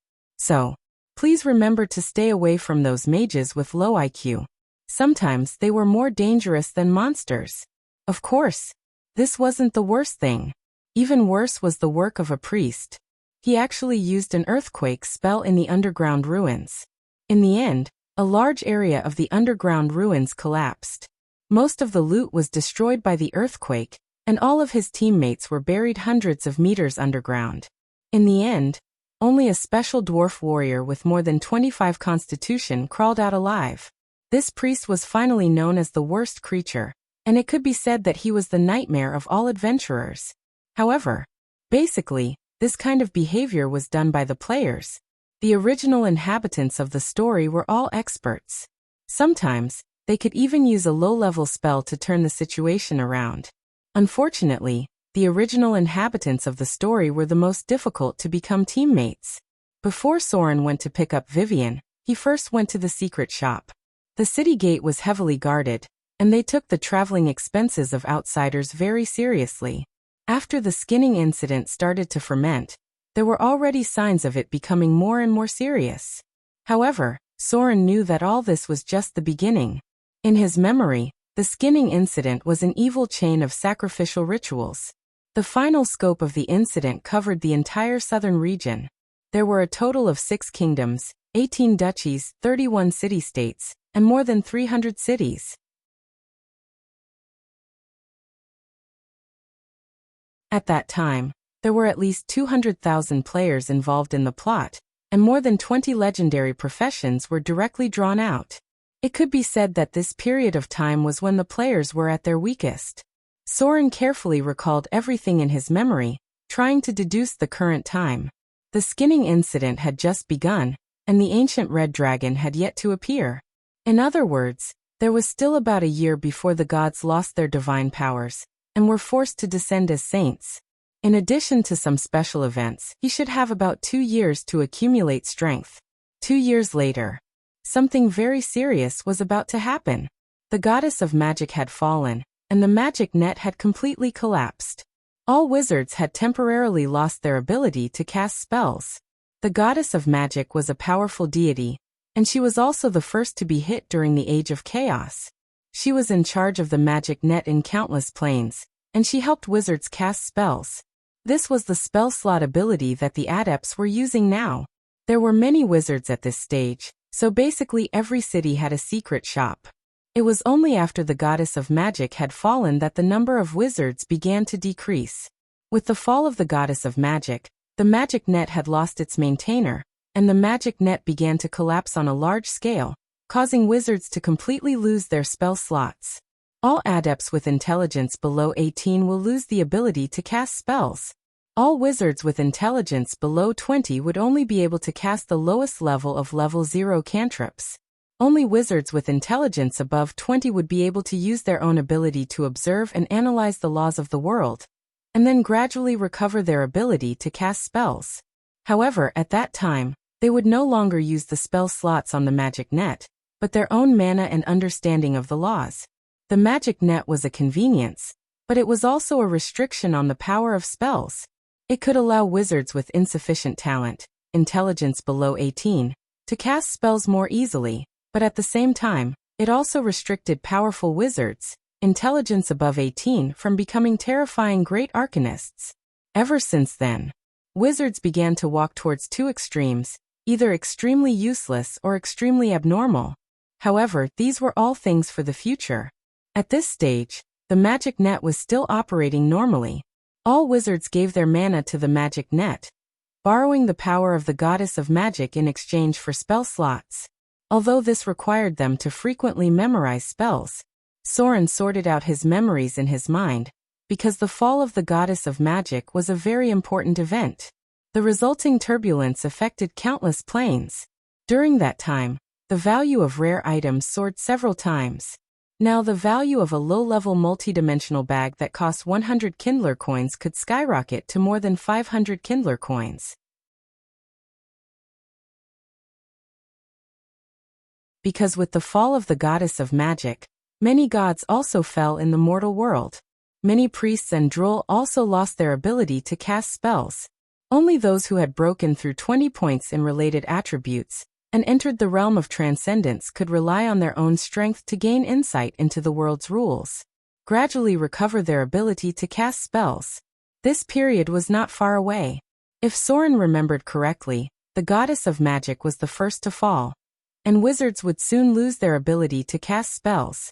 Then, the era of arcane revival would begin. The arcane shop was actually very inconspicuous. This was because wizards did not like to communicate with ordinary people, and even other professions found it difficult to come into contact with them.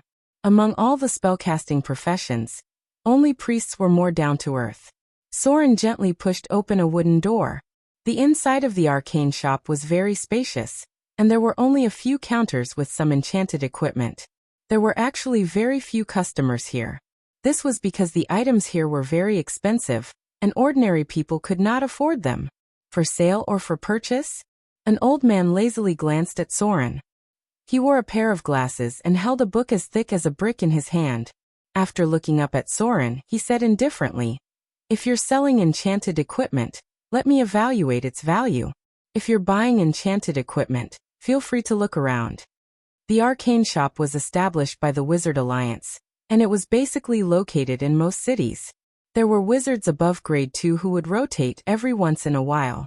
At this time, the Wizard Alliance was still relatively strong and prosperous. After the fall of the goddess of magic, their strength began to decline on a large scale. At that time, many people took advantage of the situation to rob the arcane shop. But now doing so would be suicide. The old man seemed to have seen through Soren's profession and reminded him, "Don't touch the things here. There are magic traps on them." Everyone knew that a thief's hands were the most dishonest. Of course, Soren would not seek death. Instead, he took out the 2 snake demon longswords from his back and directly placed them in front of the old man. This was a grade 3 wizard. His profession should be above grade 10 scholar or grade 10 wizard. Killing Soren would only be a matter of minutes. The old man glanced at the snake demon longswords and showed a hint of surprise. He whispered, "Abyssal fire rock?" He struggled to pick up the longsword and touch the blade with his finger. Wizards did not have high strength, and their constitution was also much lower than other professions. Only after reaching the realm of legends could they strengthen themselves through special rituals. The old man carefully observed for a moment, then retracted his finger and said, "Such a material is actually used to forge weapons.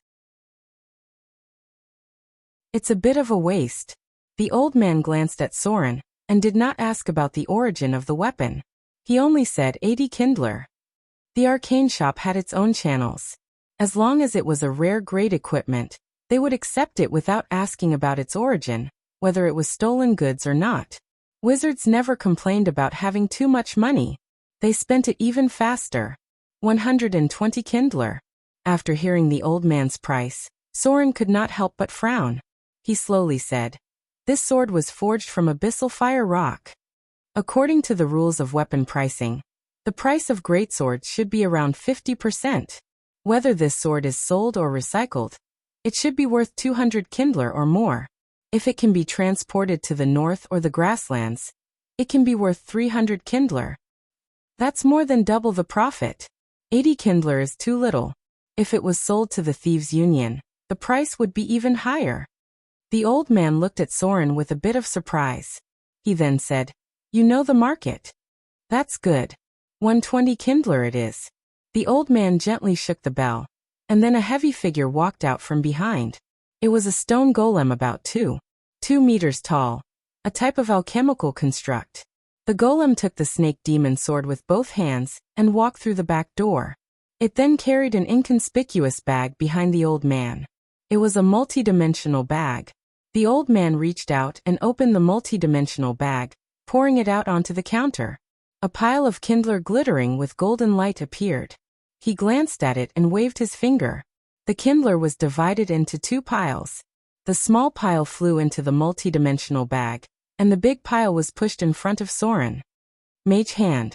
It was a very convenient ability. Mages were indeed rich.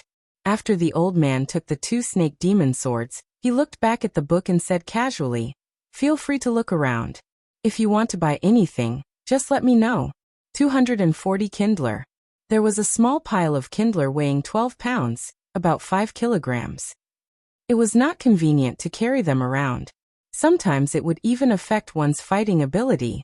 Soren reached out and took out a small half of the pile, exactly 100 Kindler. He then said, "I want a low-level multi-dimensional bag." The old man nodded and put away the Kindler. He then took out an inconspicuous bag from the drawer. "Be careful not to damage it." He glanced at Soren. Perhaps because he found him pleasing to the eye, he reminded him, "It's only protected by the lowest level of enchantment. It won't be damaged by normal use, but if it's damaged by someone, the things inside will fall out." Soren nodded and put away the 140 Kindler. A low-level multi-dimensional bag had a space of 3 feet. The size of the pocket was about half a foot, and it could store smaller things. If it was damaged in an attack, it would lose its storage ability. The small space inside would collapse, and the items would fall out. They could even be lost in a spatial rift. There was a high chance that rare items below legendary would be damaged. Even Soren's ogre gauntlet could be damaged in a battle. Some of them could even be damaged beyond repair. The trade was complete. Soren quickly left the arcane shop and walked towards the blacksmith shop near the square. He needed a machete. It was difficult to buy a rare machete in the south. He could only buy a military machete for now. A row of data appeared. Negotiation successful. You have successfully raised the value of the item through negotiation. Valuation +1. Negotiation +1.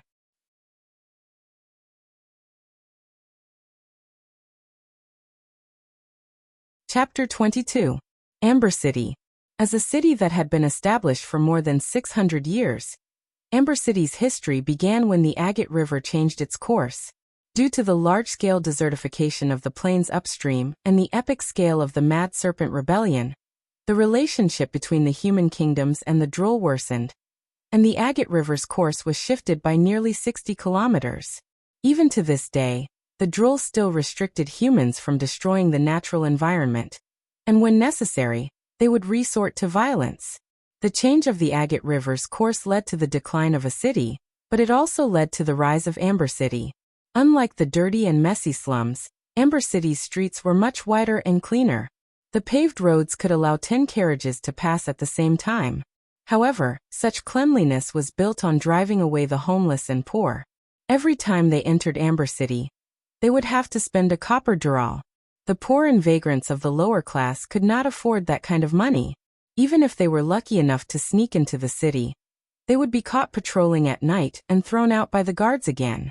Such situations were common in the southern cities. The inside and outside of the city were 2 completely different worlds. As for the noble district, it was as beautiful as a garden. Flowers and trees were planted on both sides of the road, and tall buildings and exquisite sculptures could be seen everywhere. Even Soren could not enter the district as it was guarded by nobles. The Great Square was Amber City's big market. It was responsible for trading goods transported from all over the world, and it brought in a lot of taxes to Amber City every year. At the same time, it also ensured that the nobles had a source of income.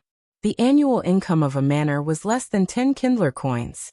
For the nobles, the best way to accumulate wealth and strengthen their families was to get involved in the transportation trade on the Agate River. Soren saw many heavily guarded guards along the way. The skinning incident had caused Amber City to seem a little desolate. After hurriedly selling their goods, the merchants left the city. Their past experiences told them that there would always be many troublesome and dangerous things happening in the area where the realm of darkness was active. Directly opposite the Great Square was the Adventurers Guild. It was a large and loose organization that was spread all over the world, but the management staff was formed by various forces, be it kingdoms, nobles, churches, or other organizations scattered all over the world. None of them would allow the Adventurers Guild to form a complete will. Therefore, they had to ensure that there was a force of their own in this large and loose organization. The Adventurers Guild was made up of various boards, and each area operated independently.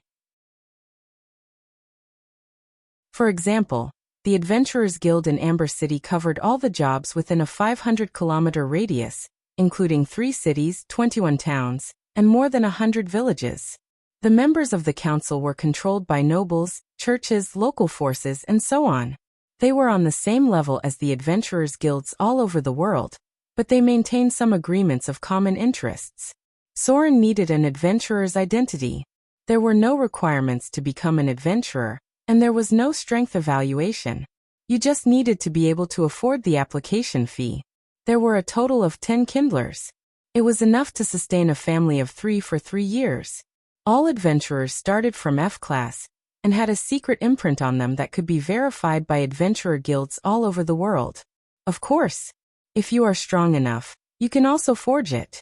The biggest use of an adventurer's identity was a pass, because there were many places that you could not go as you wished. This world had a strong sense of geography. The movement of people was also very slow because there were too many dangers in the wild.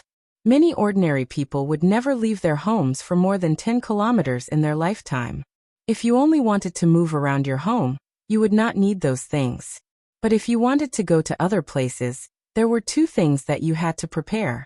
The first was an identity of a free person, and the second was an identity of an adventurer. These 2 things could eliminate a lot of hostility and trouble. Of course, if you could get a noble's identity, it would be even easier. You could also pretend to be one. As long as you did not expose yourself, it would be very troublesome. Soren first needed to prepare an adventurer's identity for himself, and then he and Vivian's identity as free people. This way, they could move freely in most of the southern areas. If you did not have these things, many towns and villages would refuse to let you in. Even if you had these identities, if you entered places that were more xenophobic and had a strong sense of geography, there would still be garrison captains who would talk to you. Then they would seriously warn you not to cause trouble here. That was true, because at that time, many people excitedly went out to adventure, and then everywhere they went, they would be checked again and again. In the end, they would become the focus of attention. As long as you did something wrong, there would immediately be local residents who would report to the garrison, and then there would be fully armed soldiers who would come to talk to you. If you did not really come into contact with it, it was hard to imagine how troublesome it was. There were not many people in the Adventurers Guild, because this was a dangerous job, and it was also a job that was easy to retire from.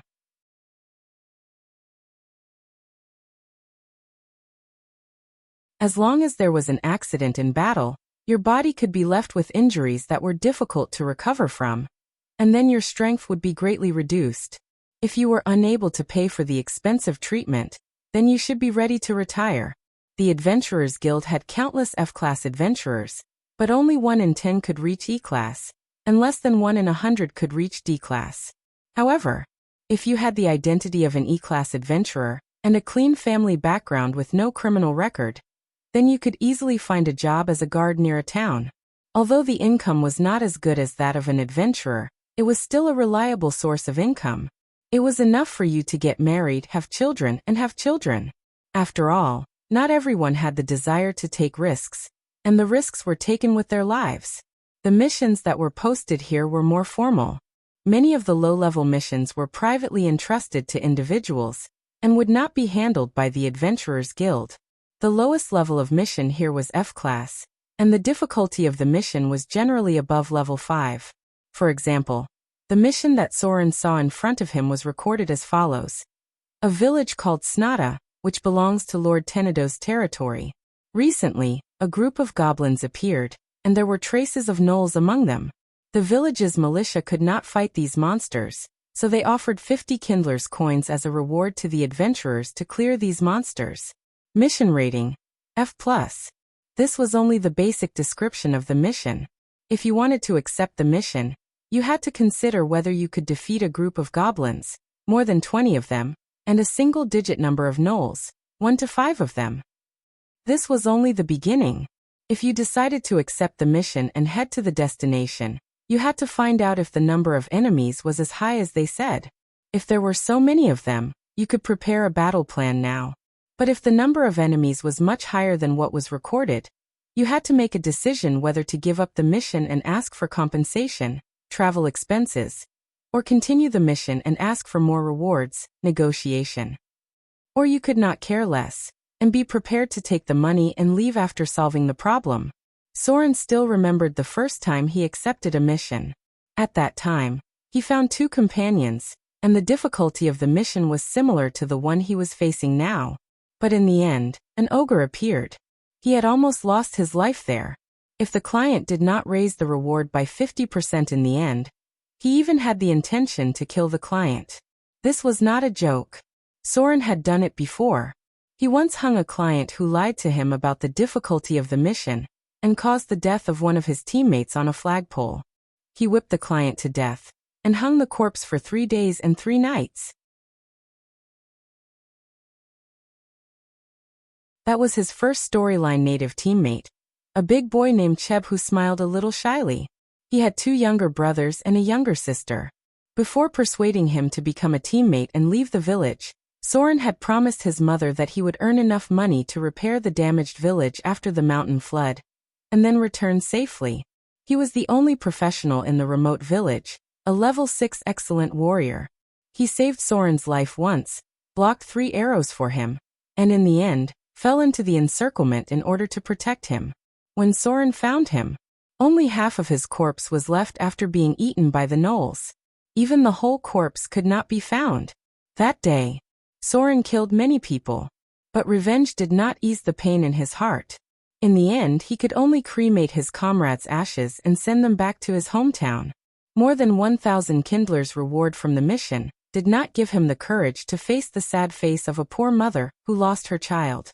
He had promised that he would bring the shy boy back alive, but in the end, he only brought back a handful of ashes. At that moment, Soren clearly understood how cruel the world was. As a rogue, he would never let his guard down, and would never easily trust anyone, because he had already missed his chance. Perhaps it was because of this that he was able to stand out from the other rogues, and finally become one of the few legendary rogues among the players.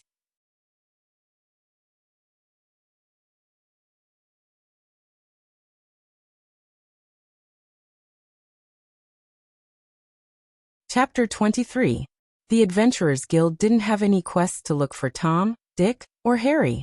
This was a place where people risked their lives in exchange for riches and honor. Even the lowest level quests could earn them more than 10 Kindler coins. It was enough to feed a normal family for 3 years. Soren didn't accept any quests. After proving his identity and receiving the badge of the Adventurers Guild, he went straight to the city hall. He needed to get himself and Vivian an identity certificate as free citizens, which cost about 15 Kindler coins. Then he would be considered a citizen of Amber City, officially turning from a pauper to a citizen. He would have relative freedom and could move around most of the kingdoms in the south if he didn't have to worry about the dangers in the wild. However, he couldn't touch any quests yet. In Clash of the Titans, there was no such thing as farming monsters. The number of monsters in the wild was about the same as the number of humans. Once you cleared an area of gnolls, there would be no traces of gnolls for a long time until the gnolls from other areas migrated over. Monsters wouldn't stand in a row and eat fruits with you. They would set up traps, ambush you, surround you, set up camps, and run away when the situation wasn't right. There was once such a saying in a tavern: a newbie who hasn't fallen into a kobold's trap, been surrounded by a group of goblins, and been ambushed by gnolls in the middle of the night won't have a complete adventuring career. Behind this saying was a bloody price to pay. Many newbies who had just leveled up to Tier 2 excitedly went out adventuring, only to lose their lives at the hands of the lowest level monsters. Can you imagine a group of monsters that didn't follow the rules? They attacked when they saw a lone player, and ran when they saw a large group. They knew how to take advantage of the environment. They could even make bombs, set up simple traps in the forest, investigate, ambush, beg for mercy, and cheat. If you were unlucky, even among the level 1 kobolds, it was possible to meet a talented dragon disciple warlock. Even if they were only level 5, they could still blast you to smithereens.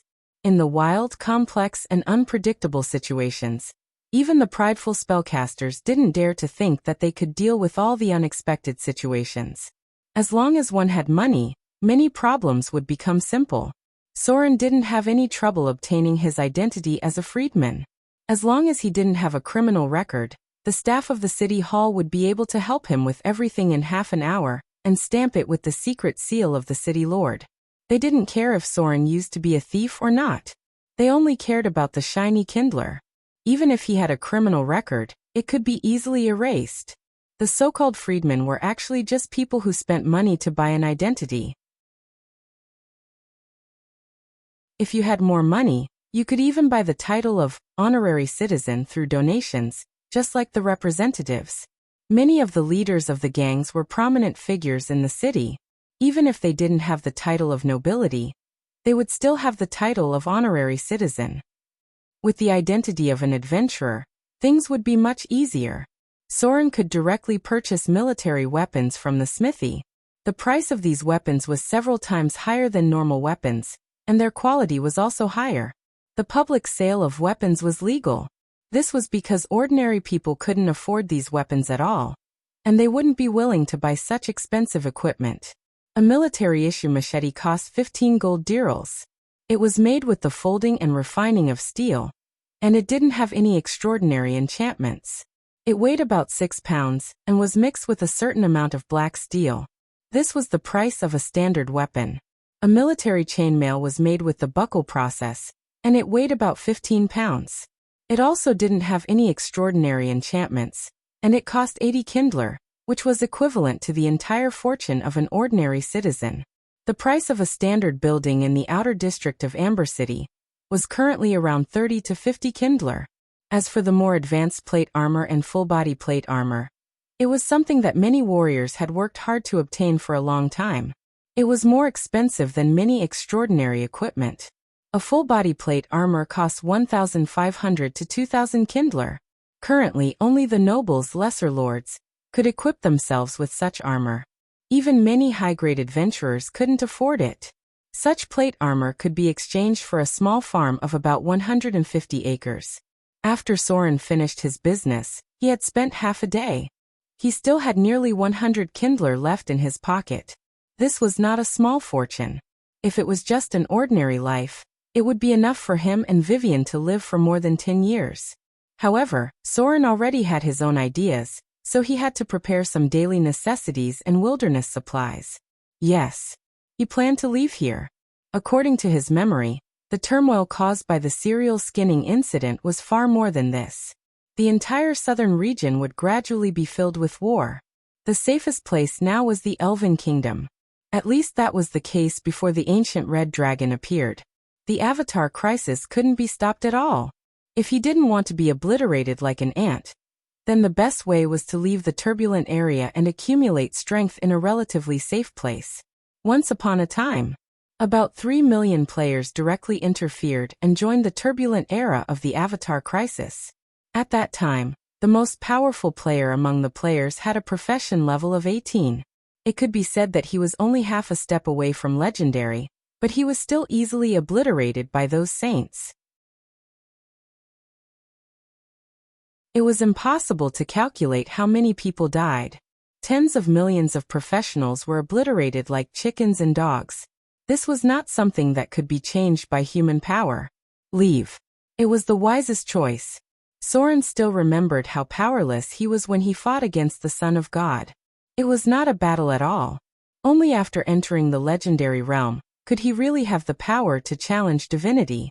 He entered the Elven Kingdom from the Forest of Dreams, and then turned to the Snow Kingdom, avoiding the most chaotic 3 years, waiting for the first batch of gods to fall. At that time, the broken divinity would be obtained by many mortals. These mortals who had divinity but lacked power, they would be the easiest targets to hunt. This was the biggest opportunity in the turbulent years. Soren didn't grasp it before, but now he could start to plan in advance. The Temple District.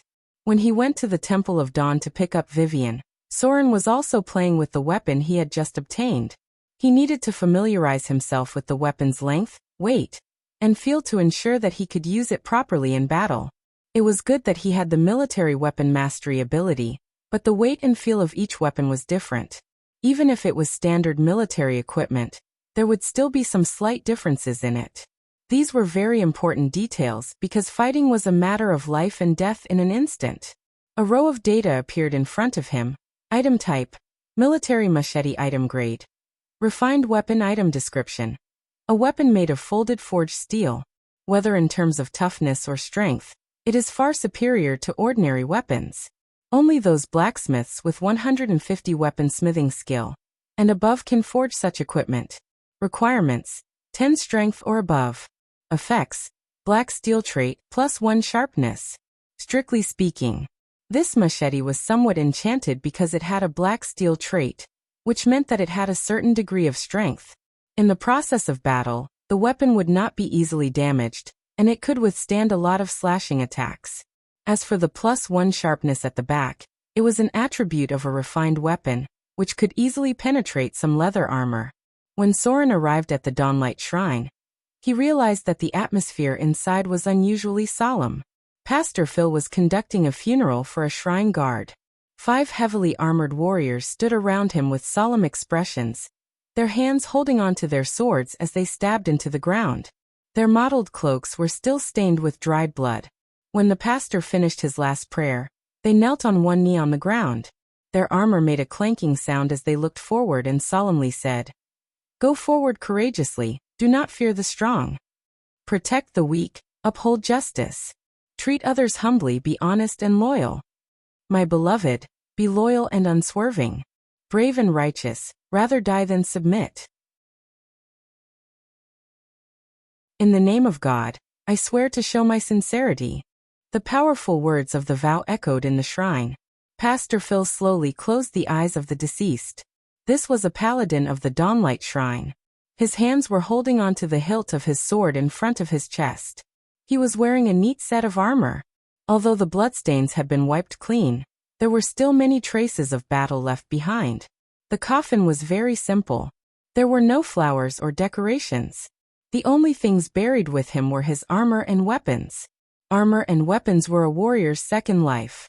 These equipment that had accompanied him in battle would be buried with him.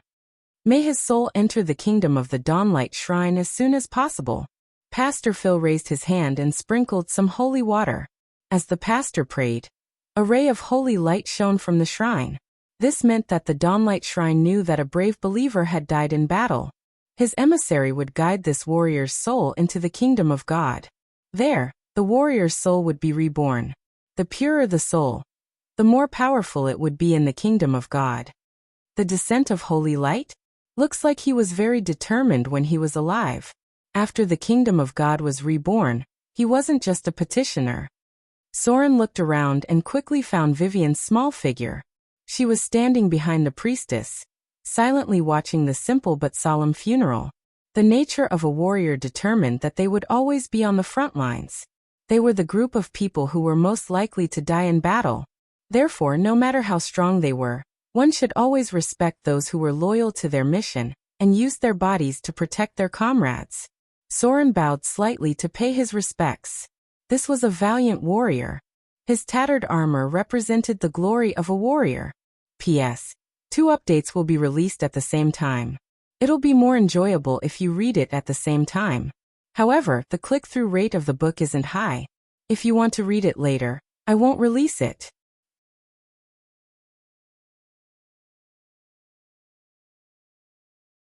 Chapter 24. Soren waited quietly. When the funeral was over, he walked up to Vivian and nodded to the priestess. "Thank you for your help these past 2 days. I'm going to take her with me." Vivian's face lit up when she saw Soren. She held one of Soren's fingers and said happily, "Big brother, you're back." The priestess had a sad expression on her face, as if she was still grieving for the dead. She glanced at Soren and frowned. Priestesses usually had strong senses.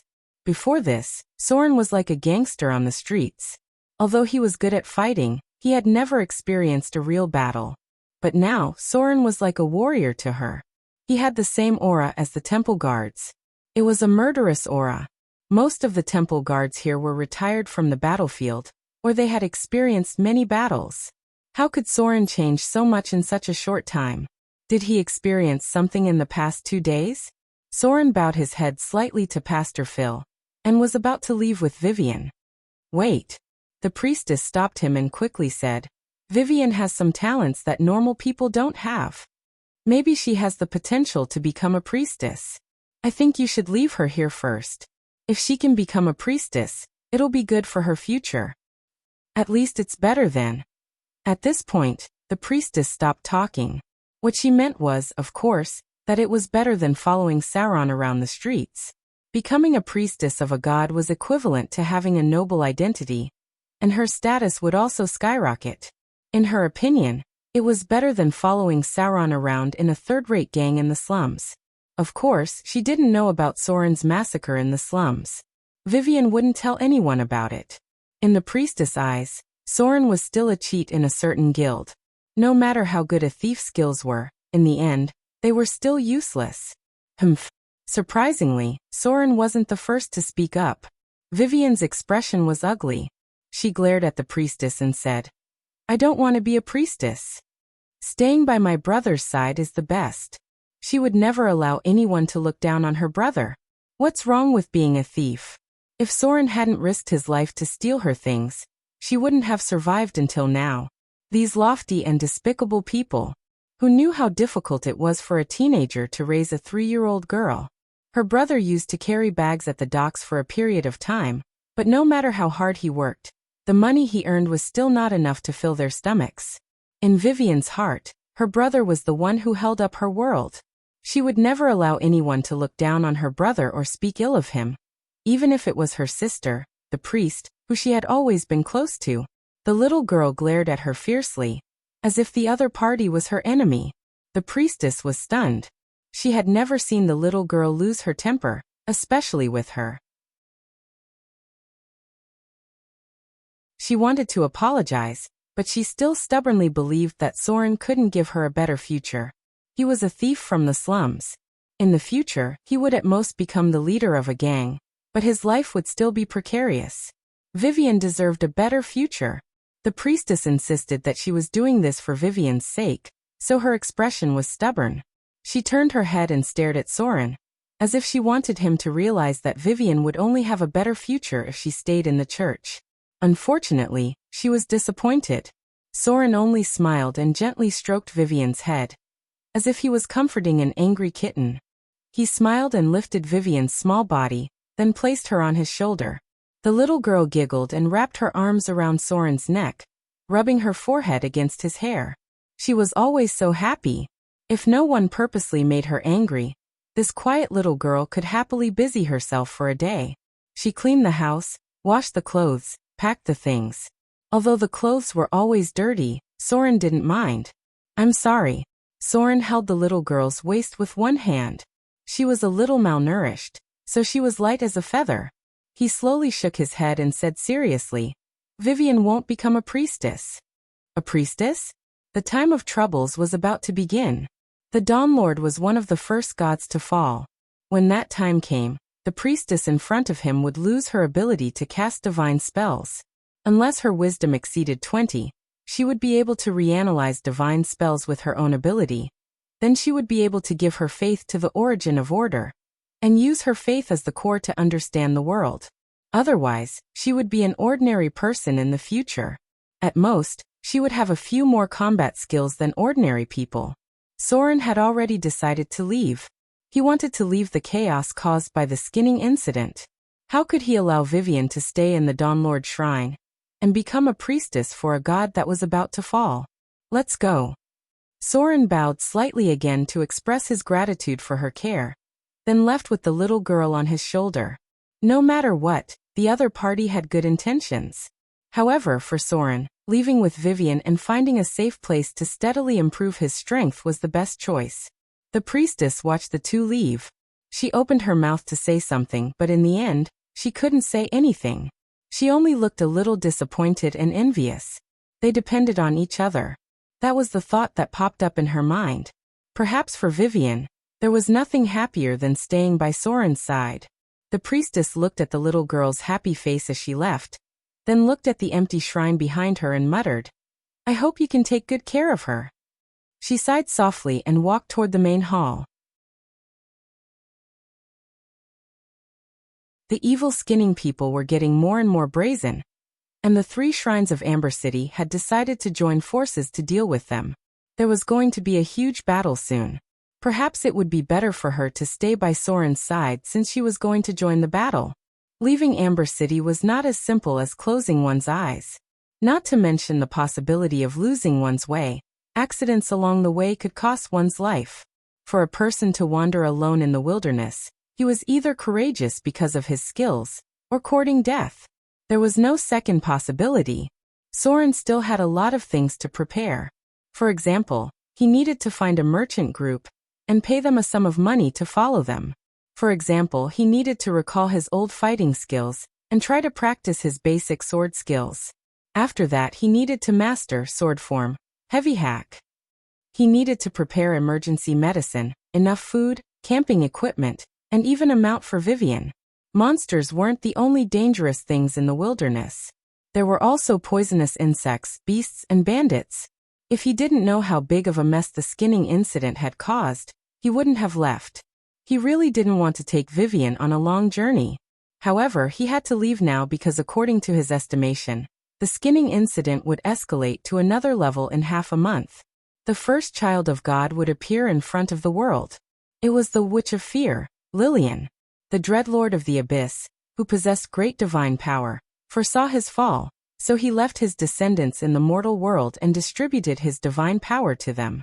There were demons in the abyss who did the same. They left their most primordial divinity as a seed in one of their descendants.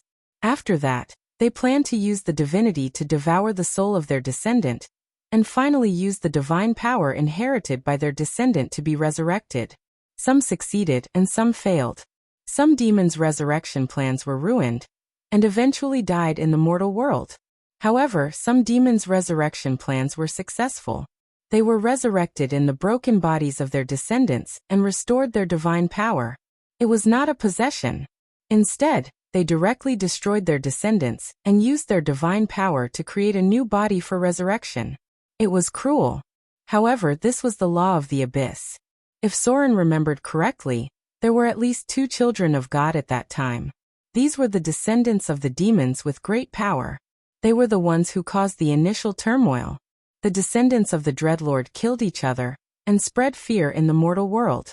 The skinning incident was an opportunity, an ancient and evil sacrificial ritual.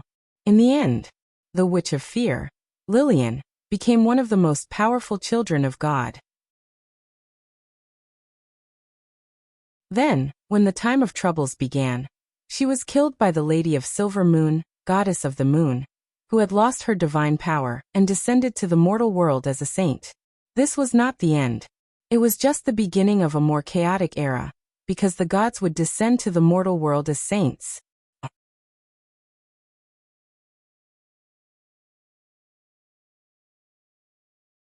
Chapter 25. Under the dim candlelight. Soren and Vivian sat opposite each other at a small table. In front of them were white bread, bacon, fish soup, and lettuce. In this era, human food was still relatively simple and barren. In fact, with the historical background of Westerners, the food itself was very uncreative. The real culinary skills were in the Elven Kingdom and the small halflings, especially the latter who were almost master level in cooking. But for Vivian, the food in front of her was a little too sumptuous. Brother. The little girl swallowed her saliva and blinked. Isn't it too wasteful? There was meat, soup, and white bread. In the past, they could only eat such good food during the new year. Soren didn't answer. He just reached out and touched her little head lovingly. Then, with a twist of his fingertips, a shiny kindler appeared on the back of his hand. Under the dim candlelight, the gold dirils shone brightly, causing Vivian's beautiful little face to show a trace of surprise. Then she smiled until her eyes narrowed like crescent moons and whispered, "Big brother. Are we rich?" She didn't care where the money came from. Since it was in their hands, the money belonged to them. Sauron was amused by the way the little girl spoke in a low voice. He reached out and pinched Vivian's cheeks. Then, he took out an embroidered pouch and shook it gently with his fingers. There was a crisp sound coming from the pouch. He smiled and said, "This is for you. Vivian's share of the profits." The little girl didn't understand what Soren meant, but it didn't prevent her from knowing that it was for her. She reached out her small hand and took the pouch. It was sewn with a simple pattern cloth. Only the noble ladies in the city would use such a pouch. There was a circle of string on it that could be tied up by pulling it tight. Vivian opened the pouch and was immediately dazzled by the light inside. She saw several kindler and many silver dirhams. "We're rich." The little girl smiled until her eyes narrowed. She happily put away the pouch and said with a sweet smile, "Thank you, big brother. This is kindler." She had never had so much money before. It was enough for her to buy a lot of food and a new dress. "Let's eat." Soren rubbed her head and placed a piece of meat into her bowl. In the beginning, he was not used to the lack of chopsticks, but as he stayed in this world for a long time, he gradually became indifferent to it. Adventurers were not so particular when they were in the wild. Most of the time, they would just eat with their hands. The little girl happily took a bite, and her face showed a trace of satisfaction. Then, she scooped up some fish soup with a spoon, blew on it, and handed it to Soren. She blinked and said, "Big brother, open your mouth." Soren smiled helplessly and opened his mouth. Vivian giggled and suddenly drank the soup herself. She even pretended to smack her lips and said, "It's delicious." Naughty girl. Soren did not know whether to laugh or cry, but he was inexplicably happy in his heart. He had not been this happy in a long time. It was a quiet day. The turbulent situation in Amber City did not affect the two's good mood. Soren woke up early in the morning to practice his swordsmanship. Basic swordsmanship could be perfectly applied to any weapon because its core was to hack, slash, and stab.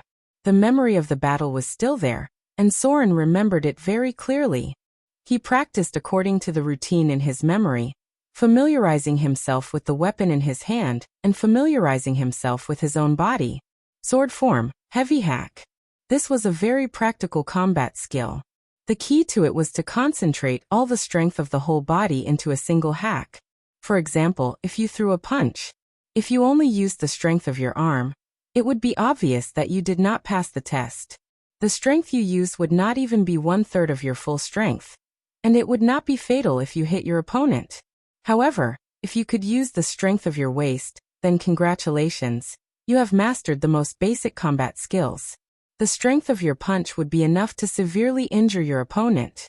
However, if you could use all the strength in your body to explode with a single punch, then you would be considered to have mastered a combat skill that could be fatal. Sword form, heavy hack, was such a combat skill. You have to concentrate all your strength in a single slash in order to achieve the maximum speed and lethality that you can unleash in a single slash. Only then would you be considered to have mastered the skill. Sword form, heavy hack, was a combat skill that could be applied to all weapons.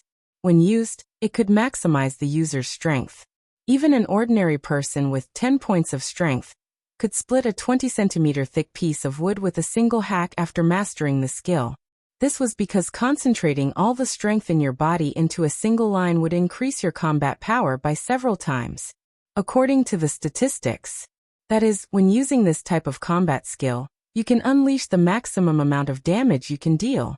It was a bit similar to the aura slash that a warrior could master after advancing to the next level.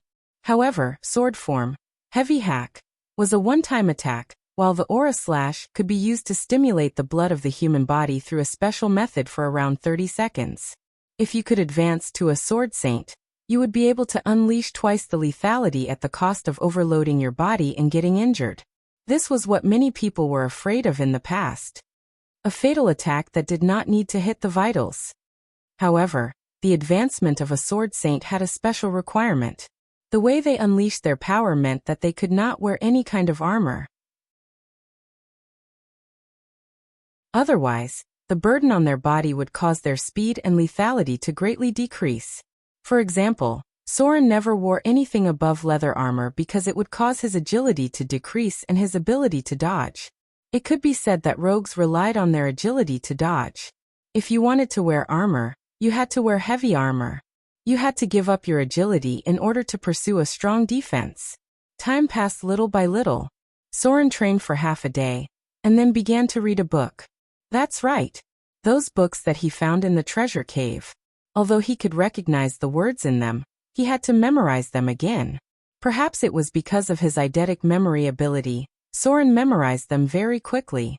While he was trying to memorize one of the books about basic spell knowledge and information related to the Magus region, he suddenly remembered something. A row of data appeared. Reading completed. You have successfully read and memorized a book. Literacy +1, spell identification +1. There were no basic professions for scholars. Soren could only improve his literacy by reading books. Because these books recorded the knowledge of wizards, Soren also improved his spell identification skill. In simple terms, it was the familiarity of various spells. For example, when an enemy used a spell, you could judge it based on the opponent's voice and hand gestures. Then you could prepare to dodge in advance.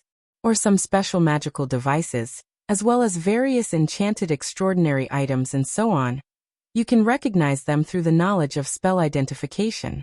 In a battle, no one would yell out what skill they were going to use. Whether or not you could predict the enemy's spell attack depended entirely on your skill points in spell identification. This skill was not useful against warriors. But if you were to fight against wizards, it was a life-saving skill that must be mastered. Soren relied on this skill several times to predict the spells cast by wizards in advance, and then avoided the range of the spells. For example, if you knew that the opponent was going to cast a fireball spell and rolled to dodge in advance, you would only take half of the damage. But if you didn't know, if you were in the explosion range of the fireball spell, you would be instantly turned into a Spartan SBD.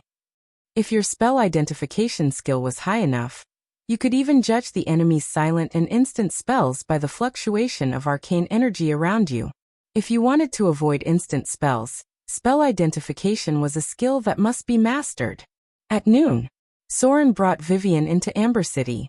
He wanted to go to the business district to buy some daily necessities, including camping tools and small things that might be useful. Of course, the cute little girl also needed a new set of clothes. Because they were going to travel in the wilderness, those beautiful but impractical clothes had to be abandoned. Soren's first priority was to buy clothes that were sturdy, durable, and had a certain degree of protection. The lowest requirement was that they would not be damaged by the barbs on the trees and flowers in the wilderness. Therefore, skirts had to be abandoned, and he could only buy some sturdy clothes. Then there were shoes. This was one of the most important things for an adventure in the wilderness. First, it had to be durable, second, and most importantly, it had to be warm. Soren did not hesitate to spend 3 kindlers to buy a pair of high-quality moccasins. So much so that Vivian even complained a little after the little girl received the new pair of boots, although she said that it was too wasteful and expensive, and that she should just buy a pair of ordinary thick cloth shoes. Her eyes were already narrowed into 2 lines. She was full of smiles for the whole day. They were really exquisite and beautiful boots. Probably only the noble ladies in the city could afford to wear them. They were just a little too big, even if they were the smallest size. But it's okay. I'll grow up soon, and by then it'll be just right. Now I can buy some things first. The little girl thought about trivial things in her mind, and the corners of her mouth unconsciously curled into a smile. Her beautiful big eyes also narrowed into a smile. I have new clothes and boots. Okay. And a new hairband, pink. It's very pretty. I'm so happy today. And so, Vivian's happy day passed just like that. She did not care much about leaving Amber City, because the little girl's concept of home was very vague. Moreover, in her heart, only the place where her brother was counted as her home. Therefore, her home was very simple. Wherever her home went, she would go.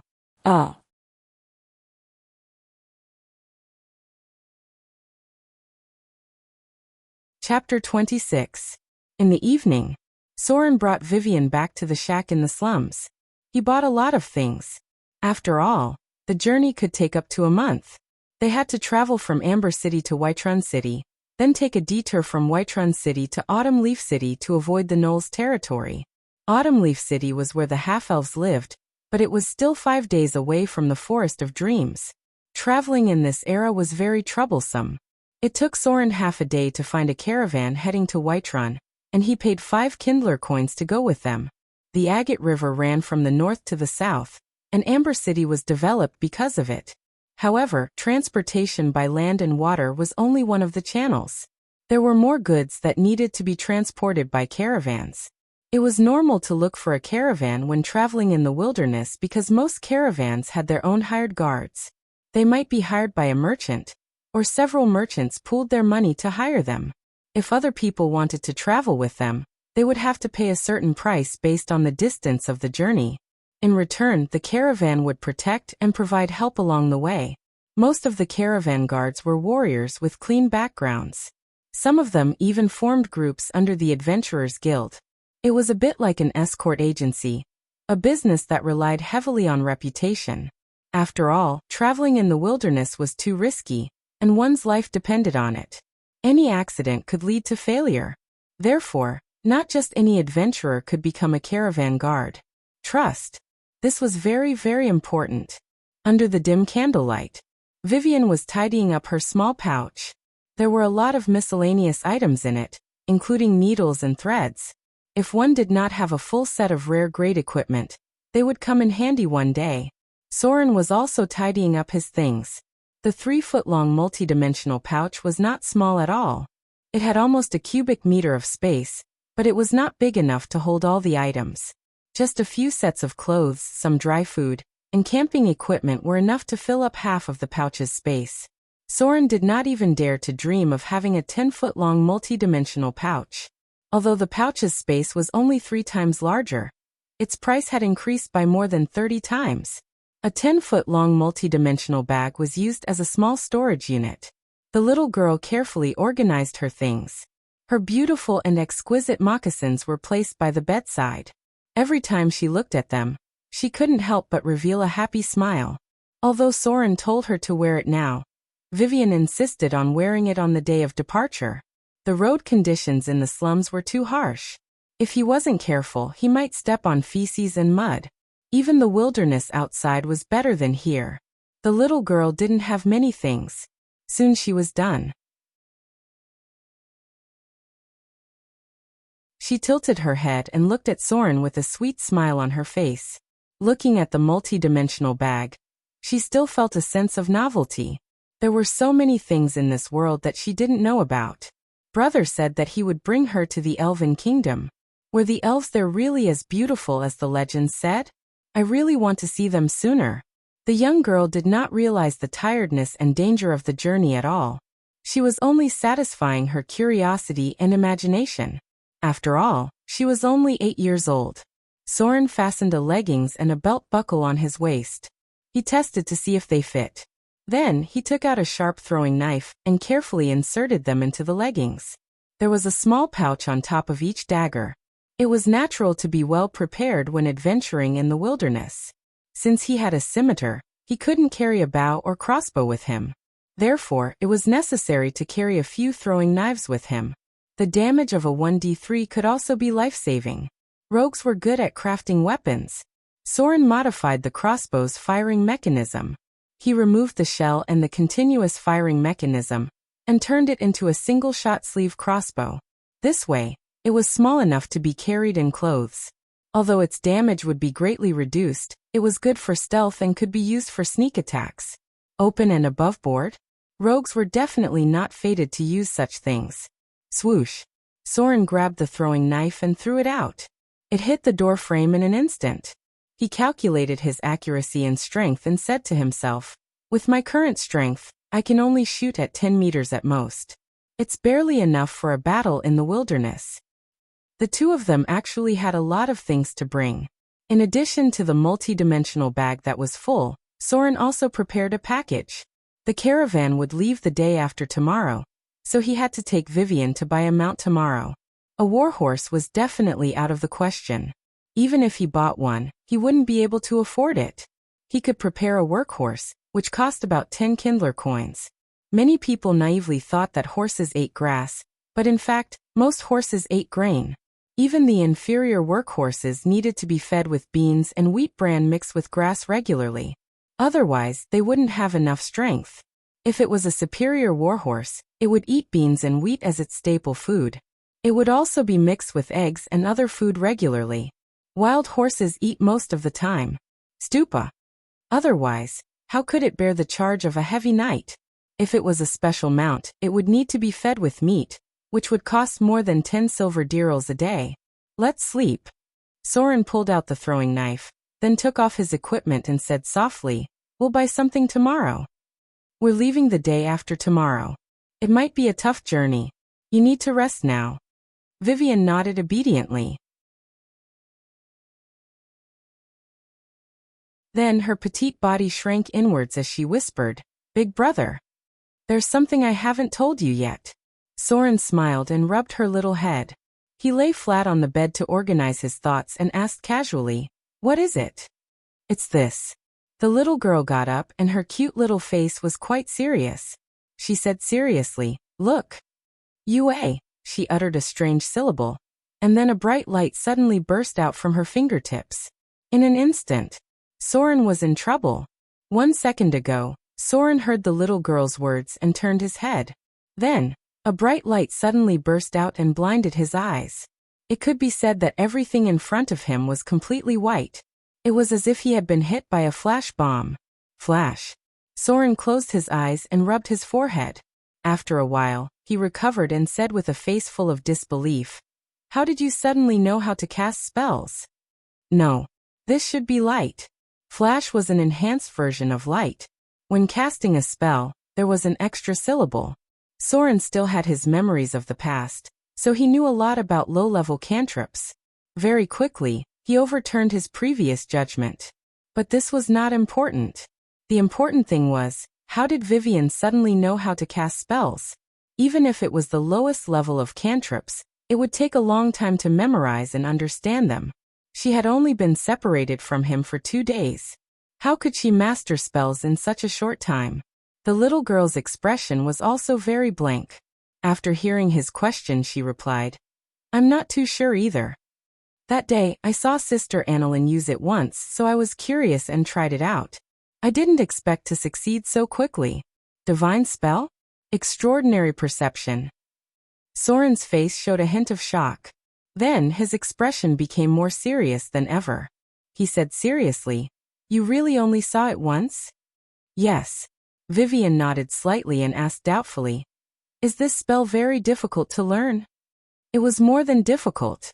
If one did not have enough talent, many people would not be able to learn spells in their lifetime. Could it be that Vivian had 20 points of perception? Otherwise, how could she learn a level 0 divine spell in such a short time?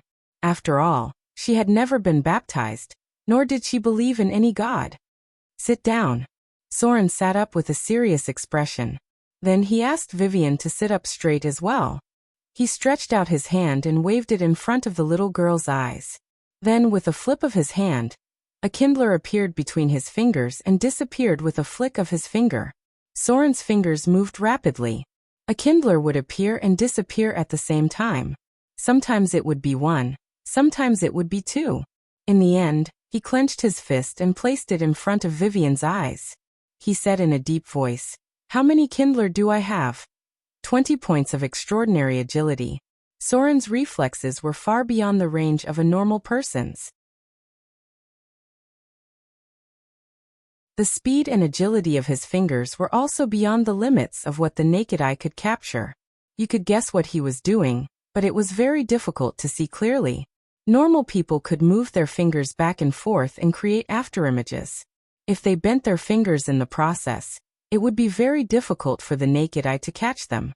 Not to mention, Soren was a top rogue with 20 points of extraordinary agility. Vivian showed a troubled expression and bitterly said, "Big brother, I didn't see clearly. Why don't you give me a hint?" Soren's expression froze. He glared at her and said in a serious tone, "Just guess. Just use your intuition." The little girl nodded as if she understood. She tilted her head and thought for a moment before saying, "I see. Then I guess there are 2. Soren frowned and slowly opened his hand. There were 3 kindler in it. "Ah." Vivian was disappointed. "You guessed wrong. It wasn't intuition. If one was born with 20 points of intuition, they would automatically acquire a talent called sixth sense. This was a very powerful ability. It could even be said to be one of the top talents. Let alone guessing the number of coins, even if an enemy wanted to launch a sneak attack, they would be able to use their intuition to figure it out. Then, if it wasn't intuition, then there was only one answer. P.S. I suddenly feel like I'm watching Conan.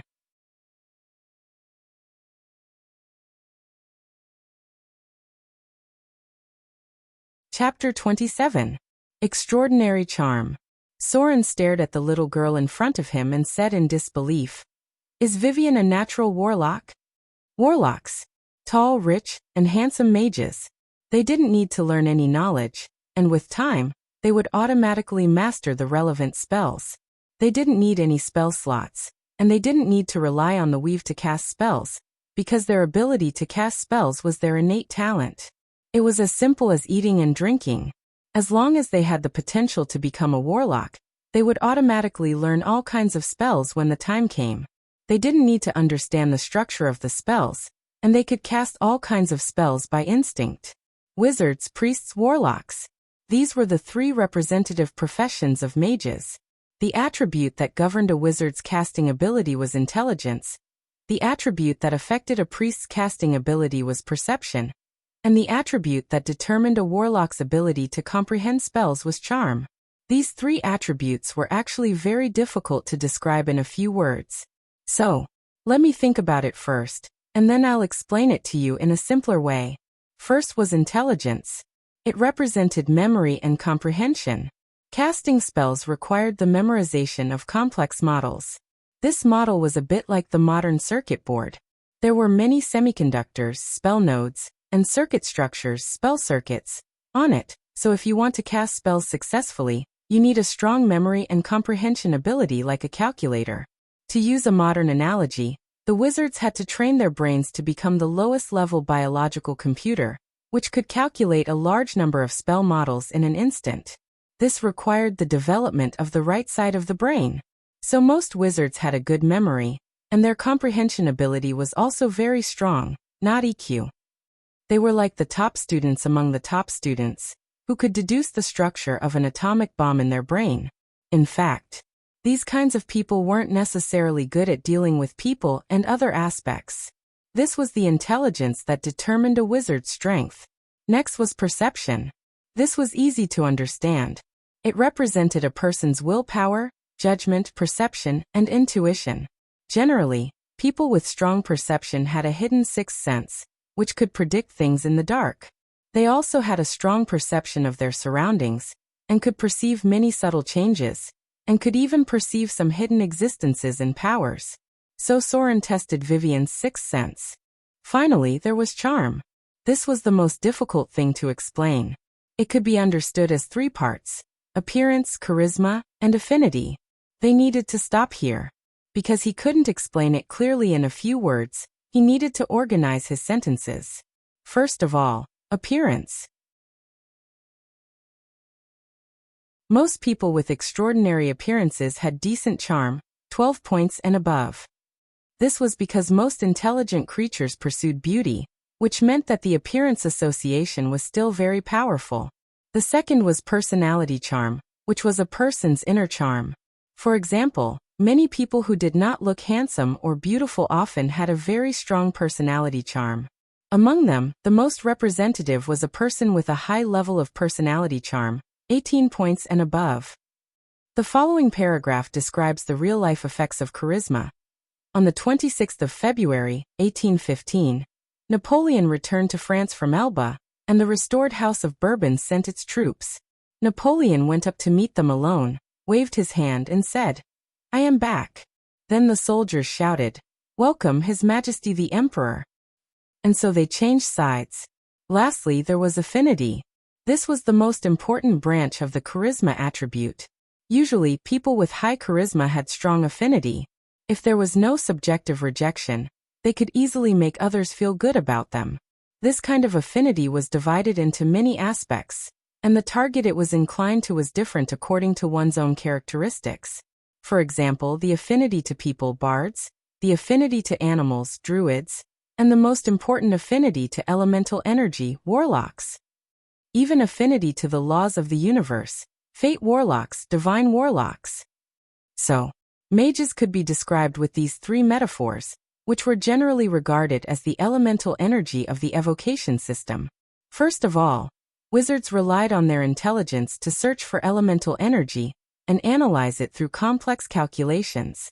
They understood the nature of elemental energy, when it was active, when it was inert, what changes would occur when different elemental energies collided, what changes would occur when the same elemental energies were combined, what kind of magic circuits needed to control them, and how many magic nodes, conductors, needed to be set up to make them explode.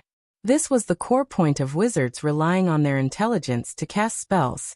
Next, priests relied on their perception to find elemental energy, and then used the power of faith, spiritual energy, to influence them. Finally, with the power of the gods, nature, and laws, they controlled them to complete the casting of spells. So priests gave their faith to the gods, Droll gave their faith to nature, and some special professions gave their faith to the laws of the world. Elemental energy was only a part of the structure of priests' spells. The core energy of priests' spells was still divine power, so it was called divine spells. Finally, there were warlocks. This was very simple, because they didn't have to do anything, they just had to wait for elemental energy to gather on their own, and then awaken the ability to cast spells. If wizards caught elemental energy to control it, then priests found elemental energy to influence it. As for warlocks, they waited for elemental energy to take the initiative to approach them. That was why there was a saying, warlocks were the tall, rich, and handsome mages. However, it was obvious that they couldn't reach the highest level by relying on talent alone. Therefore, the number of spells mastered by warlocks was far less than that of wizards. At the same time, the speed of learning new spells was also very slow because most warlocks didn't have high intelligence. Their memory and comprehension ability were average. Wizards needed 3 to 5 months to master low-level spells, while warlocks might even need 30 to 50 years to master one. A typical example would be the kobold warlocks. These creatures naturally had more than 16 points of charm, but their intelligence was only around 10 points. Basically, whatever spells they learned when leveling up as a warlock, they would only be able to cast the same spells in their lifetime. Only warlocks with intelligence of more than 18 points, and the potential to become wizards could expand their number of spells through learning. If the goddess of magic had fallen, then the requirement would be increased to more than 20 points of intelligence. Not enough intelligence. It was better to just rely on talent to cast spells. Because no matter how much you learned, you wouldn't be able to remember those complicated spell circuits and spell nodes, and you would never be able to construct new spell models subjectively. The higher the level of the spell, the more this was the case. Was she really a warlock? The more Soren thought about it, the more he felt that it was possible. The little girl seemed to have a natural affinity with people, and she was also very cute. Her charm was definitely not lower than 16 points. If Vivian was really a natural warlock, then she didn't need to understand spells at all. She just needed to follow her instincts and use her talent to cast spells. That was why there were cases of people learning Illuminate just by looking at a priest casting a spell. Because all level 0 spells were universal. Soren closed his eyes and thought for a moment, then he said seriously, Vivian. Repeat after me. Yue is GF. Relying on his strong memory, Soren said some strange half-syllables. If it was a normal person, it would be very difficult to say these half-syllables, but he succeeded. Of course. But nothing happened. But when Vivian followed Soren to say these strange half-syllables, a weak electric arc suddenly appeared in her palm. Soren's body suddenly stiffened, and then his hair stood on end. Lightning shock level 0 spell. Soren's hair stood on end. He quickly stopped Vivian in front of him and said in a deep voice, "Let go of your feelings. Try to use your mind to control the energy you feel. You don't need to understand it. You just need to learn how to make it listen to you." Crackle. Vivian nodded as if she understood. She tried again very seriously. and then a weak electric arc appeared in her palm again. It jumped a few times before gradually disappearing. It worked. Soren's face showed a hint of joy. He happily hugged the little girl and kissed her. Vivian is really a warlock. In the future, she will definitely be a rich and beautiful mage. The little girl didn't understand Soren at all, but this didn't prevent her from showing a happy smile, because she finally had the ability to help her brother. Warlocks. With the awakening of their innate ability, they only needed a key to cast level 0 spells. And this key was the spell of the spell. In the future, as their profession level increased, they would automatically comprehend and master higher level spells. Depending on the aspect of affinity, warlocks would automatically comprehend the relevant spells and automatically master the spell of the spell. There was no need to analyze the structure of those spells, because their ability to cast spells was itself a kind of talent. Finally, the brain of living creatures had hereditary memory and hereditary talent. This ability was once considered by many players as the source of the warlock's power. While having extraordinary affinity, the energy of nature would also awaken the hereditary memory they had, and automatically awaken the relevant spell memory when their ability improved. So, many people thought that warlocks were the descendants of some powerful beings in the mythological era. Among them, the representative was the dragon disciple. P.S. This chapter is a bit boring, but it's a very important thing. You're tuning in to the Lee May's Sword of Destiny YouTube channel. We're so grateful for your support, and don't forget to subscribe to join us on this incredible journey through captivating stories. Your generosity through donations truly makes a world of difference, as it's the primary source of revenue that allows me to expand and enhance this channel for you. Thank you from the bottom of my heart for being a part of this adventure.